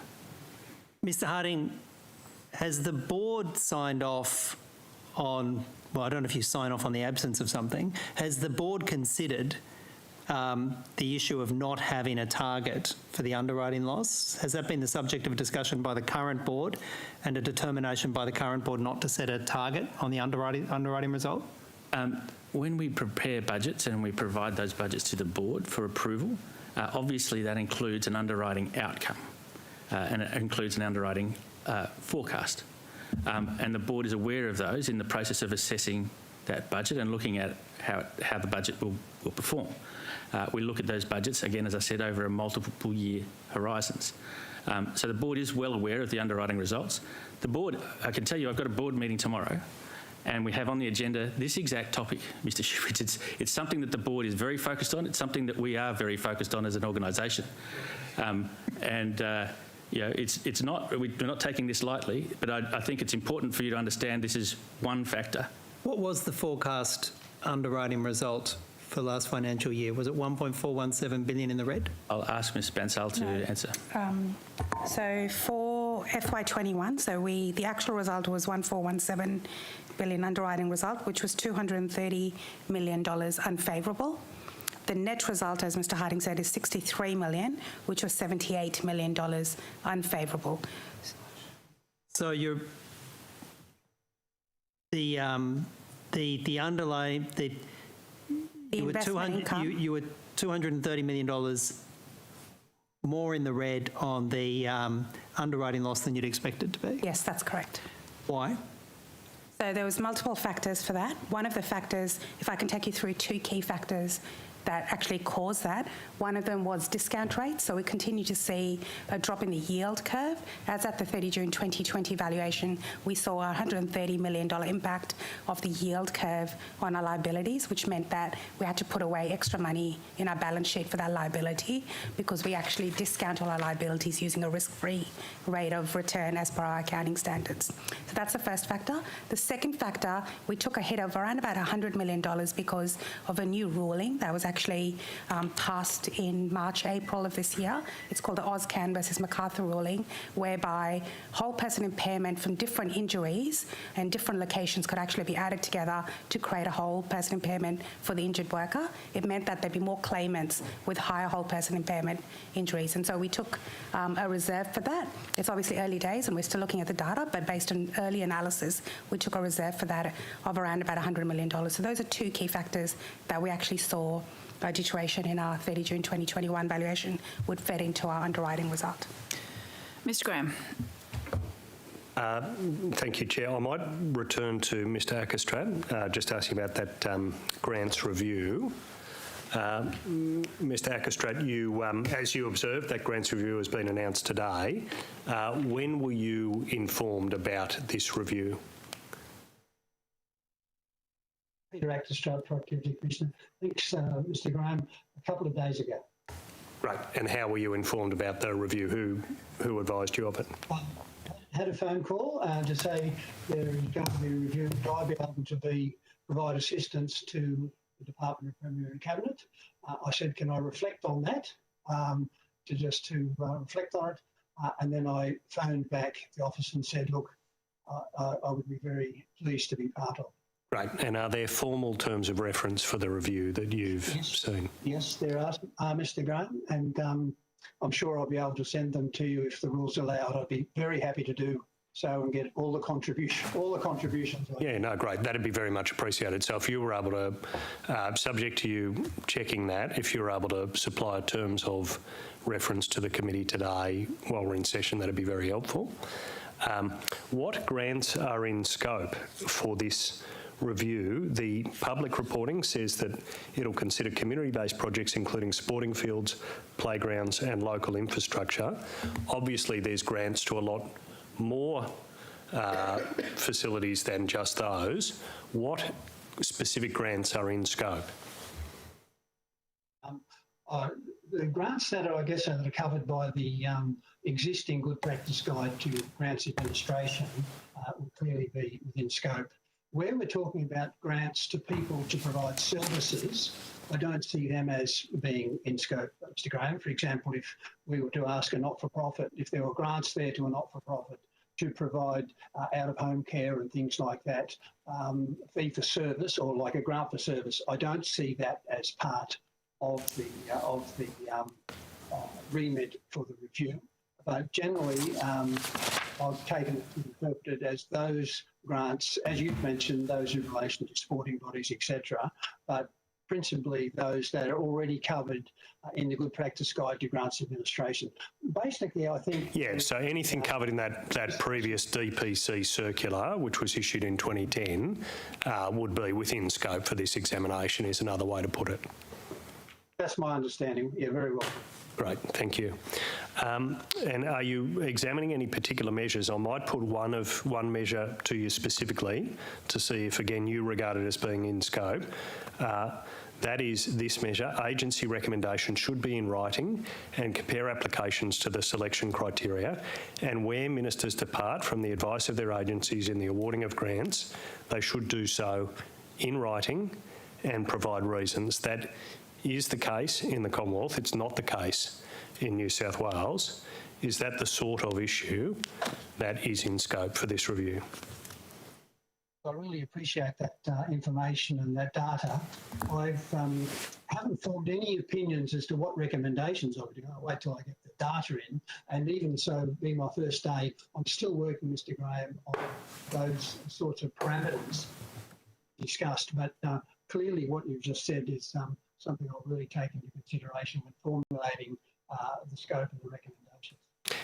Do you know how many grants are issued in New South Wales, or how many entities are issuing grants in New South Wales? Could I just make a quick point of order, Madam Chair?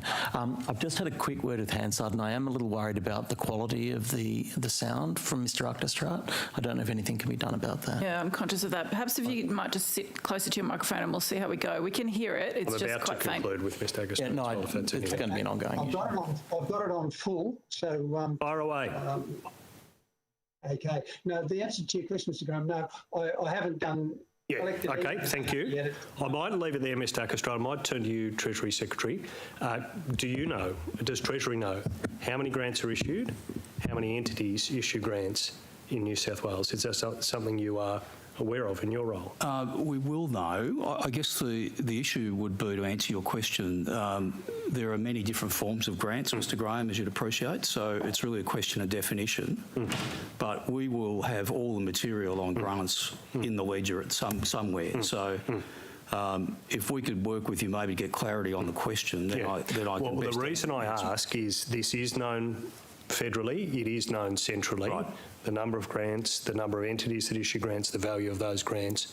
It's reported there, it's not reported in New South Wales. Looking at the Treasury controls that you have over grant funding, are you satisfied with the visibility and the controls you have, or do you think there's an opportunity to potentially improve them?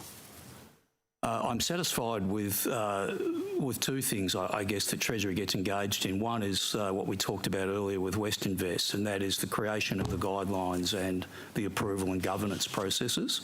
Where we get involved with that, I'm satisfied.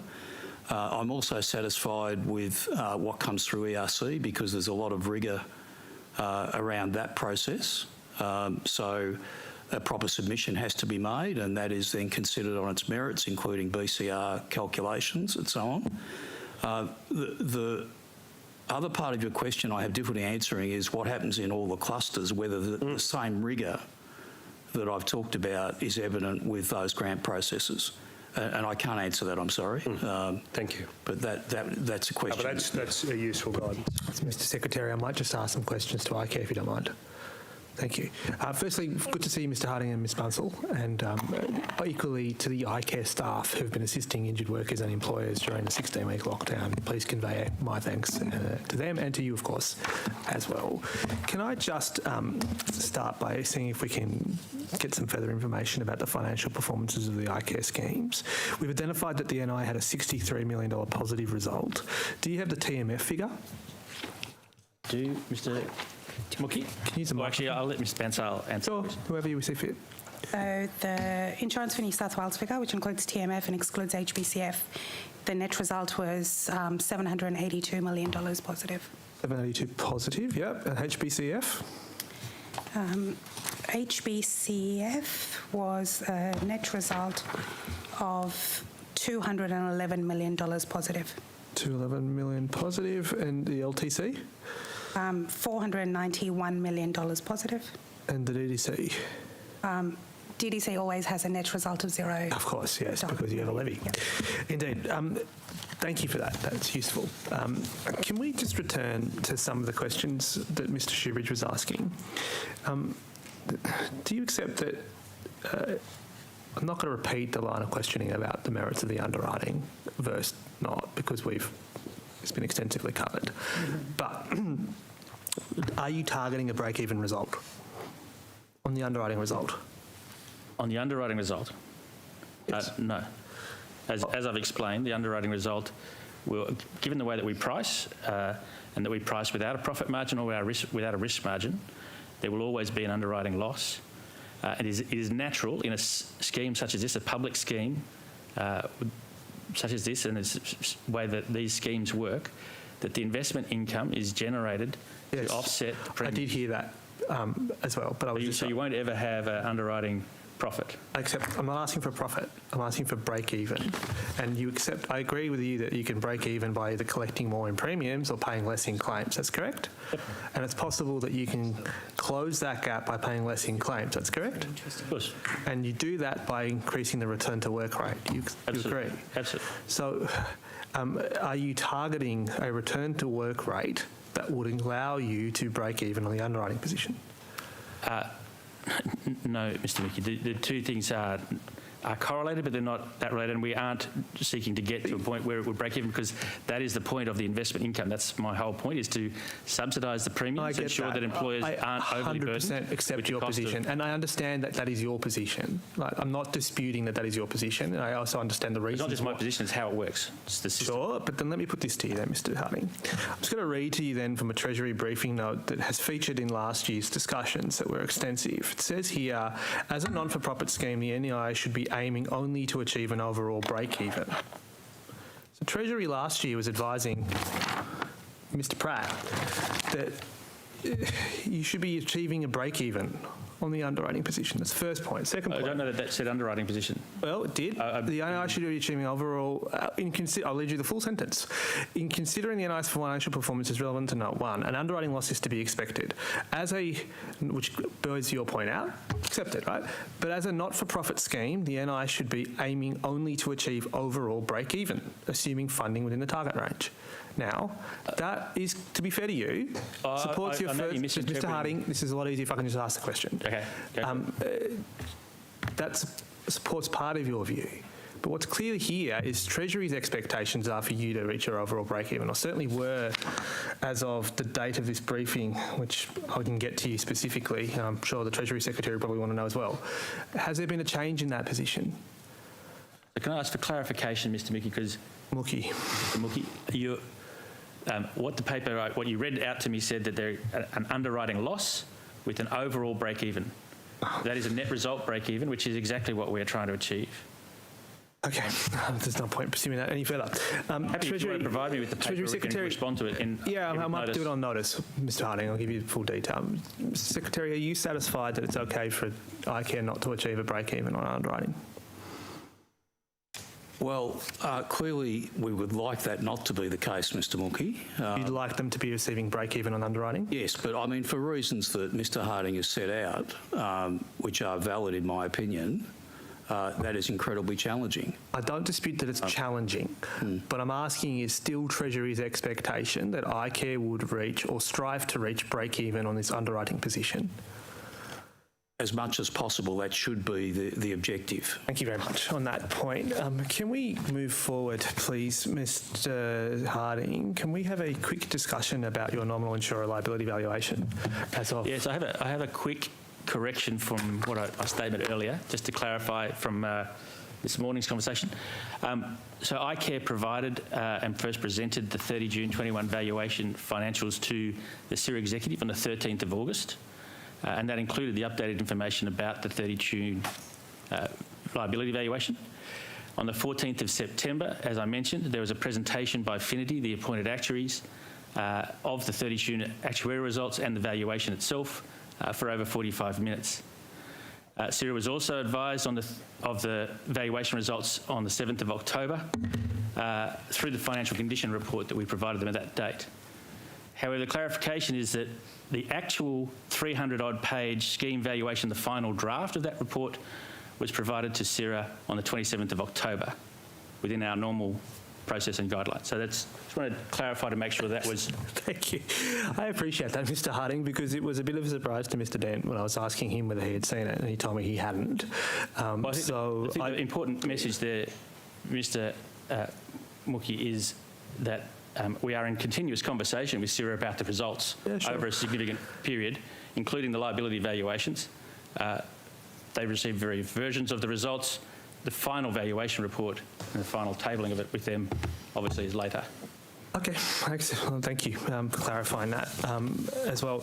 Can we turn to the nominal insurer liability valuation as of 31 December 2020, which was the last publicly available one? Fair. Do you have that with you? I'm going to ask Ms Bansal to answer the questions on the liability valuation. Thank you. This liability valuation reported a funding ratio. Sorry, I'm giving you the wrong date, Ms Bunsell. I want to start by asking you questions about the 31 December 2020 valuation date. This one reported a funding ratio of 98% on, that's correct? Yes, that's correct, 98% on a 75% probability of adequacy at 31 December 2020. Yep, and 11.7% risk margin, that's correct? Let me check. Yes, that is correct. Yeah. Okay, thank you. And then just going earlier in time to the 30 June 2020 valuation, do you have that with you as well?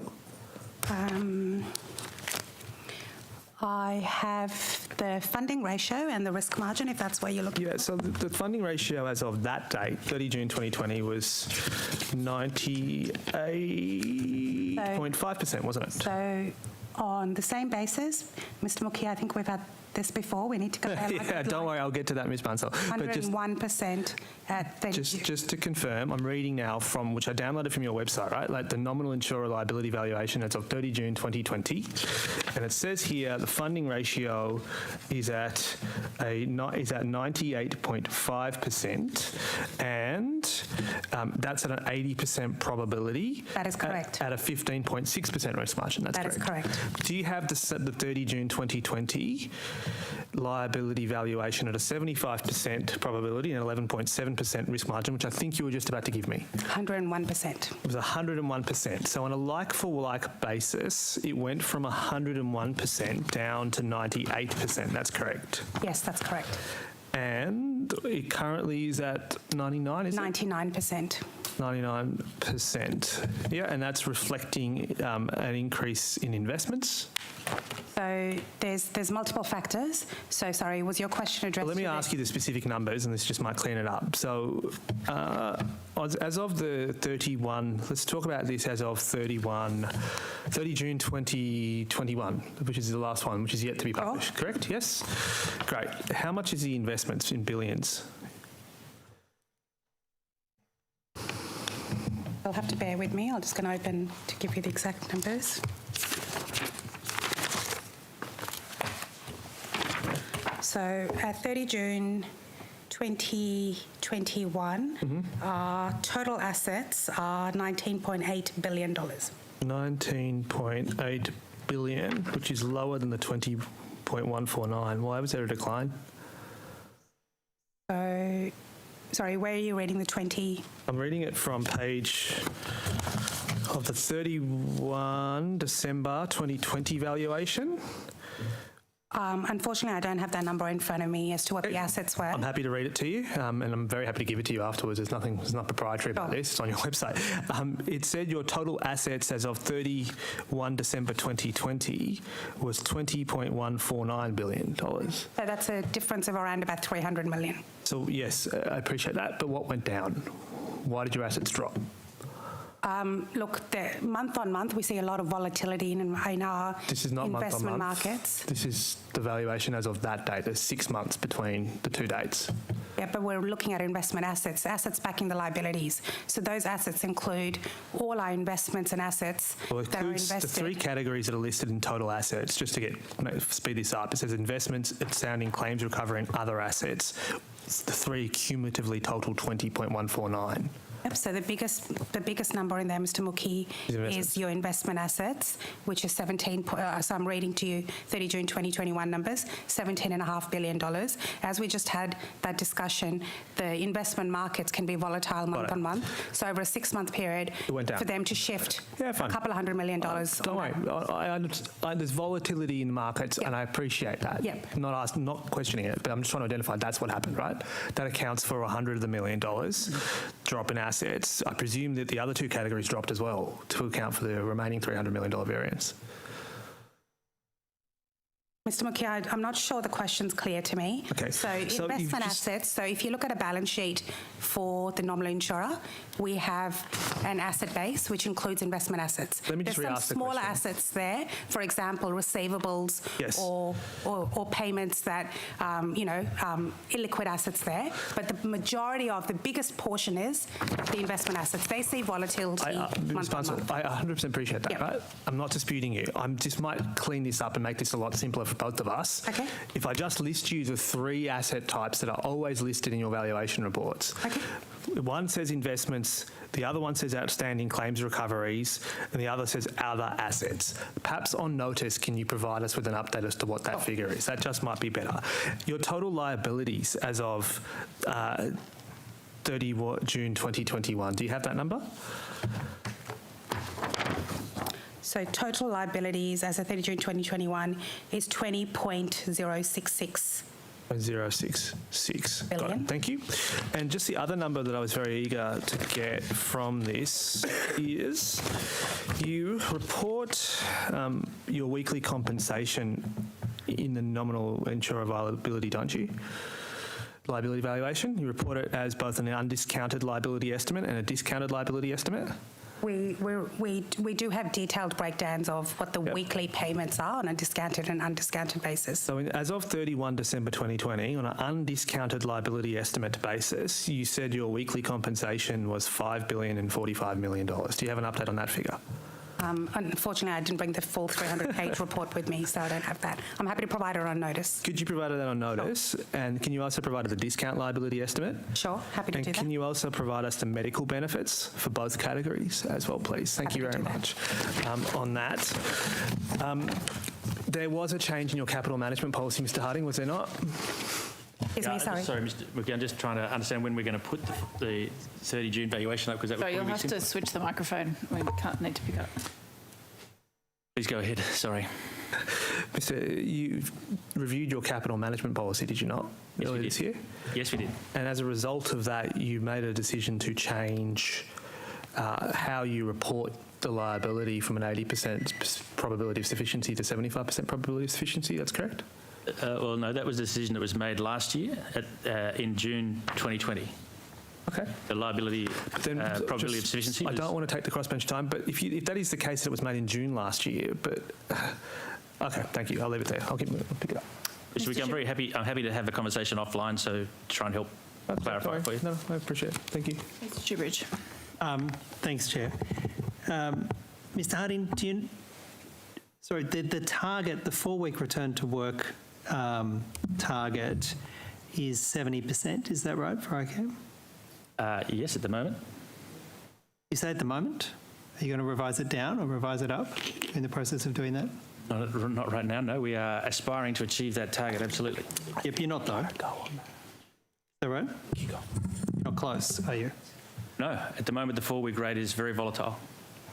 Well, it's not really volatile. It's just on an onward, downward trajectory, isn't it? It has. If I could read you out the month-by-month data from Xero, it's not volatile. It just goes down month after month after month after month from the end of last year, doesn't it?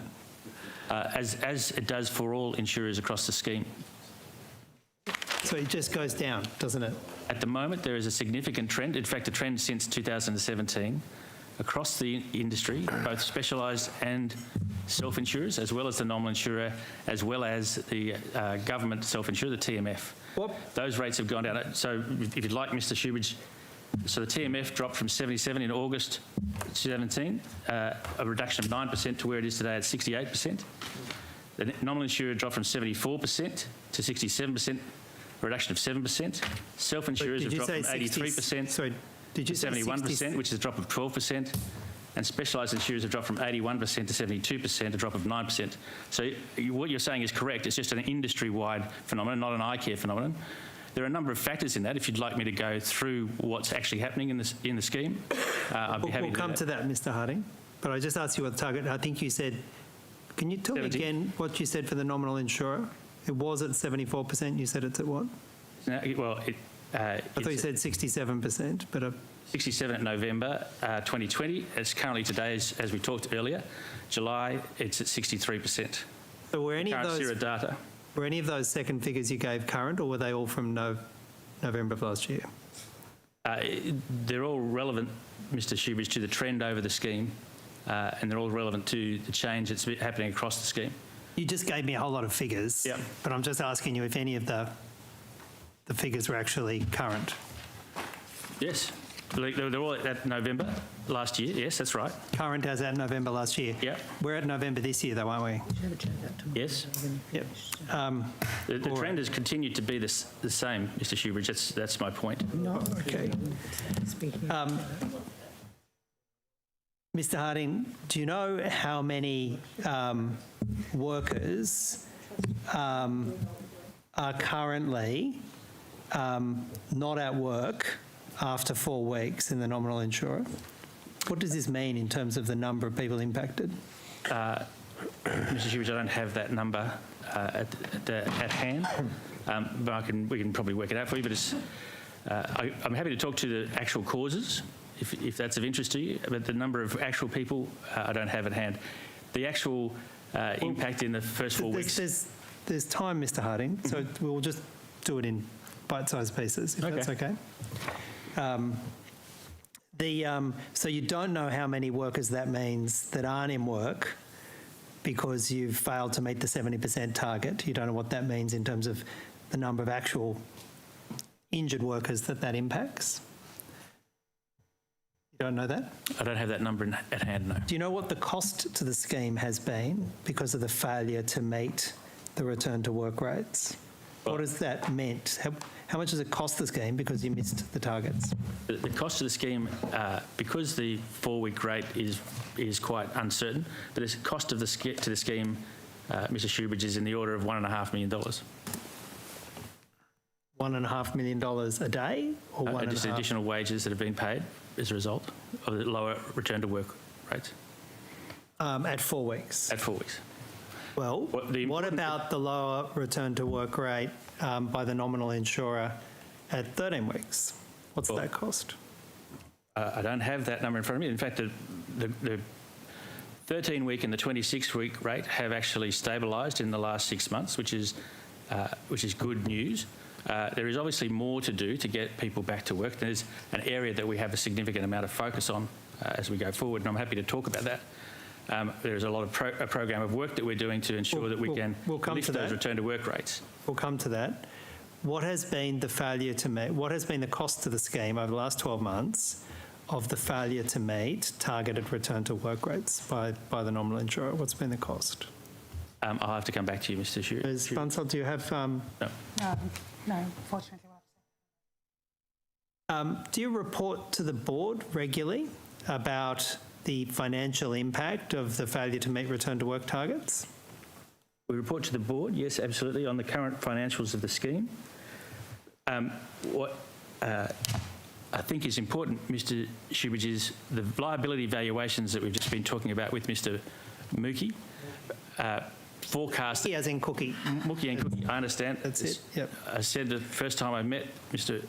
Mookie that it was going to get stuck in my head and I'd never get it out. So I apologise for my continual lapse. The liability valuations are a forecast of that future cost.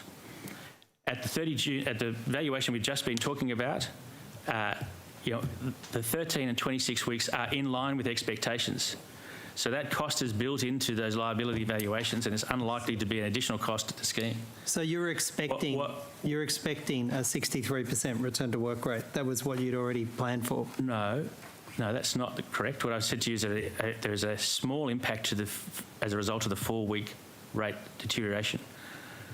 But the 13 and 26 weeks have been been stable, and they are in line with expectations of that valuation. So there is unlikely to be a significant cost. But let me come back to you. I'm happy to take it on notice and come back to you with a specific answer. Do you accept the position that CIRA had, that this was a red flag issue?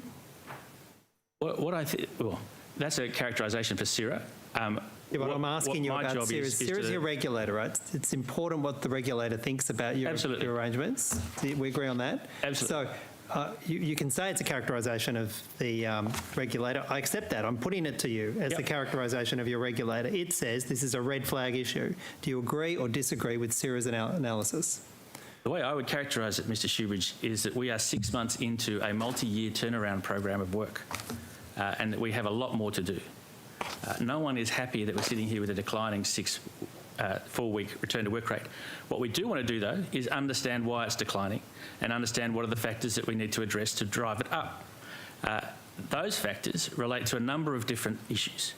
Part of it is related to, as I think was talked this morning with the Treasurer, the mix of business that's coming, or the mix of injuries that are coming through the scheme. Over the same period that we've just talked about, psychological claims have increased in the nominal insurer by 250%, and they are having a significant impact on return to work rates. At the same time as that, the return to work rate... What period are you saying? Again, we'll deal with this in bite-sized pieces. In what period are you saying psychological claims have increased by 250%? That's doubled plus a bit. From 2015 to today. You see, my understanding Can I finish my answer? Well, sorry. As I said, we'll do it in bite-sized pieces. I'm following this. I'll take the point of order, but I think we're trying to clarify questions as we go, but we do need to hear the answer, but I also think Mr Shoebridge is just clarifying. So perhaps try not to think about what the next questions are going to be. If you'd like me to finish the answer. So increase in the psychological claims, and psychological claims clearly take longer to get back to work. Unfortunately, we have also seen, if you look at the CIRA data on their website, that the return to work rate at that 4-week level for mental health injuries, as they categorise it, has gone from 40% to 26%. Now, that's the real issue that we need to get underneath and understand why has that reduced so significantly, to understand what we can do to address the 4-week rate. These are the things that we're focused on, Mr Shoebridge, to try and turn the return to work rate round. I mentioned this morning that we had invested in case manager capability. But Ms Harding, I don't want you to repeat evidence you've already given today. That is not helpful. I am attempting to explain the issue to you and explain what we're doing about it. Well, I wasn't asking you what you're doing about it at this stage. I was asking you about the nature of the issue, whether or not you agreed with CIRA's characterisation of it being a red flag issue. Well, I think the issues that relate to the claims there wasn't an management opportunity for a long chat about the history. Well, it seems that we're keen to look at the history. So what I would say to you is the characterisation of a red flag has something that's been ventilated for some time. These are consistently issues that have been talked about through Janet Dorr, through Mr McDougall. We are focused on addressing those issues and moving the organisation forward to fix the claims management model, to fix the case management model, and to get those things addressed so that we can get people back to work faster. There are other changes happening in the environment that will also impact on that return to work rate. Ms Harding, which isn't within scope of the question that I asked you. So, Ms Harding, in 2017, psychological claims made up 5% of all claims. That's when there were return to work rates of 76%. The latest data shows they're at 8.1% of claims. That is nothing like a 250% increase and goes nowhere near explaining the dramatic reduction in return to work, does it? Well, the analysis that we've had done by Affinity in looking at the causes of the falls in the 4-week rate definitely point to a significant increase, 250% increase, in that time period that I've just quoted. Ms Harding, well then perhaps I invite you to share with us, if you can right now, the Affinity report. I'll take that on notice, Mr Shoebridge, and I'm happy to share it with you. I just think we need to have a look at some of the commercial and confidence issues that sit behind it. And over to Ms Boyd.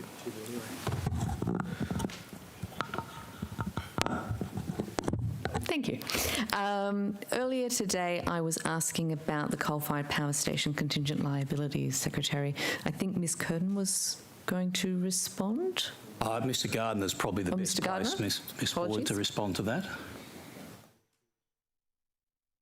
That is correct. Ms. Boyd, if you could maybe just repeat the tenet of the question, please.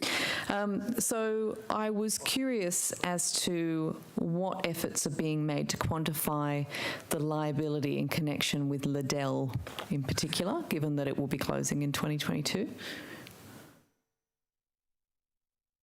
So the liabilities for Liddell sort of don't get triggered until there is actually a claim that is sort of, it only becomes applicable when a claim is made, you know, when someone like an authority such as the EPA sort of issues an order relating to pre-existing contamination that's been identified in a baseline study. So none of those events have been sort of triggered. We have a very small provision in the state's accounts, in the Crown. The last year it was in the Crown accounts, so it's reflected in the provisions, the total provision across the whole state. This is not specific to Liddell, of a little over $2 billion, and it's reflected as a portion of that.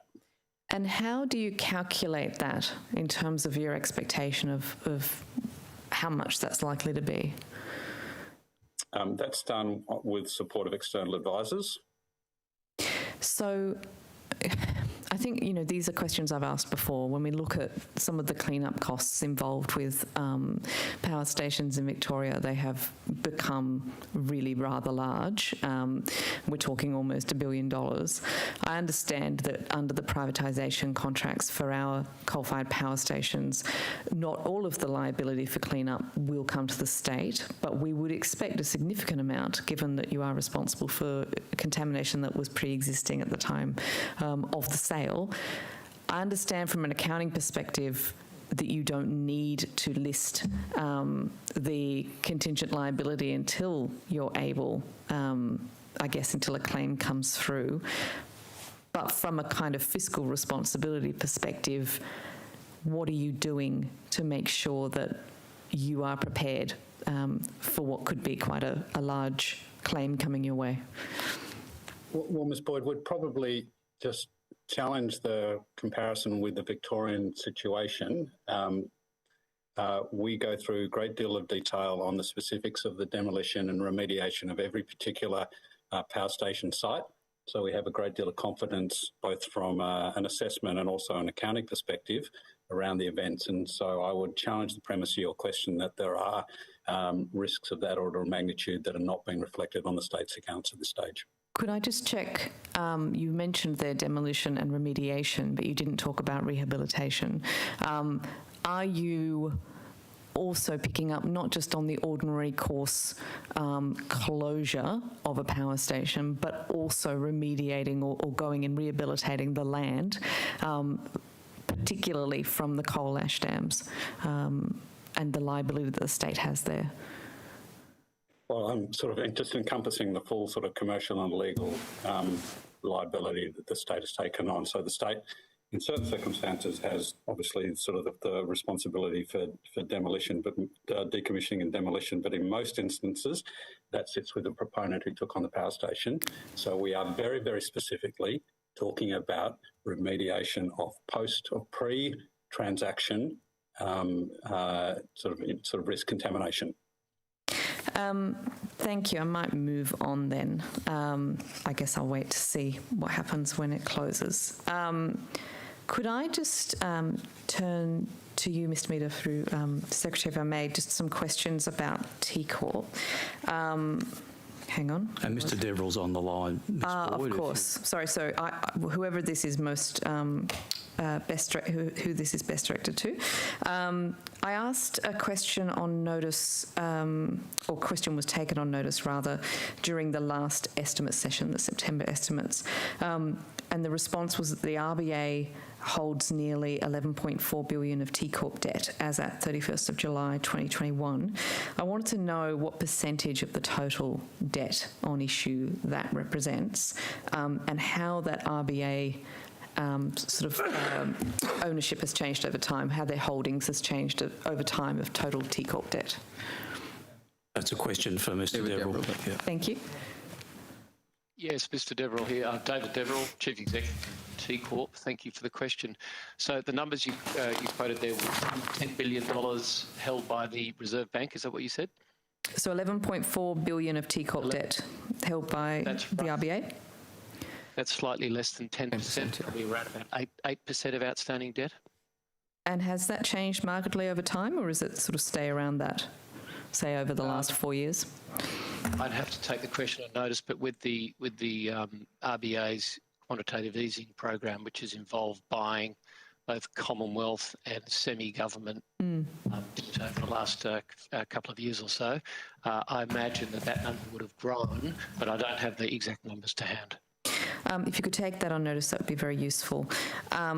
So if the RBA is holding around or just less than 10%, are they the major debt holder of all TCorp debt? The other significant holders of TCorp debt would be the big four banks here in Australia, but I don't have the exact numbers in front of me.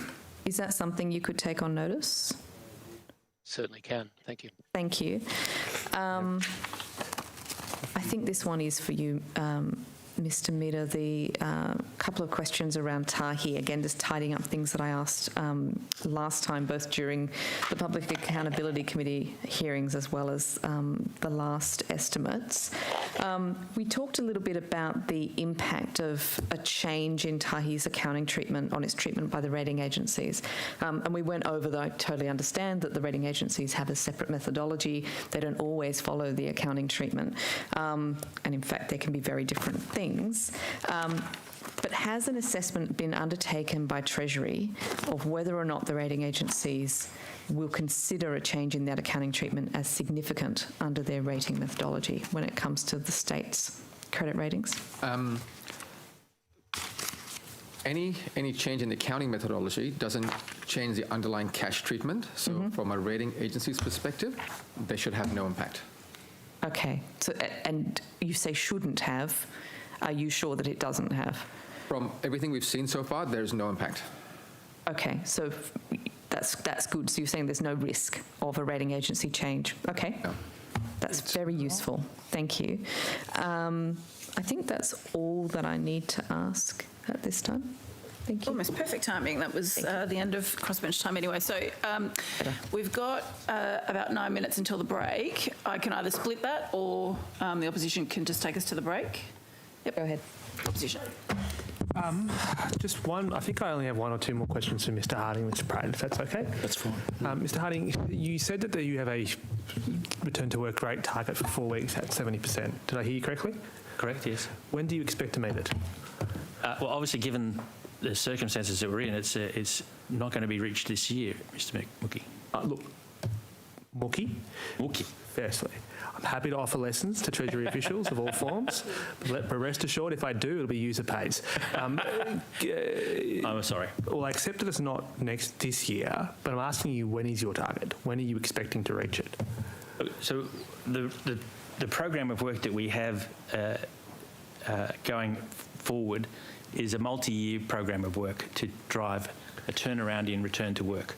What we have to, I guess, get clear is that changing that return to work target whilst the environment around us is changing so significantly makes any forecasting very uncertain. As I've just highlighted, we've got changes happening in terms of the nature of injuries that are coming through that are significant in terms of the shift and the impacts of psychological injury coming through. And for me personally, I think psychological injury in the workplace is the hidden pandemic that's going to affect this century. But there's also other changes happening in the environment around us, such as COVID, that has affected how people work. We now have 80% of the workforce working at home. Harding, I'm sorry to interrupt, but my question was, when do you expect to reach it? I'm not asking you what reasons or difficulties or obstacles you are going to encounter on that way, which, to be fair, I've been well canvassed. I'm just asking you, do you have a target year for which we can hold you to account to? At the moment, we're aspiring to try and move that forward as fast as we can, Mr. I'd love to give you a target, but I can only promise you that I won't hit it. Right? Because what I'm trying to explain to you is the world is changing around us at a very rapid rate. Please assume I understand that the world is changing rapidly around us. If you understood, then you wouldn't be asking for a target date. Mr. Harding, I'm asking you this question because it's in your KPIs. You've said it in this Parliament. You've said you're not meeting it this year. Yeah. When are you expecting to meet it? Well, Mr. Mookie, it's in my KPIs for this year. And you've missed it. When are you expecting to meet it? As I have just said to you, we won't achieve it this year. Whether we will achieve it next year or not is open for debate. Has the Treasury set a return to work target for 4 weeks for iCare? That's addressed to me. Yes. In your statement of business intent for iCare, what target have they been set by Treasury to meet in respect to return to work rates? Let me check with Mr Gardner on that. Would you like me to answer? No, I don't, Mr Harding. I'm asking Treasury. Same number you've already used. Mr Book, it's not for us to sort of define that. It's a matter between the iCare board and Insurer as to how to define that, the targets and KPIs. What targets has Treasury set for iCare in its statement of corporate intent, Mr Gardner, for the coming year? We don't have the governance of the nominal insurer, Mr Mookie, as you well know. I didn't ask about the nominal insurer. I asked about iCare. It is a nominal insurer. There is no iCare. Mr Harding, you're aware that you run more than one scheme, yes? Exactly. You're aware that you're an agency, the part of the public sector, yes? 100%. You're aware that you're created under the State Insurance Care Act, yes? 100%. You're aware that your predecessors on multiple occasions have said that iCare is more than the nominal insurer? 100%. So can you, why then are you saying that you are just, iCare is just the nominal insurer? No, I didn't say that. I said we're not just the nominal insurer. Thank you, Mr Harding, for your evidence. Mr Treasury Secretary, can we turn to some other matters, please?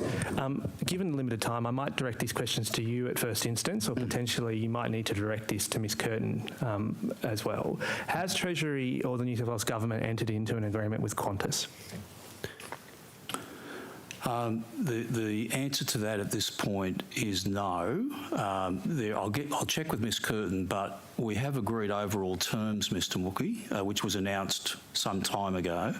I think, as I understood, no announcement has been made as to the terms, but rather I think you were in the process of completing the agreement. That's correct. We were, and Ms Curtin will have the up-to-date position, but what you've just said was correct, yes. Thank you. Ms Curtin, what's the up-to-date position as to the status of the agreement with Qantas about retaining their headquarters in Mascot?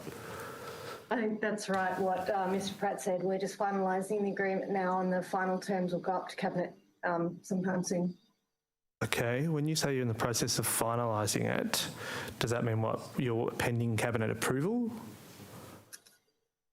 No, it hasn't gone up to Cabinet yet. We're still working with Qantas on the details. So you're still negotiating with Qantas?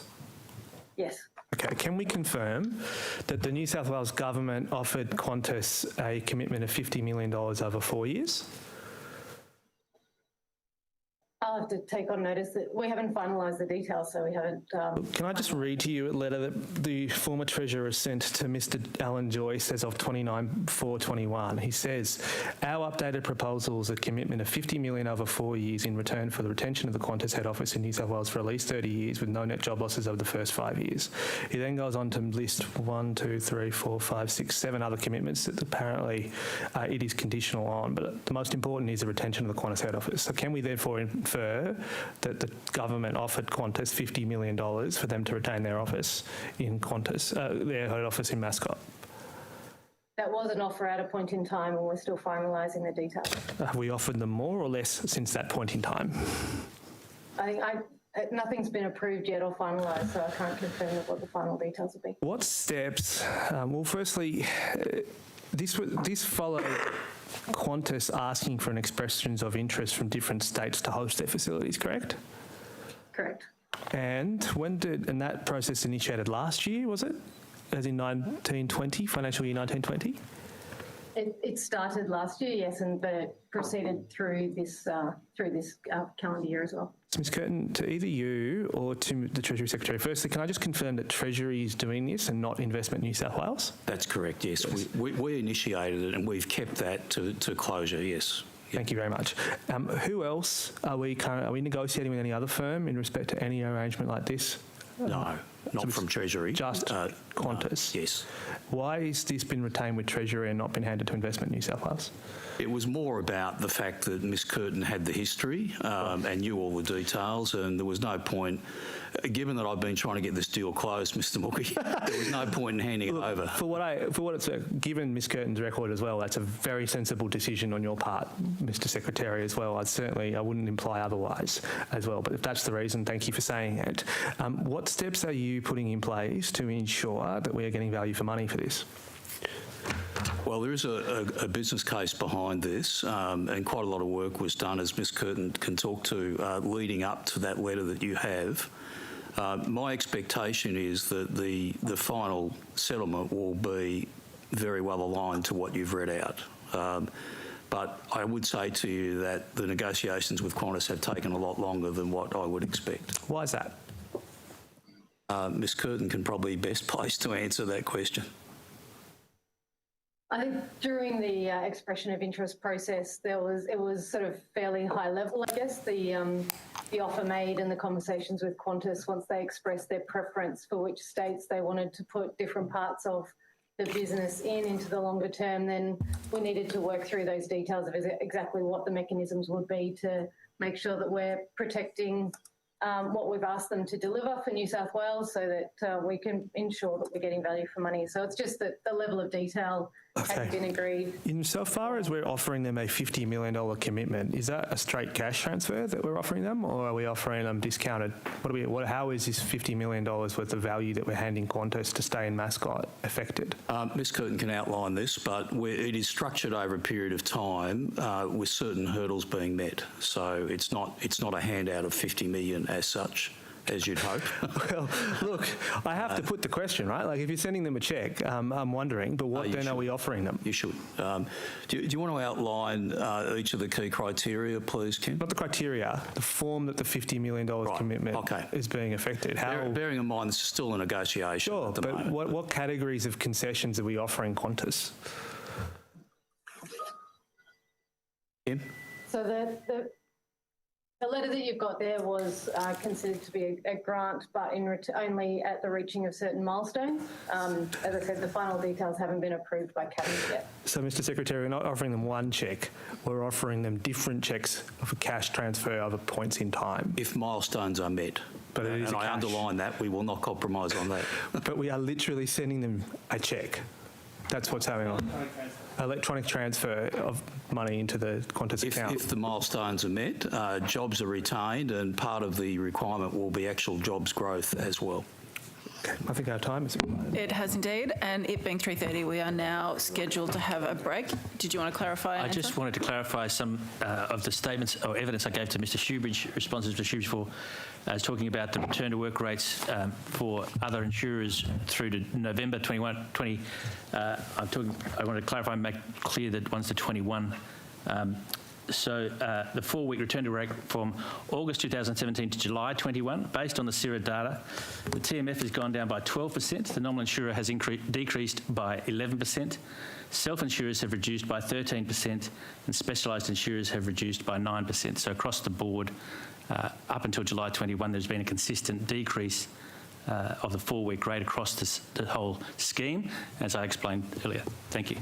Thank you. So we will break here and we'll return at 3:45. Can I just remind the people who are online to switch your cameras off and mute?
direct the questions to you, but you may find yourself in a position where you might want just Deverell to answer these questions. It's to do with the government's commitment to retire $11 billion worth of debt over the next 2 years.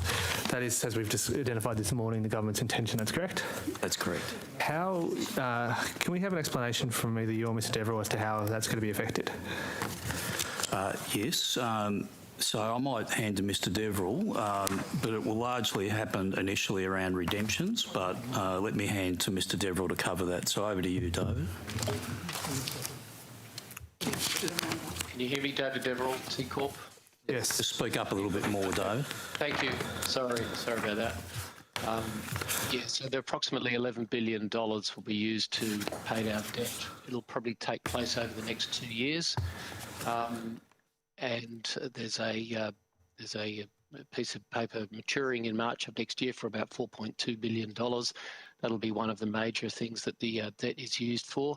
The cash is used for to retire debt, but we'll do it based upon market pricing and what the government's aims are in terms of its near-term fiscal strategy. But we expect the debt to be retired over the next 2 years.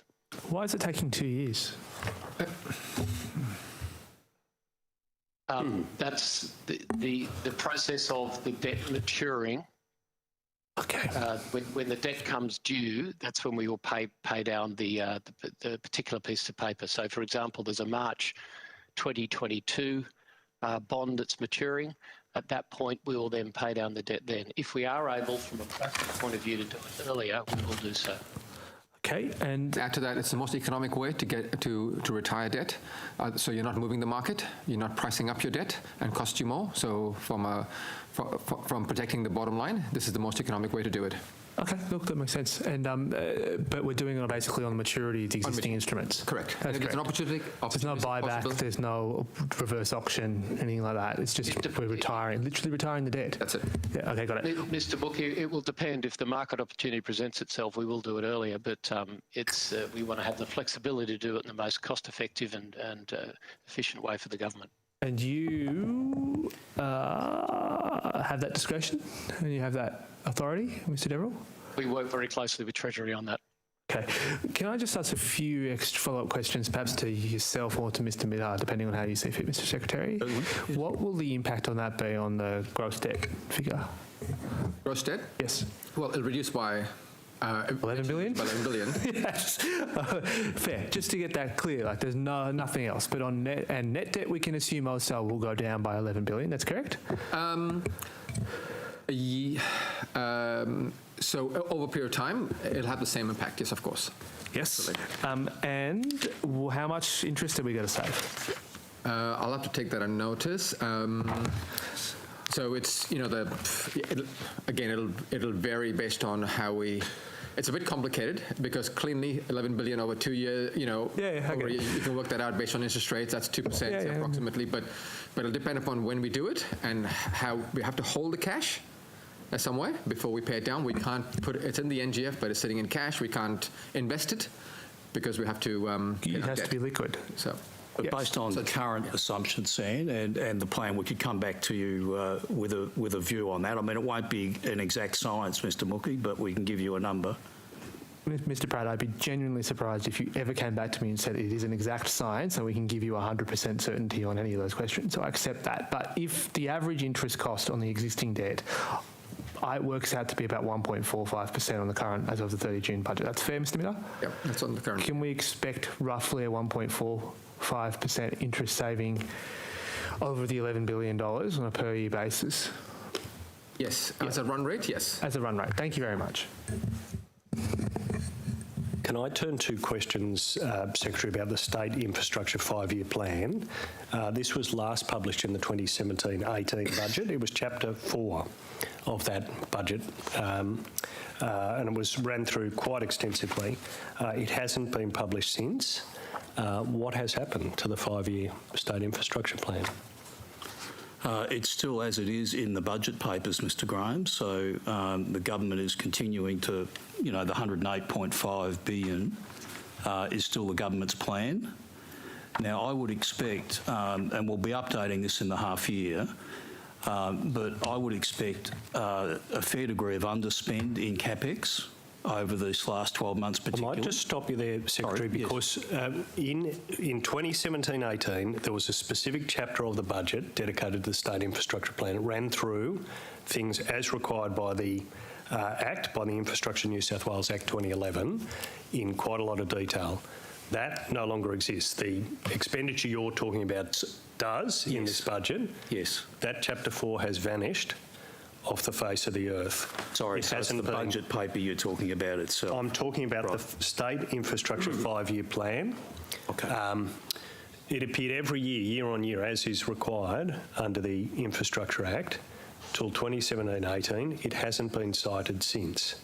Right. What has happened to it? Let me check then for you. Sorry, I misunderstood your question. No, absolutely. Mr. Moore? So the state infrastructure strategy is delivered by INSW. That happens every 5 years. I think it's due next year. I'm clear. I will check and see why that chapter has been dropped, but it tends to reflect that. But we'll come back to you on why that particular chapter is not in the budget paper. I do know, though, Mr. Graham, that the INSW are now working on a 5-year refresh of that. Yeah, understood. And I'll give you some background because I have asked Mr. Draper from INSW about this. What he said was, and this is now quite some time ago, more than a year ago, we've been considering in 1920 whether we publish this in a different format. The idea we're proposing is we'll publish it in an online format, allowed to be updated progressively, so decisions of government are made as we update the plan. Might be forthcoming in a month or two. Nothing's happened. It has disappeared, but there's an obligation in the Act to publish this every year. It was published with every budget up until 17-18. Is it of concern to Treasury is one of my questions, that this plan no longer exists. It exists, but let me assure you there was no plan by Treasury, deliberate plan not to publish it, not that certainly I'm aware of. Can I take this on notice and I'll pick it up, thank you, and I'll talk to Mr. Draper as well. Yeah, and for some additional background for you, I'm an opposition transport, opposition roads shadow. This is very helpful guidance for the state. Yep. It's required to be reviewed every year. That is an obligation under the law. Reviewed every year, provided to the Premier, published. The Premier's got to agree or disagree with that. In my view, that requirement of the Act has not been satisfied since 2017-18.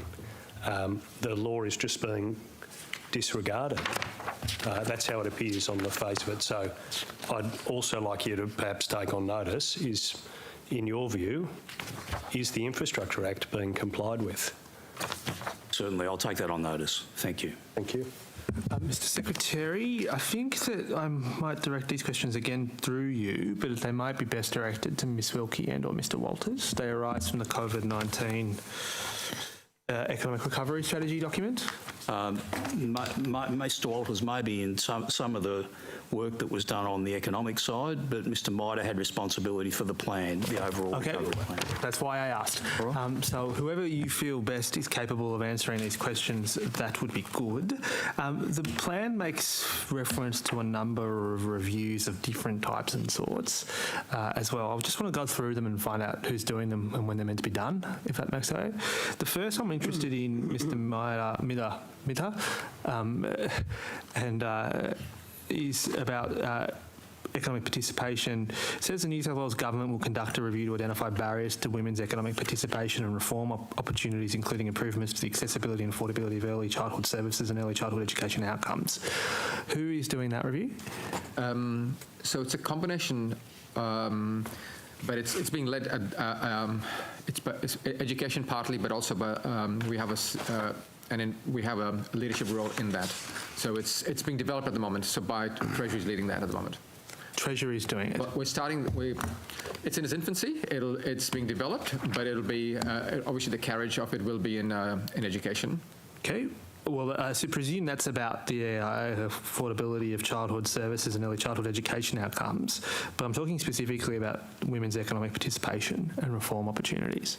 Given the gendered nature of the jobs downturn, I'm interested in who's doing that part of it. So it hasn't been decided, so the terms of reference for these reviews are still being developed, in short. When do you expect this review to be done? I don't have a date for you. Okay, is that because one doesn't exist? Yeah, well, it doesn't exist because the terms of reference are being developed with the time frame. Okay, fair enough. I'm not sure I can take that any further. Well, on notice, can we get some more information as to what the government's intentions are here, or Treasury's intentions, and just any further information you can provide us about that particular part? Mr Mookie, my expectations are, and I think this goes probably to your broader set of questions, is that this will be developed by the half-year budget. Do we have a date for that, by the way? We do. It's the 16th of December, I think. I'm not sure that's been announced. I think it's the third week of December. Don't hold me to a date, but yes. 16th of December-ish. Yeah, not an exact science. We do have a date, and I can take it on notice and come back to you. You're pleased to know that we do have a date. Yes. That's good to know. Let's talk about the faster payment terms policy, which Mr Gardner had to endure my questioning about the other day. Do we have any further information and clarity about who precisely is doing the faster payment terms policy review? So it's Treasury. Mr Mookie, yeah, I actually can confirm it. That's been handed to me since we last had the chat. Well, you can send me your Christmas card later, Mr Gardner. I expect to get it within 5 days. So you're undertaking that review, are you? I am scoping out how we will undertake that review at the moment. So similar to the answers to the prior questions, I haven't sort of determined the extent or nature and time frame of that review, but yes, in my domain. Okay, well, congratulations. Can we also on notice get what you expect in terms of reference, when it will be, and will it be public? We'll take that on notice. Thank you very much. We also have made reference in this strategy and a reference to an event saver fund, which I think we were asking some questions about this morning. Do we have any further information about that? That's with Minister Howen. So they're developing the terms of reference for that. So. Thank you very much. We also have a reference, which, look, my words, you don't have to agree with this, which is relatively amorphous, which says there's a commitment to reducing red tape to make it easier to run a business in New South Wales. What does that actually mean? I think they're looking at. I think this is a space that might. It's about looking at, it is about reducing red tape, so looking at current existing regulation, and to get best, to look at business support. So I don't have any, again, terms of reference for all these are under development, so I can't give you anything further on them. Look, it's just a dot point, right, in this strategy, which I presume someone put in for a reason, that says, it's on page 10, it says reducing red tape to make it easier to run a business in New South Wales while ensuring customers are protected. Is that a reference to a better regulation process? I think Ms. Wilkie might have some more information around this. No, I'm sorry, I don't. Okay. On notice, can we get some more information as to what that might mean, if that's possible? Just to the Chief Economist, if that's possible. Chief Economist, were you involved in the development of this plan? Mr. Mookie, I've been providing broad, high-level comments, economic advice in development of the plan, yes. Okay, broad, high-level comments. Do you have an estimate as to how many jobs you expect this to create? Well, that would depend on the nature of if there's government spending involved, the nature of that spending and what the multipliers might be. Yeah. So, which is broadly speaking the answer you gave last time, Mr. Walters. That's correct. But specifically, I guess the variation between this one and the time previously we asked you, which was before it was released, is that this one sets a target of restoring 260,000 jobs by the December quarter 2022. Did you identify that as the appropriate target? We provided advice on that, Mr. Mookie, in the sense that when the plan was put together, that was the expectation of ballpark job losses during the Delta phase of the pandemic and the Delta lockdown. So it was essentially the same level of job losses as we experienced during 2020. Okay. So the idea was that we'd like to get those jobs back as quickly as possible. And that was the advice that we provided. We'd like it to be in a way very similar to what occurred in 2020 when those jobs were recovered and then some. Do you mind just taking this on notice? Because, look, I don't want to be here forever. But Victoria recovered the 260,000 jobs. I think it's actually a bit less, 255,000 jobs within 9 months of their second lockdown. Can you just take on notice whether any comparison was undertaken between their recovery, for want of a better term, and the target that's been set here, and whether you think there's any meaningful variance and difference between the Victorian experience and the New South Wales experience, which would give Treasury reasons to distinguish why it requires 14 months and not 9. Do you mind just taking that on notice? I can do that, Mr. Mookie. Thank you. Thank you. Secretary, I might turn to the community fund within the New South Wales Generations Fund, which you previously advised, or officials have previously advised, has been discontinued. When was that precisely discontinued? I have to check a date, Mr. Graham, but what I can say to you is there was one round of grant allocation. Yeah. And then it was ceased after that first round. But So on notice the date. Yep. How much was invested in the fund for that single round? It was really just the slightly under 25. It was slightly under 25. If you want the actual expense, though, it would have been below that. Yes. We can come back on that too. I'll take that on notice if you wish. Is it 19.7 million that was actually paid out in the end? I can't confirm that, but I'm happy to take that away. Unless Mr. Myler. Yeah, that's right. So about 19. It was just under 20, and there was a couple of million. It was $1 million or so of expenditure to run the whole process, and that was it. Yeah. Okay. All right. Thank you for that. And if you could also either answer now or come back on notice for how many projects were actually funded in the end. So the expenditure was less. 248 projects were announced, but were they all then subsequently funded? Right. Take that on notice. On notice, that'd be helpful. And I take it that the investment has been abolished, not the fund, because that's established in... Fund is still there. In legislation, yes. But it's not being exercised, it's being closed from your point of view. That's correct. What can you tell me about how many votes happened during the voting process, the innovative voting process that occurred during this? Look, I'm sorry, I'm going to have to take that on notice, but what I can say to you that there was overwhelmingly positive feedback from the community on that process. A significant amount of work went into the voting process. Yeah. And the objective was to largely replicate what voters are used to in voting politicians. Yeah. So that's what we did. It was very successful, and the allocation was seen as very fair. And all the feedback I've had has been extremely positive, Mr. Graham. Yeah, so. No, thank you. So perhaps the number of votes and the number of votes for each of the administrative areas on notice. Okay. Thank you. We will do that. Yes. What have been the investment returns for the Generations Fund over this period?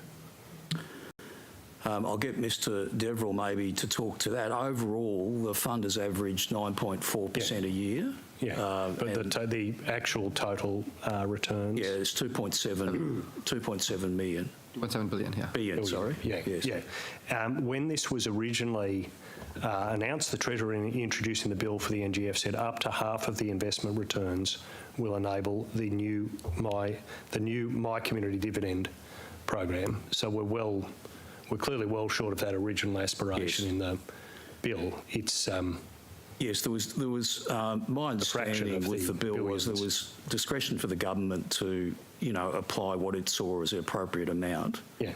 And you're quite right, that is the way the bill was written. Yeah, and we're now orders of magnitude away from that original aspiration. Yes, we are. Yeah. And you sound like you do have a range of informed views about it. Has Treasury conducted a review or assessment? Yes, we have. Yeah. Could you make that available to the committee? Could I take that on notice? I don't see why not. That was done through Premier and Cabinet, so I'll take that on notice. Thank you. Mr. Shoebridge. Oh, thanks, Chair. Ms. Pratt, this might actually be best directed to Ms. Wilkie, but if not, feel free to direct it somewhere else. Ms. Wilkie, what is the current projected New South Wales wage price growth over this financial year? Do you know? Actually, I think I'll give that to Stephen Walters. It will have been the latest projection we've got will be in the budget, from the budget numbers. Stephen, have you got those numbers with you? I do, Ms Wilkie. So, Mr Shoebridge, the answer in the budget as to wage price index forecast for the 21-22 fiscal year was 2%. 2%. And that's substantially higher than what the wage growth had actually been for last financial year, isn't it? Because it was less than 2%. Yeah, well, that's correct. The previous financial year, the wage growth was 1.5%. Yep.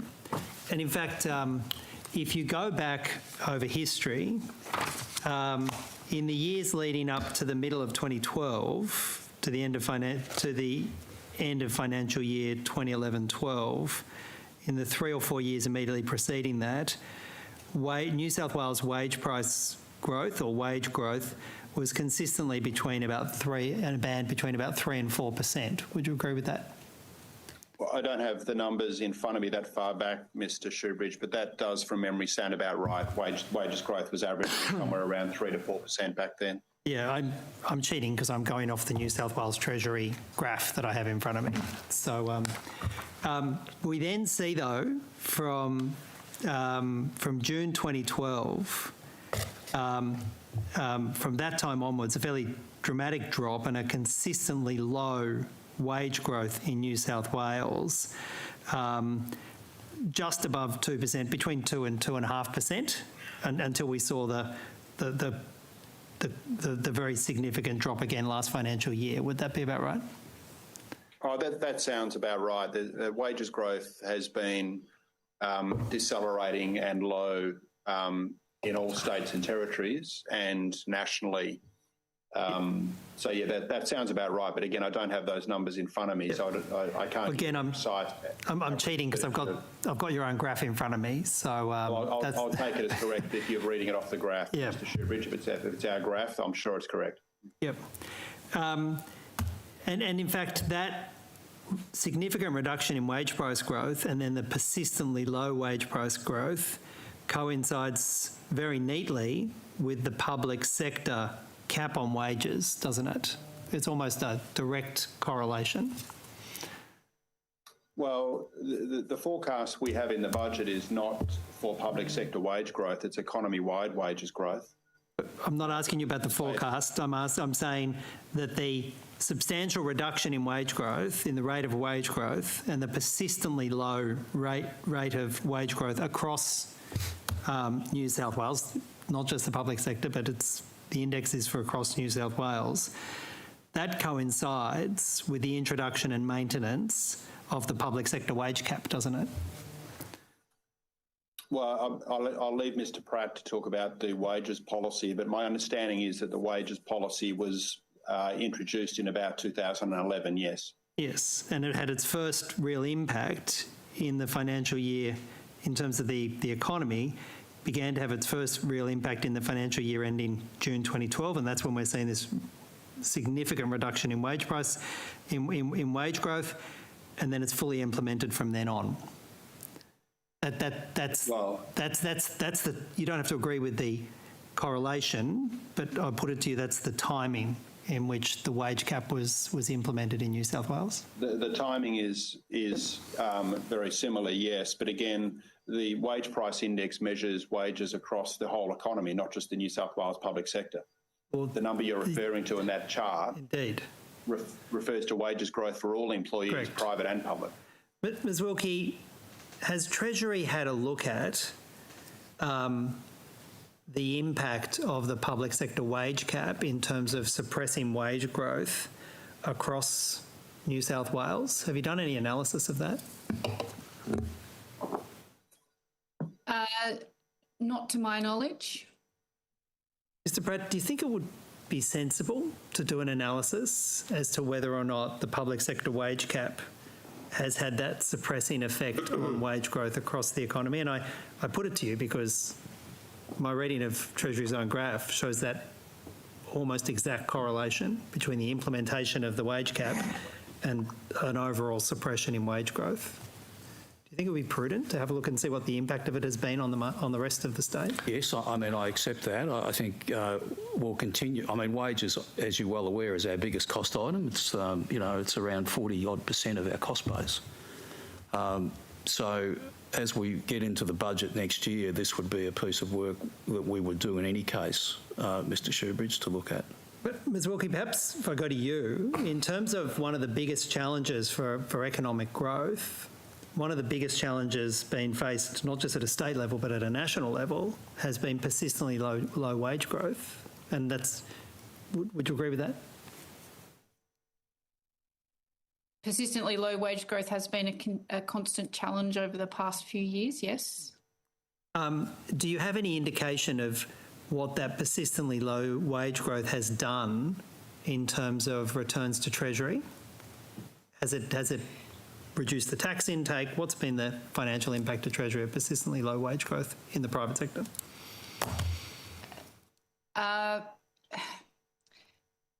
So in terms of linking that through to state revenue base... Yeah, that's a better way of expressing it rather than Treasury, Ms Wilkie, yes. Yeah, so consumption has stayed up, so there's not been an impact. Consumption remains high, so it hasn't impacted GST revenue to that extent. But to some extent, this is a hypothetical counterfactual that it's almost impossible to know the answer to. Most of the state doesn't levy any taxes on income. The Commonwealth does. We get payroll tax from the Commonwealth via GST. No payroll tax is levied on businesses. On wages. Well, partly on wages, but it's actually imposed on the business. So Well, but it's paid on it's paid on the wage bill, and if you have, you're persistently telling me there's no connection between payroll tax and wage growth, Ms Wilkie. That doesn't seem to me to be an accurate position. Well, there's this is echoing, and I don't know if you can hear it, but I can. You're coming through actually quite clearly. I'm sorry if it's distressing at your end, but yeah. So we can hear you fine. I wonder. There's not much we can do unless you want to try and turn your camera off. It might help. I don't think turning your camera off is going to fix the echo, but no, but sometimes it helps with sound. Won't fix an echo. But maybe just turn your volume down, Ms Wilkie. Okay. Have you got any other appliances with you? Oh, well, 2 dozen, but, Yeah, the kettle's not impacting on it. Well, we need to be fair to our witnesses, David, so I'm just trying to work out how to deal with this. I think Ms Wilkie's on top of it. She knows the kettle's not the problem. Yep. Yeah, when you're doing this from home, there's always other appliances around. Okay, so...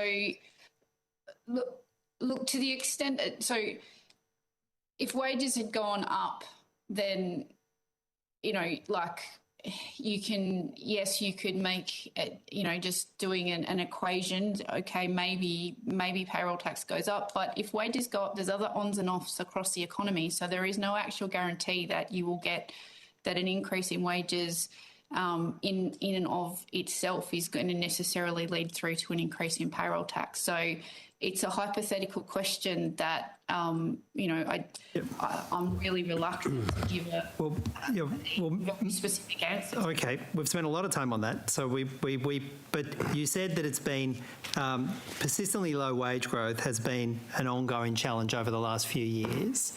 Can you explain to me what the nature of that challenge is from persistently low wage growth?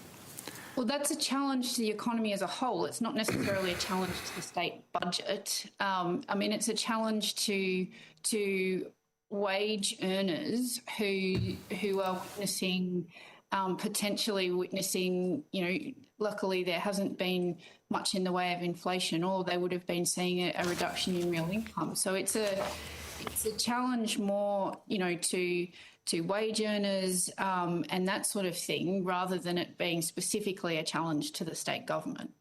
Mr Pratt, do you accept, just when you look at the data, that there's a there is at least a correlation between the imposition of the wage cap, public sector wage cap, and very low wage growth across the economy in the state? Do you accept at least there's a correlation? Yes, generally, yes.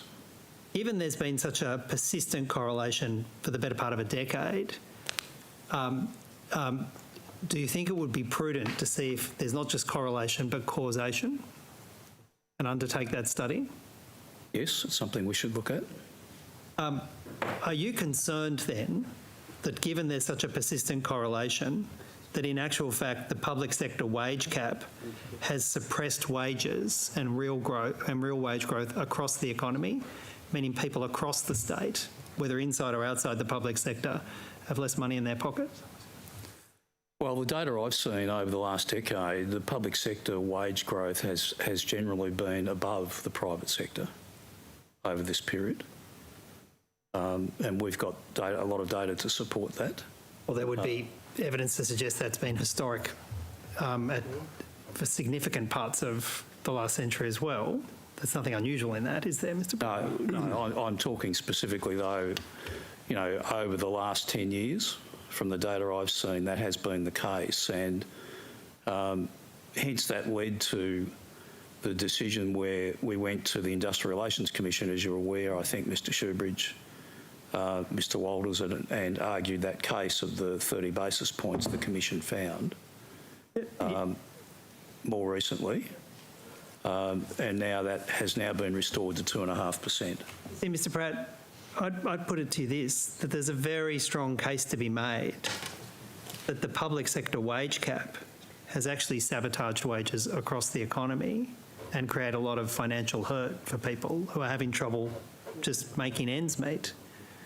I'd put to you that there's a very strong case for that, isn't there? I'd like to do the work on that. I'm not sure I accept that. Mr. Pratt, were you aware of there being a complaint made or concerns made about your engagement with social media to your department? And I'll be clear, it's in about February. I can give you more details, but you may be aware of the circumstances. I'm aware there was a complaint. I don't have the details, Mr. Shoebridge. All right. Are you aware that the person who made the complaint was told in communication from your department that the department had reviewed the information provided and that, and I quote, a Treasury employee posting on their personal social media account is not a matter to which the Treasury's Code of Conduct applies? Are you aware that that was the response? Under your name, yes, but I had nothing to do with that response deliberately. I left that to the team. But you knew that was the nature of the response? Yes. Yep. Are you aware that the Treasury Code of Conduct and Social Media Policy, which in fact I think is signed off and authorised by you, clearly states personal comments made by staff are governed by the Treasury's Code of Conduct and Communications Policy, and further it says your conduct should not adversely reflect on Treasury as your employer, your colleagues or yourself? Are you aware of that? That's correct. How do those two things sit together? That the complaint was dismissed because a Treasury employee posting on their social media account is not a matter to which Treasury's Code of Conduct applies, yet the Code of Conduct says exactly the contrary. Well, the Treasury policy says if it's posted in your own name. I was not representing Treasury, and my post was, I think, from memory, a couple of lines, which was the extent of what I posted. Yeah. And it was an issue between my wife and someone else. Which you dived into on social media. That's how you became embroiled in this. Because my wife was very upset with the accusations that were being made. Look, Mr. Pratt, I don't want to bring your wife into this at all. Your wife has her own business and I'm not making any allegations about your wife or any of your family members, to be entirely clear. I'm concerned with the way in which the process was done to assess this this complaint. That's purely my concern, Mr. Pratt. I want to be clear. I don't think it's right to bring your wife's conduct into this at all. Yeah. Mr. Pratt, what I'm concerned about is the reason given for dismissing the matter seems directly contrary to the Code of Conduct that you've signed off yourself. And I've put to you why. you don't accept that. You don't accept that the reason given for dismissing it is directly contrary to the actual code of conduct itself. No, because the policy enables Treasury employees to post in their own name. Yes. So but you're still allowed. bound. It says here, and I'll read from the policy, personal comments made by staff are governed by the Treasury's Code of Conduct and Communications Policy. So it covers that. It allows you to do it, but you're still governed by the policy. Do you accept that? Yes. Therefore, dismissing it on the basis that a Treasury employee posting on their personal social media account is not a matter to which Treasury's Code of Conduct applies is just plainly wrong, isn't it? No, I mean, the policy allows for me to post in my own name. But... And so where did I breach the Code of Conduct? Well, we can go into the details of what you posted, Mr Pratt, which were quite aggressive to a small business owner. You'd accept they were quite aggressive. In fact, you deleted them within 24 hours, I think. I didn't delete them, no.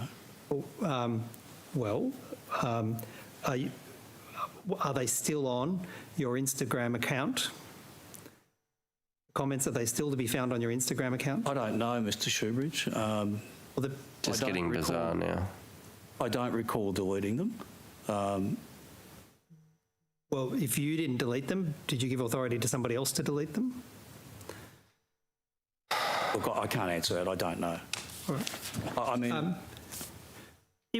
when were you made aware that a complaint had been made about your conduct under the, in relation to the posting on social media, Mr Pratt? I'd have to take that on notice. You see, Mr Pratt, your department dismissed a complaint before a complaint had even been made. What had happened was the person who was concerned was making inquiries about the matter and how to make a complaint, and then having contacted the department about the inquiries, was told on a peremptory basis that a complaint had been dismissed before a complaint had been made. Were you aware of that? Well, I'm not aware of that, and as I indicated to you, I had no involvement in that at all, Mr Shoebridge, for obvious reasons. Well, I don't have any of the detail. Who made the decision, and on what basis did they make the decision to dismiss the complaint? I don't know. Will you provide that on notice? Yes, I can do that. Have you considered it might be appropriate to have an independent review of how the complaint was handled? No, I haven't.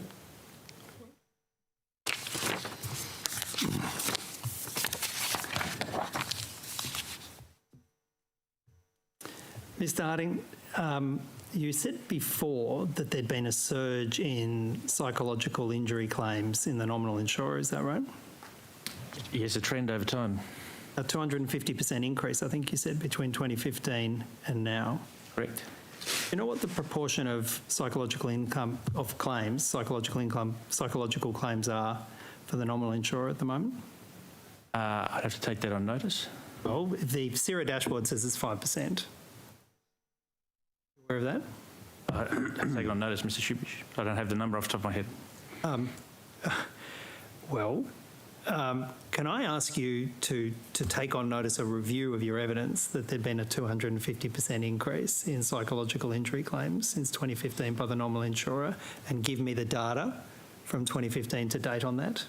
I've already said to you, have a look at whether we can provide you with affinity analysis from which I'm quoting. So I'm happy to do that.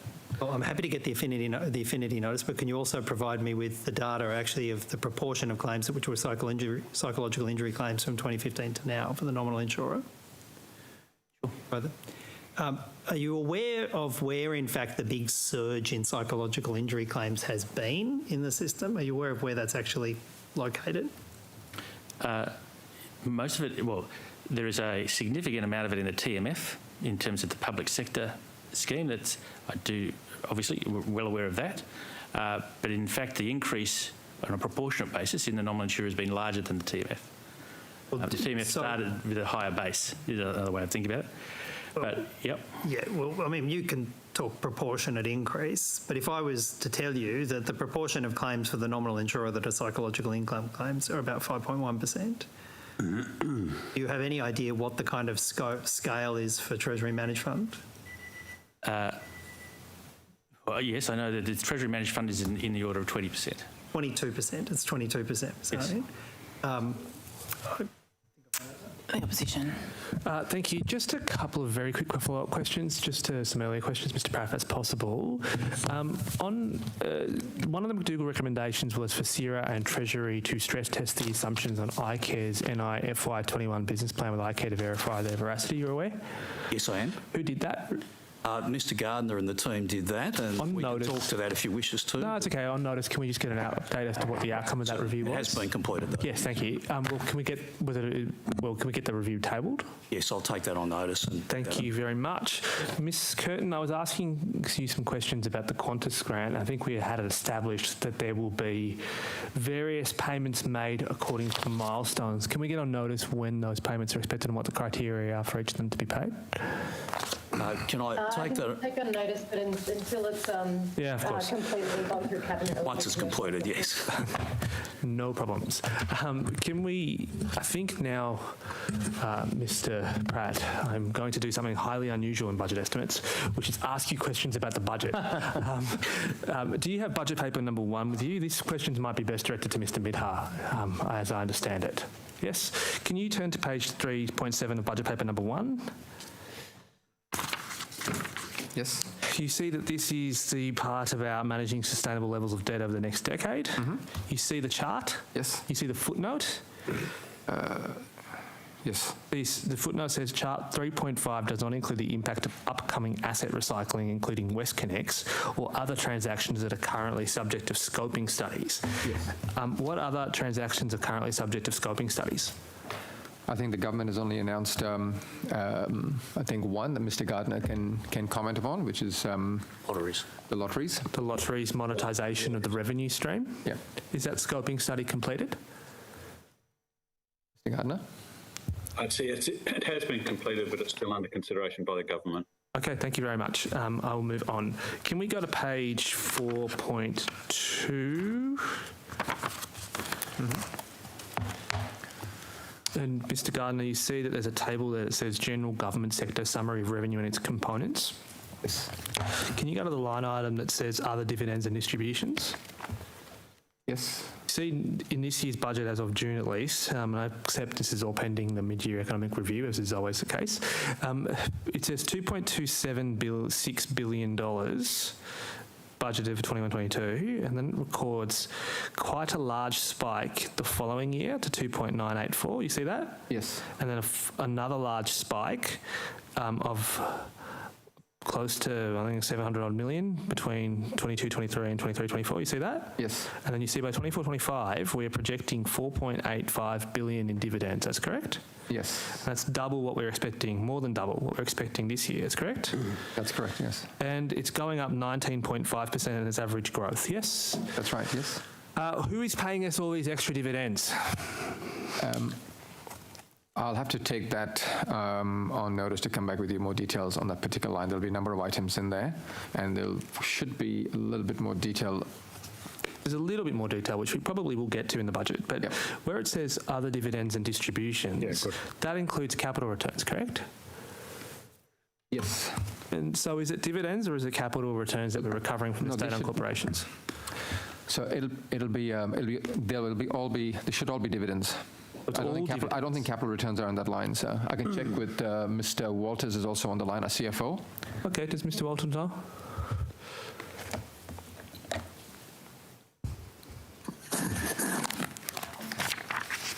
Stuart Walters speaking. I'll take that on notice, but I believe that the distributions from other entities sit in the line above dividends and income tax equivalents from other sectors, but we'll just come back to you on those. Yeah, this is why I'm confused, right? Like, it's reported in two separate lines, dividends and income tax equivalents from other sectors. I understand income tax equivalents under the NTR scheme, and then there's other dividends and distributions, but it's a huge surge. Like, do we have any idea where all this extra money is coming that's not accounted for in the earlier line item? We'll take that on us and come back, Mr. McKee. Thank you. And can we also ask about that line item above, the surge in 24-25, where this more than doubles over 1 year? So in that... Yes, will do. Thank you. Yes. Thank you very much. Can we turn the page to page 4.4, which is the revenue reconciliation, yeah? And these are 4.4, yep. Yep, these are the parameter changes since 2021 20 half-yearly review, yes? Yes. So in layman's term, can you explain to me what a parameter change is, as you understand it? Yes, so the parameter and technical adjustments, the PTAs, they are not driven by government policy. They are either driven by external factors such as inflation, such as population growth. So they're not they are not policy driven. Okay, so on that basis, you see that the forward estimates on the land tax line item?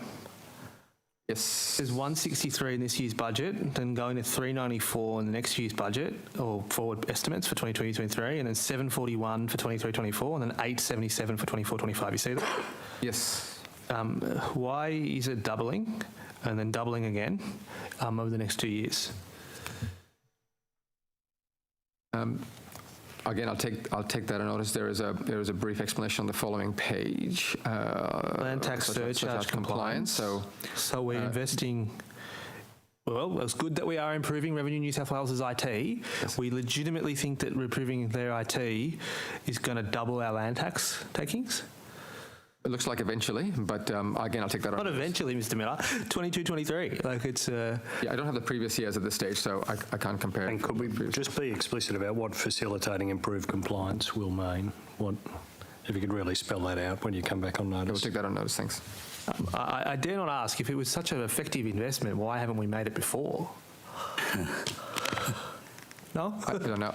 Yeah, it's a good question. I don't know. I do know, though, is I think you're probably both aware, they are doing a lot of work on leakage and how they use intelligence with their capability they've been building. So that will be an element of that. Okay. Can we turn now to page 4.12?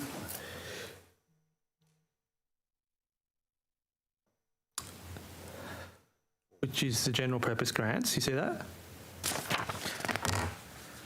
4.1? 4-12. 4-12.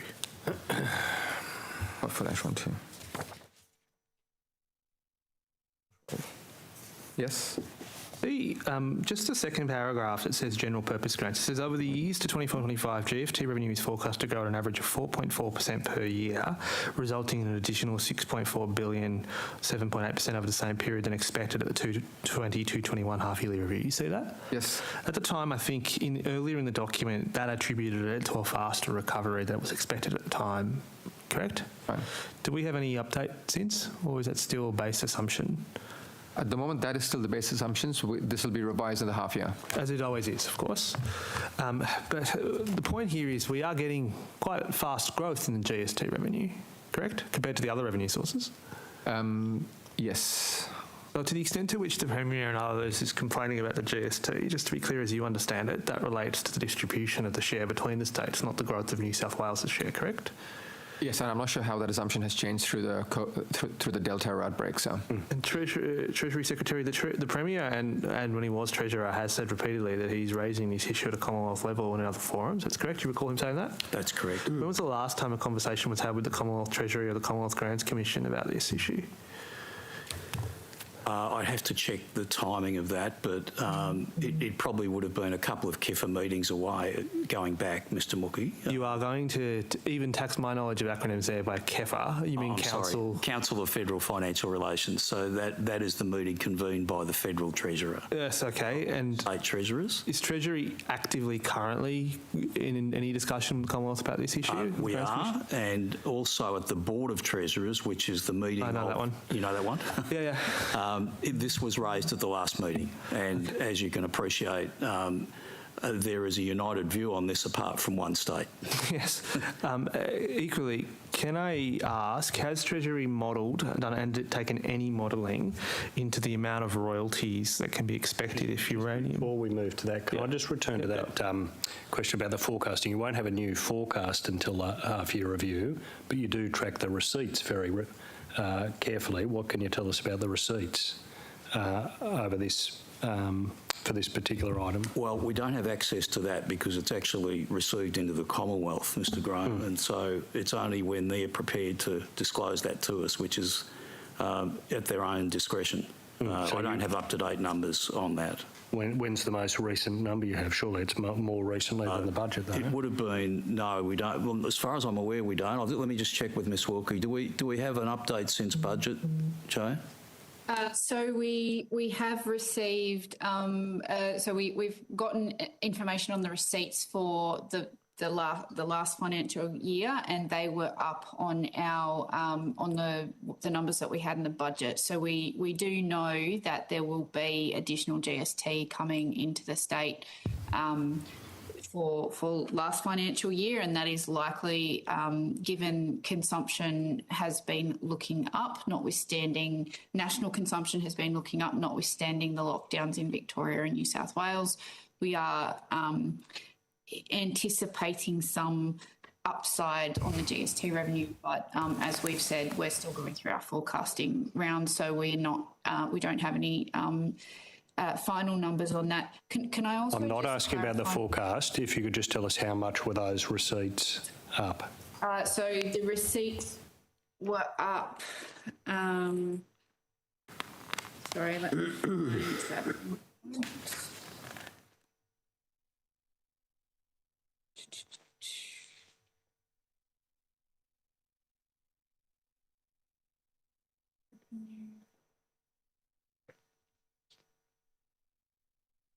Ms Wilkie requires further time. Can I just ask you a quick question, Treasury Secretary? Yes, Paul. Treasury has ceased publishing its monthly statements on the budget on its website. The last published version was May this year, hasn't published. Now, to be fair, under the COVID emergency regulations, you have the power and the discretion to not publish that. And I accept that the June figures wouldn't be published because of the budget. Is the reason why you ceased publishing the monthly updates because of COVID? It would have been related to that, but I see no reason not to pick that up again going forward. When will you? Can we assume that we will have the last three updated and published relatively soon? Can I just check that with Mr Walters, who's responsible for that, Mr Mookie? Thanks, Mr Pratt. Stuart Walters again. Mr Mookie, by convention, the Treasurer approves and is entitled to approve every year that we don't publish the actuals for June, because that's the year end. I don't dispute. Nor do we do so for July, and typically July and August and September, until the state accounts are published and signed off by the Auditor General, and then they are published sort of in their entirety as soon as it's released. And then thereafter, for each month it's published, correct? Correct. And then I'm assuming that there is no variation to that contemplated currently? The same protocol is expected, that as soon as the state accounts are published, we will publish the backlog on the website. Isn't there an order, the Auditor General required to sign the state accounts by October, end of October, is that correct? That's correct. So, but she's yet to sign them off? That's right. And we've identified some of the reasons why earlier? Yes. Do you have any expectation, Mr Pratt, as to when you expect the Auditor General to sign off the state's accounts?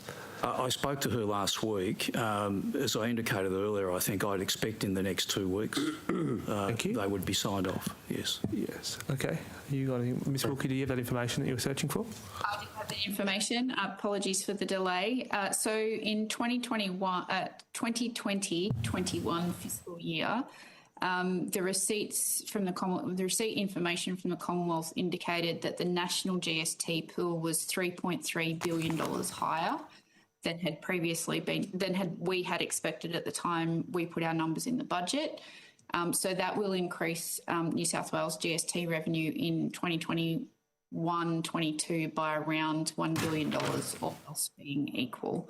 I also just wanted to clarify that in terms of Mr Mookie's questioning earlier, there are two things that impact on New South Wales GST receipts from the Commonwealth. One is the size of the national pool, and then the other thing, so the size of the pie, and then the other thing is the way the pie is divided, so the distribution arrangements.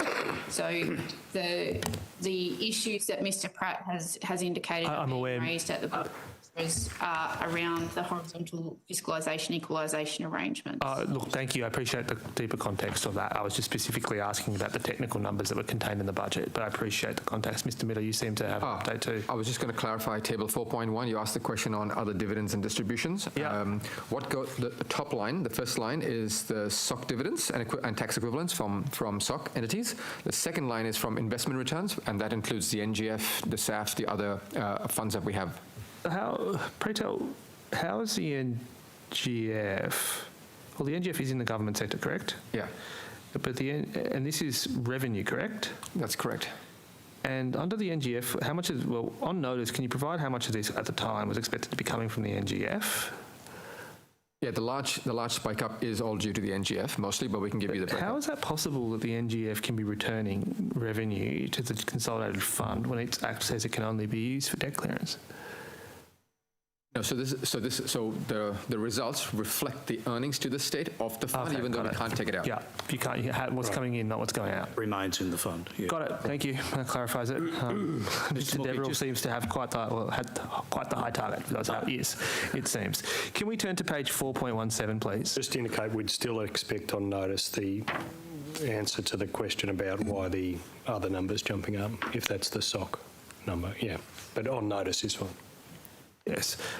Actually, while we mentioned Mr. Deverell, does Mr. Deverell have any information, or can he take on notice as to which countries are currently subject to Commonwealth sanctions that would bar him from making investments in them in any fund? We'll check that now if you like. David? Yeah, take that on notice. I don't have the answer in front of me, sorry. I tell you, it's very hard to find who exactly the Commonwealth has sanctioned. I did a Google search, but I don't take that as authority. Well, to be fair, I did multiple, and you're probably right. You're probably going to need to do more than that as well. Can we turn to page 4.17, please, Mr. Miller? You've got it. You see here it says, TAFE New South Wales revenue arising from reduced demand to TAFE commercial courses. This is driven by an increase in availability frequencies. Basically, I think it's explaining the percentage revenue decline that you're expecting in TAFE's revenues. Do you see that? Yes. How much are you expecting TAFE's revenues to go down by? I don't have that number at hand. We can take that on notice and come back to you. Yep. I mean, you've identified the specific reasons that you say why it is going down. If on notice you can provide us the level of decline by year, in each of the years of the forward estimates that was listed as of that budget, is that okay? Yes. And equally, I can just presume that is reflected in the fee-for-service line, is that correct? Yes, it would be for TAFE, and then in the summary, yes. And that also includes, presumably, fare box revenue from Transport for New South Wales? Yes, that's right. Do you have any figures as to what the fare box revenue is currently as a result of the lockdown? Has Treasury been advised as to what the effect is?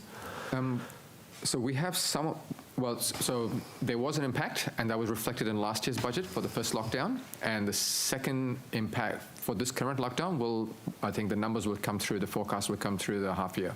That should be imminent in the next year. Okay, can we then also get broken down on notice a specific mention of the fare box revenue in the fee-for-service line item by each year in the forward estimates? What your forecasts are? Thank you. One of the issues that arose in yesterday's SPC hearing to transport was where precisely is the money that was left unspent from the passenger service levy, which is circa about $100 million. You're aware that there is about $100 million that was unspent from the passenger service levy? I don't have the exact number in mind, so that sounds about right. Yep. Apparently it's sitting in a Treasury bank account. Are you aware of that? No, I wasn't aware of that, no. Or it's sitting in some form of consolidated funding, and Mr. Walters might have this information. But what's happening with that money right now? Again, I'll take that on notice. We might be able to get an answer today, but I'll come back to you otherwise. And equally, what happens to the interest that's earned by that money? Because it's been there for years, right? Like this program closed in from memory, 2018, 2019, or 2019, 2020, and it was unspent as a result of the criteria, to be fair, which was set by Transport, not Treasury. But you're the custodian of the money. It's sitting somewhere and something's happening to it. There is a particular concern as to who actually is entitled to the interest that it would have earned, or the other forms of earnings that it may have earned, and specifically whether that's going to be returned to the taxi industry as per the government's intention. Do we have any information on that? No, we can check on the policy, and it depends where the fund is sitting. Is it in a separate account, or if it's just part of the overall con fund? And just to be clear, it's the $100 million remaining out of the $142 million assistance fund, of which $42 million was spent. So it's that specific fund which we've been advised is under the control of the Treasury agency. Thank you. You'll take that on notice? Yes, I'll take that on notice. On this, if you just go down the page, there's a paragraph here. It's a paragraph that begins sales of goods and service. You see that? It says here that, I'm just going to read you the second sentence. Well, I'll read you the whole paragraph, otherwise it won't make sense. Sales of goods and service revenue is forecast to decline by 2.6% on average over the 4 years to 24-25. This is primarily due to the profile of the fee-for-service account line, which includes movements due to the change of the overall delivery schedule of new Transport Asset Holding Corporation projects, including the new intercity fleet, regional fast fleet and commuter car park program. What does that mean?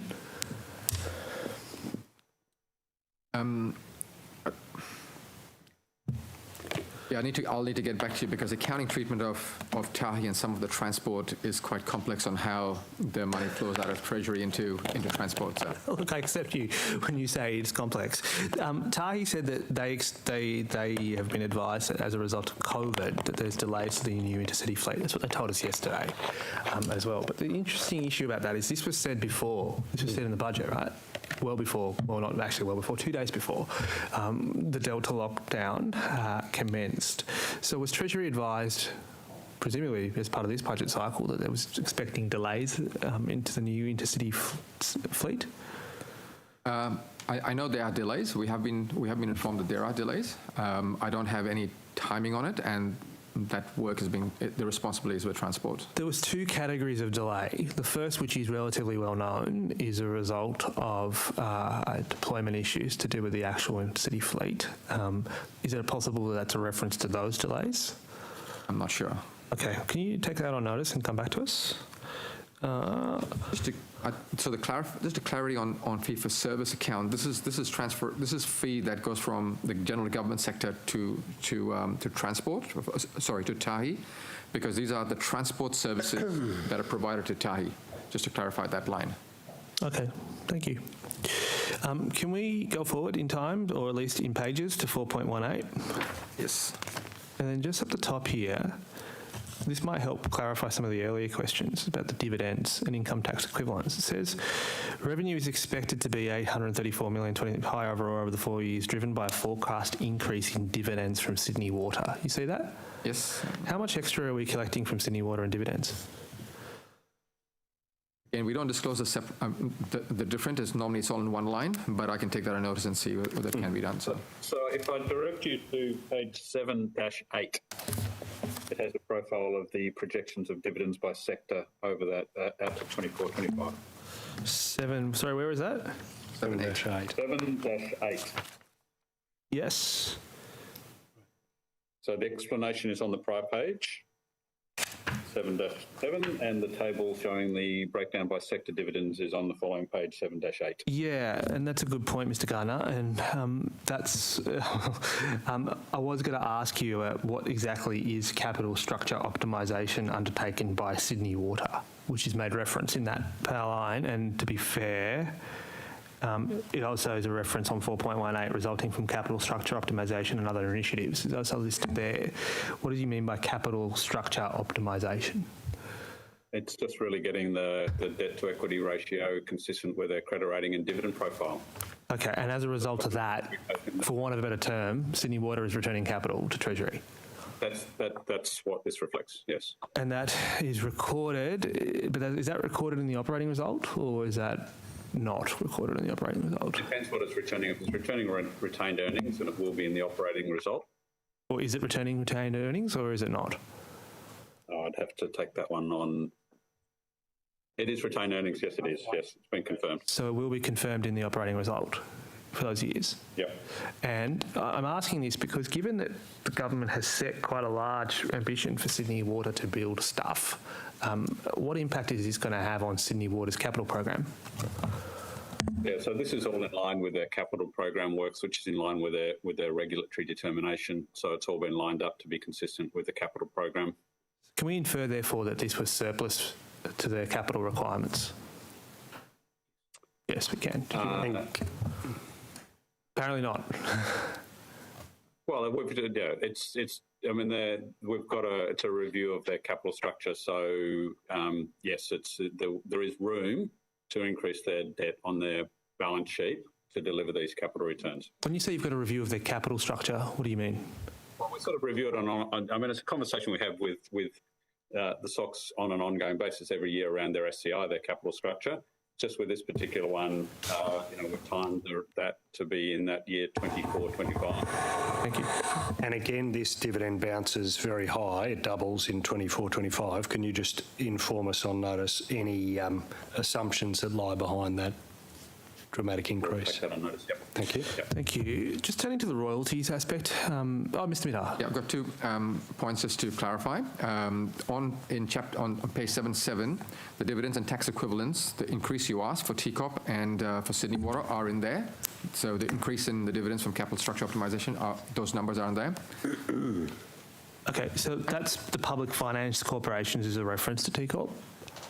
Yes, that's right. Yeah, PFC, yes. Okay, and TCOP presumably is returning what? Are they returning extra dividends or are they returning capital? So it says the increase in dividends from in TCOP is 225 and Sydney Water was 489. Okay, yep. But I'm asking, does that, what the reference to capital structure? Operating, it's from retained earnings as well. Okay, so TCOP is also returning 225.5 million in retained earnings. That's right. Yep. Right, thank you. And the second point is just confirming that the passenger levy, that the funds to be paid to the industry are already with Transport. So it's via a grant, via Confund, and then we collect the levy to pay to make the repayment. So we had a lengthy conversation with them about this yesterday, in which we were quite insistent, and arguably in the eyes of some belligerent, about where precisely this money is. There was no dispute, right? They said, you have the money. Like, the money is with Treasury. The unspent money is with Treasury. There's absolutely no ambiguity in their position. We can take this up with Transport and come back to you on notice exactly where it is. Okay. Can we turn to the royalties aspect? Has Treasury prepared any modelling on potential royalties from uranium mining in New South Wales? I'll have to turn to Ms. Wilkie on royalties.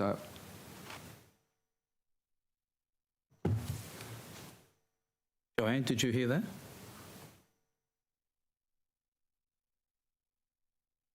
Sorry, no, everything froze. Was there a question for me? The question was modelling on royalties. Have you undertaken any modelling as to potential royalties that can be earned by uranium mining in New South Wales? Not to my knowledge, but I can take on notice to whether we've done that. To the best of your knowledge, has anyone ever requested that you undertake any modelling on royalties that could be earned from uranium mining? No, not to my knowledge. I think Mr. Martin might soon be writing you a letter on that respect to see what we could potentially do. He's typing already. In there. But no, the Treasury hasn't done any such work. No, not that I'm aware of. Okay, fair enough. I'll accept that. Can we turn to page 5.5 of the budget, in budget paper number 1?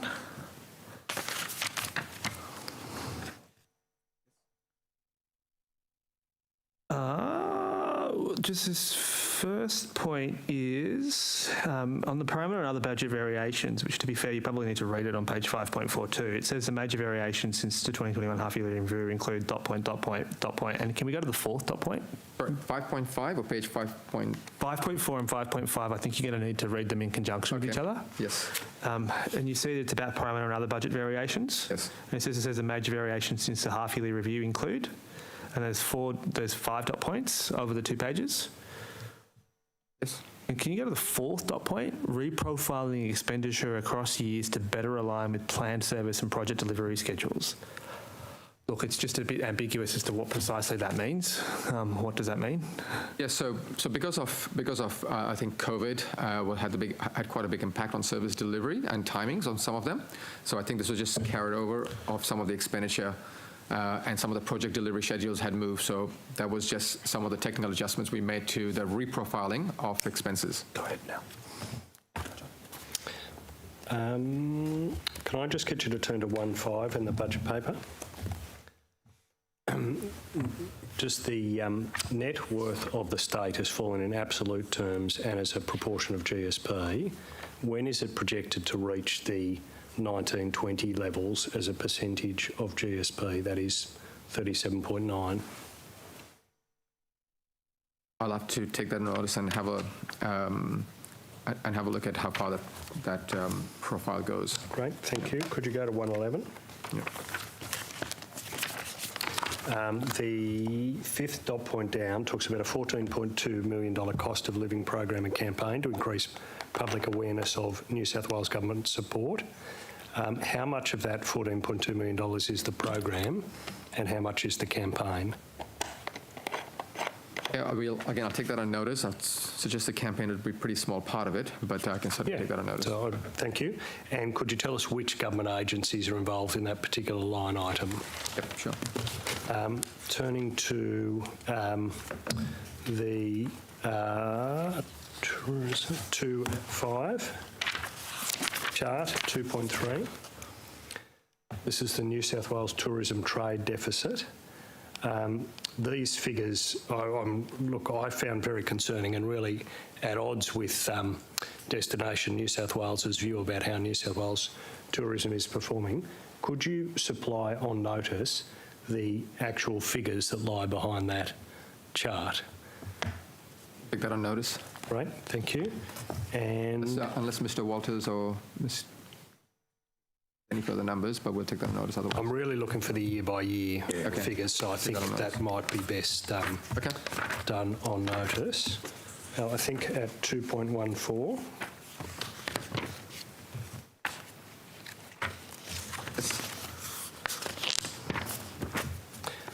These gross state income per capita figures show how gross state income per capita has really slowed over time. These are usefully grouped by cohorts of years up to 1819. Could you give us the figures, the annual figures from 1819 till now for each of the aspects of that graph? So there's four figures that are graphed there. Could you give us? Yeah, if that's available, I'll take that on notice to provide that. Thank you. Yep. Thank you. I might hand back to you now to do, and then let's... Yeah, I was going to ask for I'm trying to find the part of the budget, forgive me on this, but there was a section of the budget that reported the results of each of the funds, the investment funds. Do you know what I'm talking about? Should be in the Fiscal... It should be in, I think it's in the chapter balance 3. sheet or the managing the state's assets, and no, it's not in there, sorry. That's what I thought too. Well, I think I can probably do it from memory, but It should be in the fiscal strategy. I'll just check that. Chapter 3. We're both trying to find it. You managed the... Obviously, we've done the NGF. You do the SAHF, or the Social and Affordable Housing Fund, don't you? Yes, so all those funds are managed by TCOP, but we do report them. Yeah, can we get an update on notice just on their investment, their return to date, the current balance, outflows from the previous year and projected outflows for the current year or the forecast year? Is that possible? Yes. Thank you very much. I think if we go back to page 5.5, let me know if that was possible.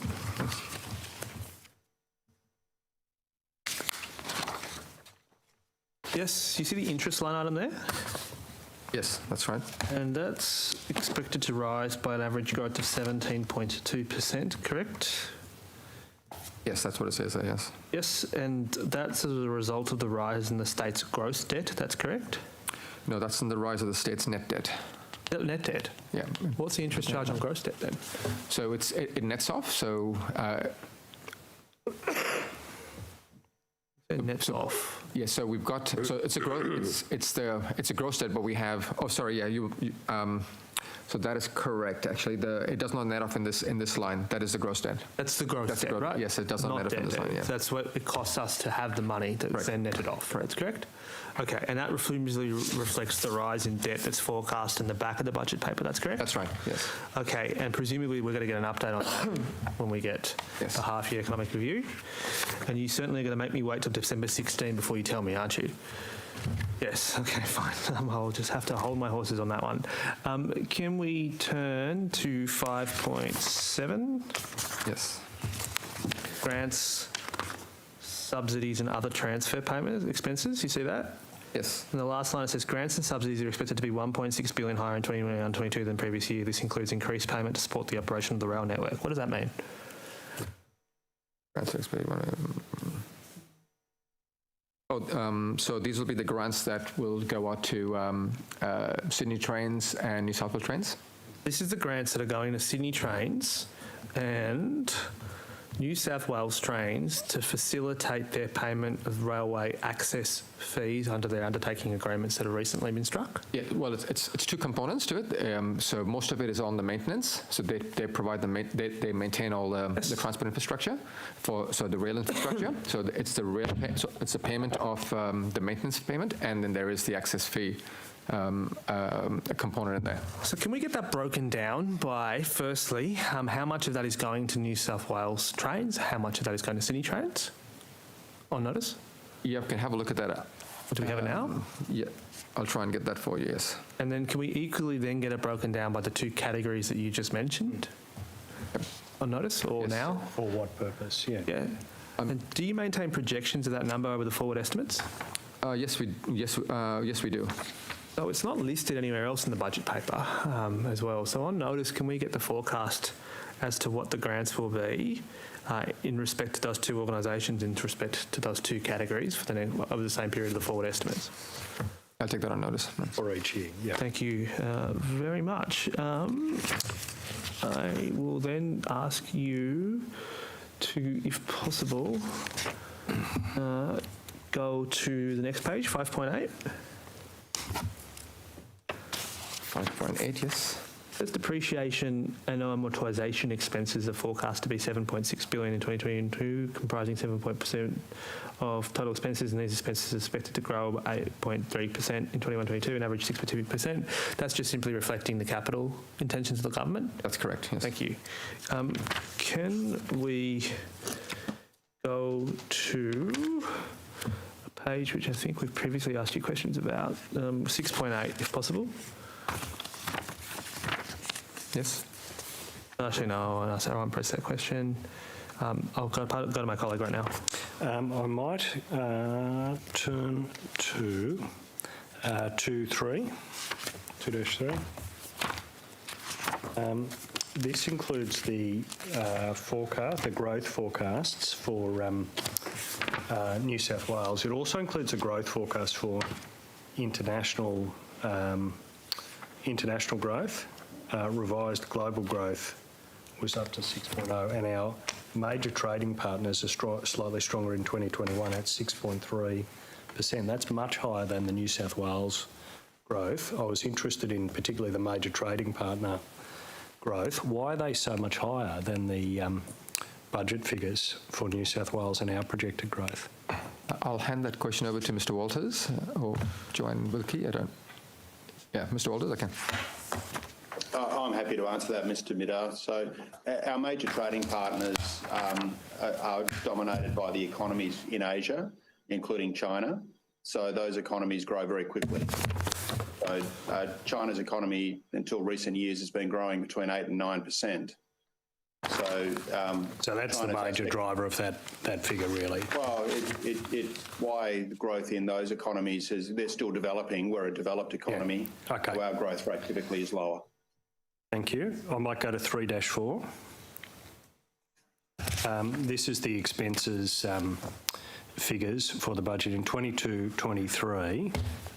Expenses growth is projected to contract by 3.8%. That's obviously a major outlier from any year before. What will be cut? The stimulus spending. that has gone out this year. So that will not be repeated next year. Some of it will be carried over, but most of it will be, we hope, will be limited to this year. Yeah, so going to... No services will be cut. It's just the stimulus spending. No services will be cut. So going to 5.5, this is a breakdown of those expenses being cut. It includes the key cut occurring in other operating expenses. This is 5.5, table 5.2. I'm again looking at the 22-23 year. Yes. It's the other operating expense line item, which again is cut very significantly. That's the key. That's area. right. What? So is that on the next line? It's also the grants and subsidies that went out? Yeah, okay. Yeah. So what, can you tell me what, and again, perhaps on notice, I'd be very happy with this, what aspects are in that other operating expense line item? What's being included in there that's being cut? Okay, so I'll come back to you with the detail, but like I said, it'll be components of all the stimulus spend over those two lines, and just depending upon what the stimulus is or what the support was that went out, whether it was JobSaver, et cetera, that will be in those two lines. Okay, so I'm asking two things. One, what is being cut? Two, what are the aspects of that line item? At 4-9, come back to you. On the payroll tax receipts here, this is at table 4.4, payroll tax. In 24-25, that's projected to be 11.33 billion. Is that the highest ever receipt for payroll tax for New South Wales? I don't know, but I'll take that on notice. I suspect so, but yeah. Thank you. Mr Secretary, I don't know who does this question to. It's not necessarily about our tour through the budget paper, which we'll get back to, but the operational costs and implementation costs for the Dyna Discover total $14.4 million, I think. That's about correct? I don't have it in front of me, Mr Mookie, but we could check that. Okay, thank you. This is provided in some, I think, I think it's coming from an answer to a question on notice that was asked by a colleague.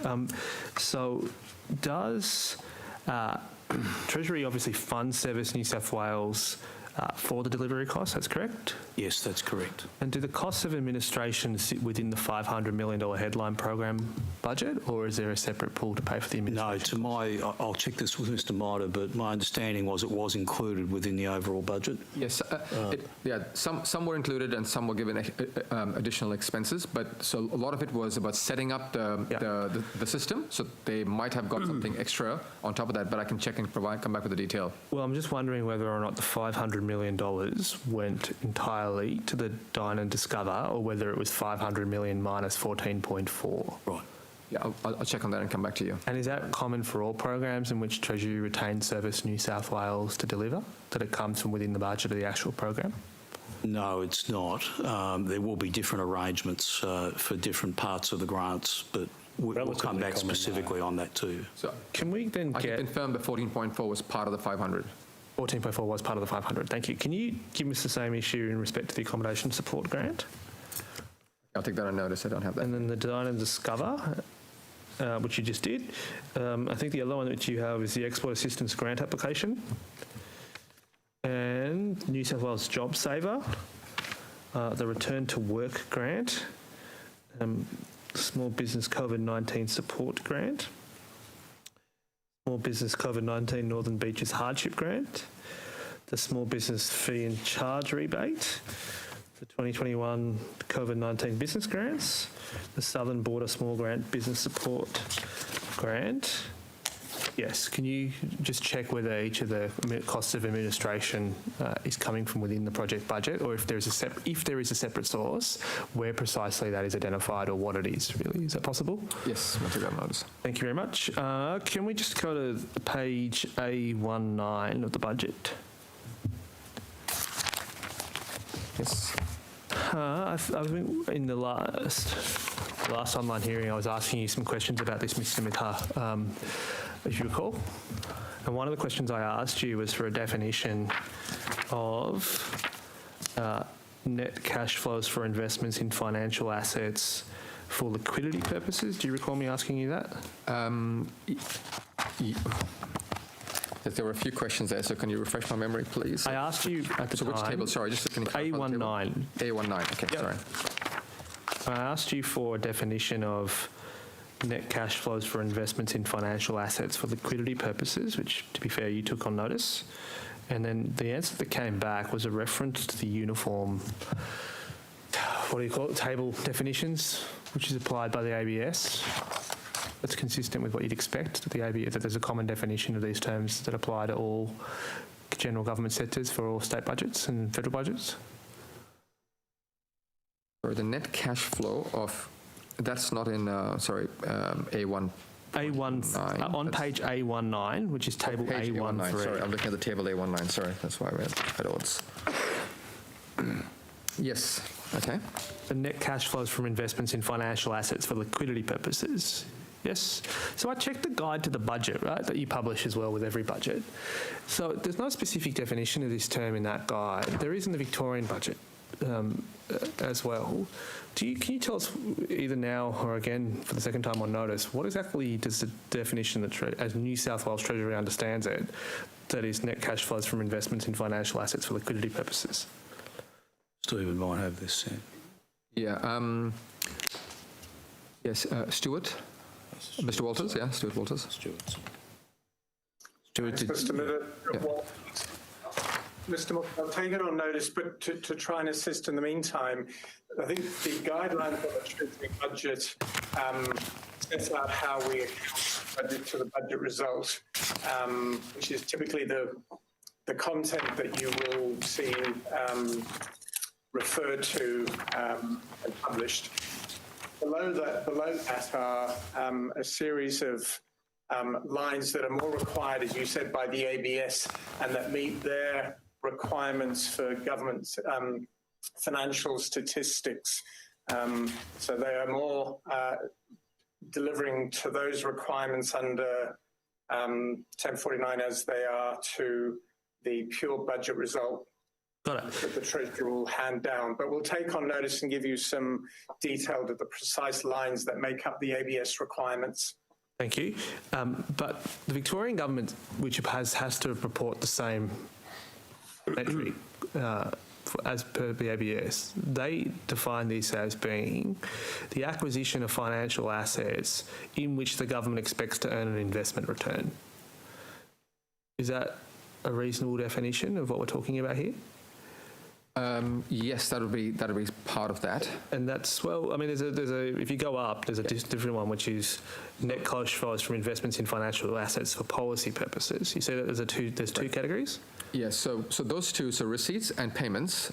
So quite often, if within the fund, if there are instruments that are bought and sold, they'll be reflected in here. Yes, I appreciate that. But the distinction here is in which the government isn't doing it for any specific policy purpose, but rather is doing it to earn an investment income. So when it's balancing its portfolio or it's liquidating, for example, the NIF, if we have to sell NIF assets, yeah, I appreciate that. All that will be included in here. But I'm asking, the key part of the question that I'm asking is that is the transactions and all such that you report here are transactions in which the government's primary and only motivation is to earn an investment return, correct? Yeah, it's to manage its funds, and obviously that is to get a return, the target return of the fund, that's right. Yes, and that is reflecting the amount of investments you are buying versus the amount that you are selling, correct, in terms of what's defined as financial assets? That's right. Yes, and that's listed here, right? Because it says right above it, proceeds from the sale of investments and purchase of investments, correct? Yes. And it shows here that the purchases of investments are going up billion, 7 billion, 10 billion, or 4 billion, 5 billion, 8 billion. You see that? So across all the funds you are managing that have to be reported to this line item, we can assume, therefore, that you are buying that much of financial assets, correct? Yes. And then we can assume equally that at the same time you're selling the equivalent amount that's listed in the line item above. Yeah, but this is a cash flow statement, so just to be careful, you could sell $1 million, but buy it again, it appears on both lines. Yeah, I get it. That's why you provide this numbers over the next 4 years, right? Over the forwards. That's right. But see, this is the whole point which we were asking you about before, which is if I compare this table to the last table, which was in last year's budget, it shows that over the 4 years, we're buying, in net terms, an additional $21 billion worth of financial assets. Right. Yes, so it does. So that is literally the arithmetic. If I take the same numbers from last year's budget and deduct it, and damn, I've just lost my time.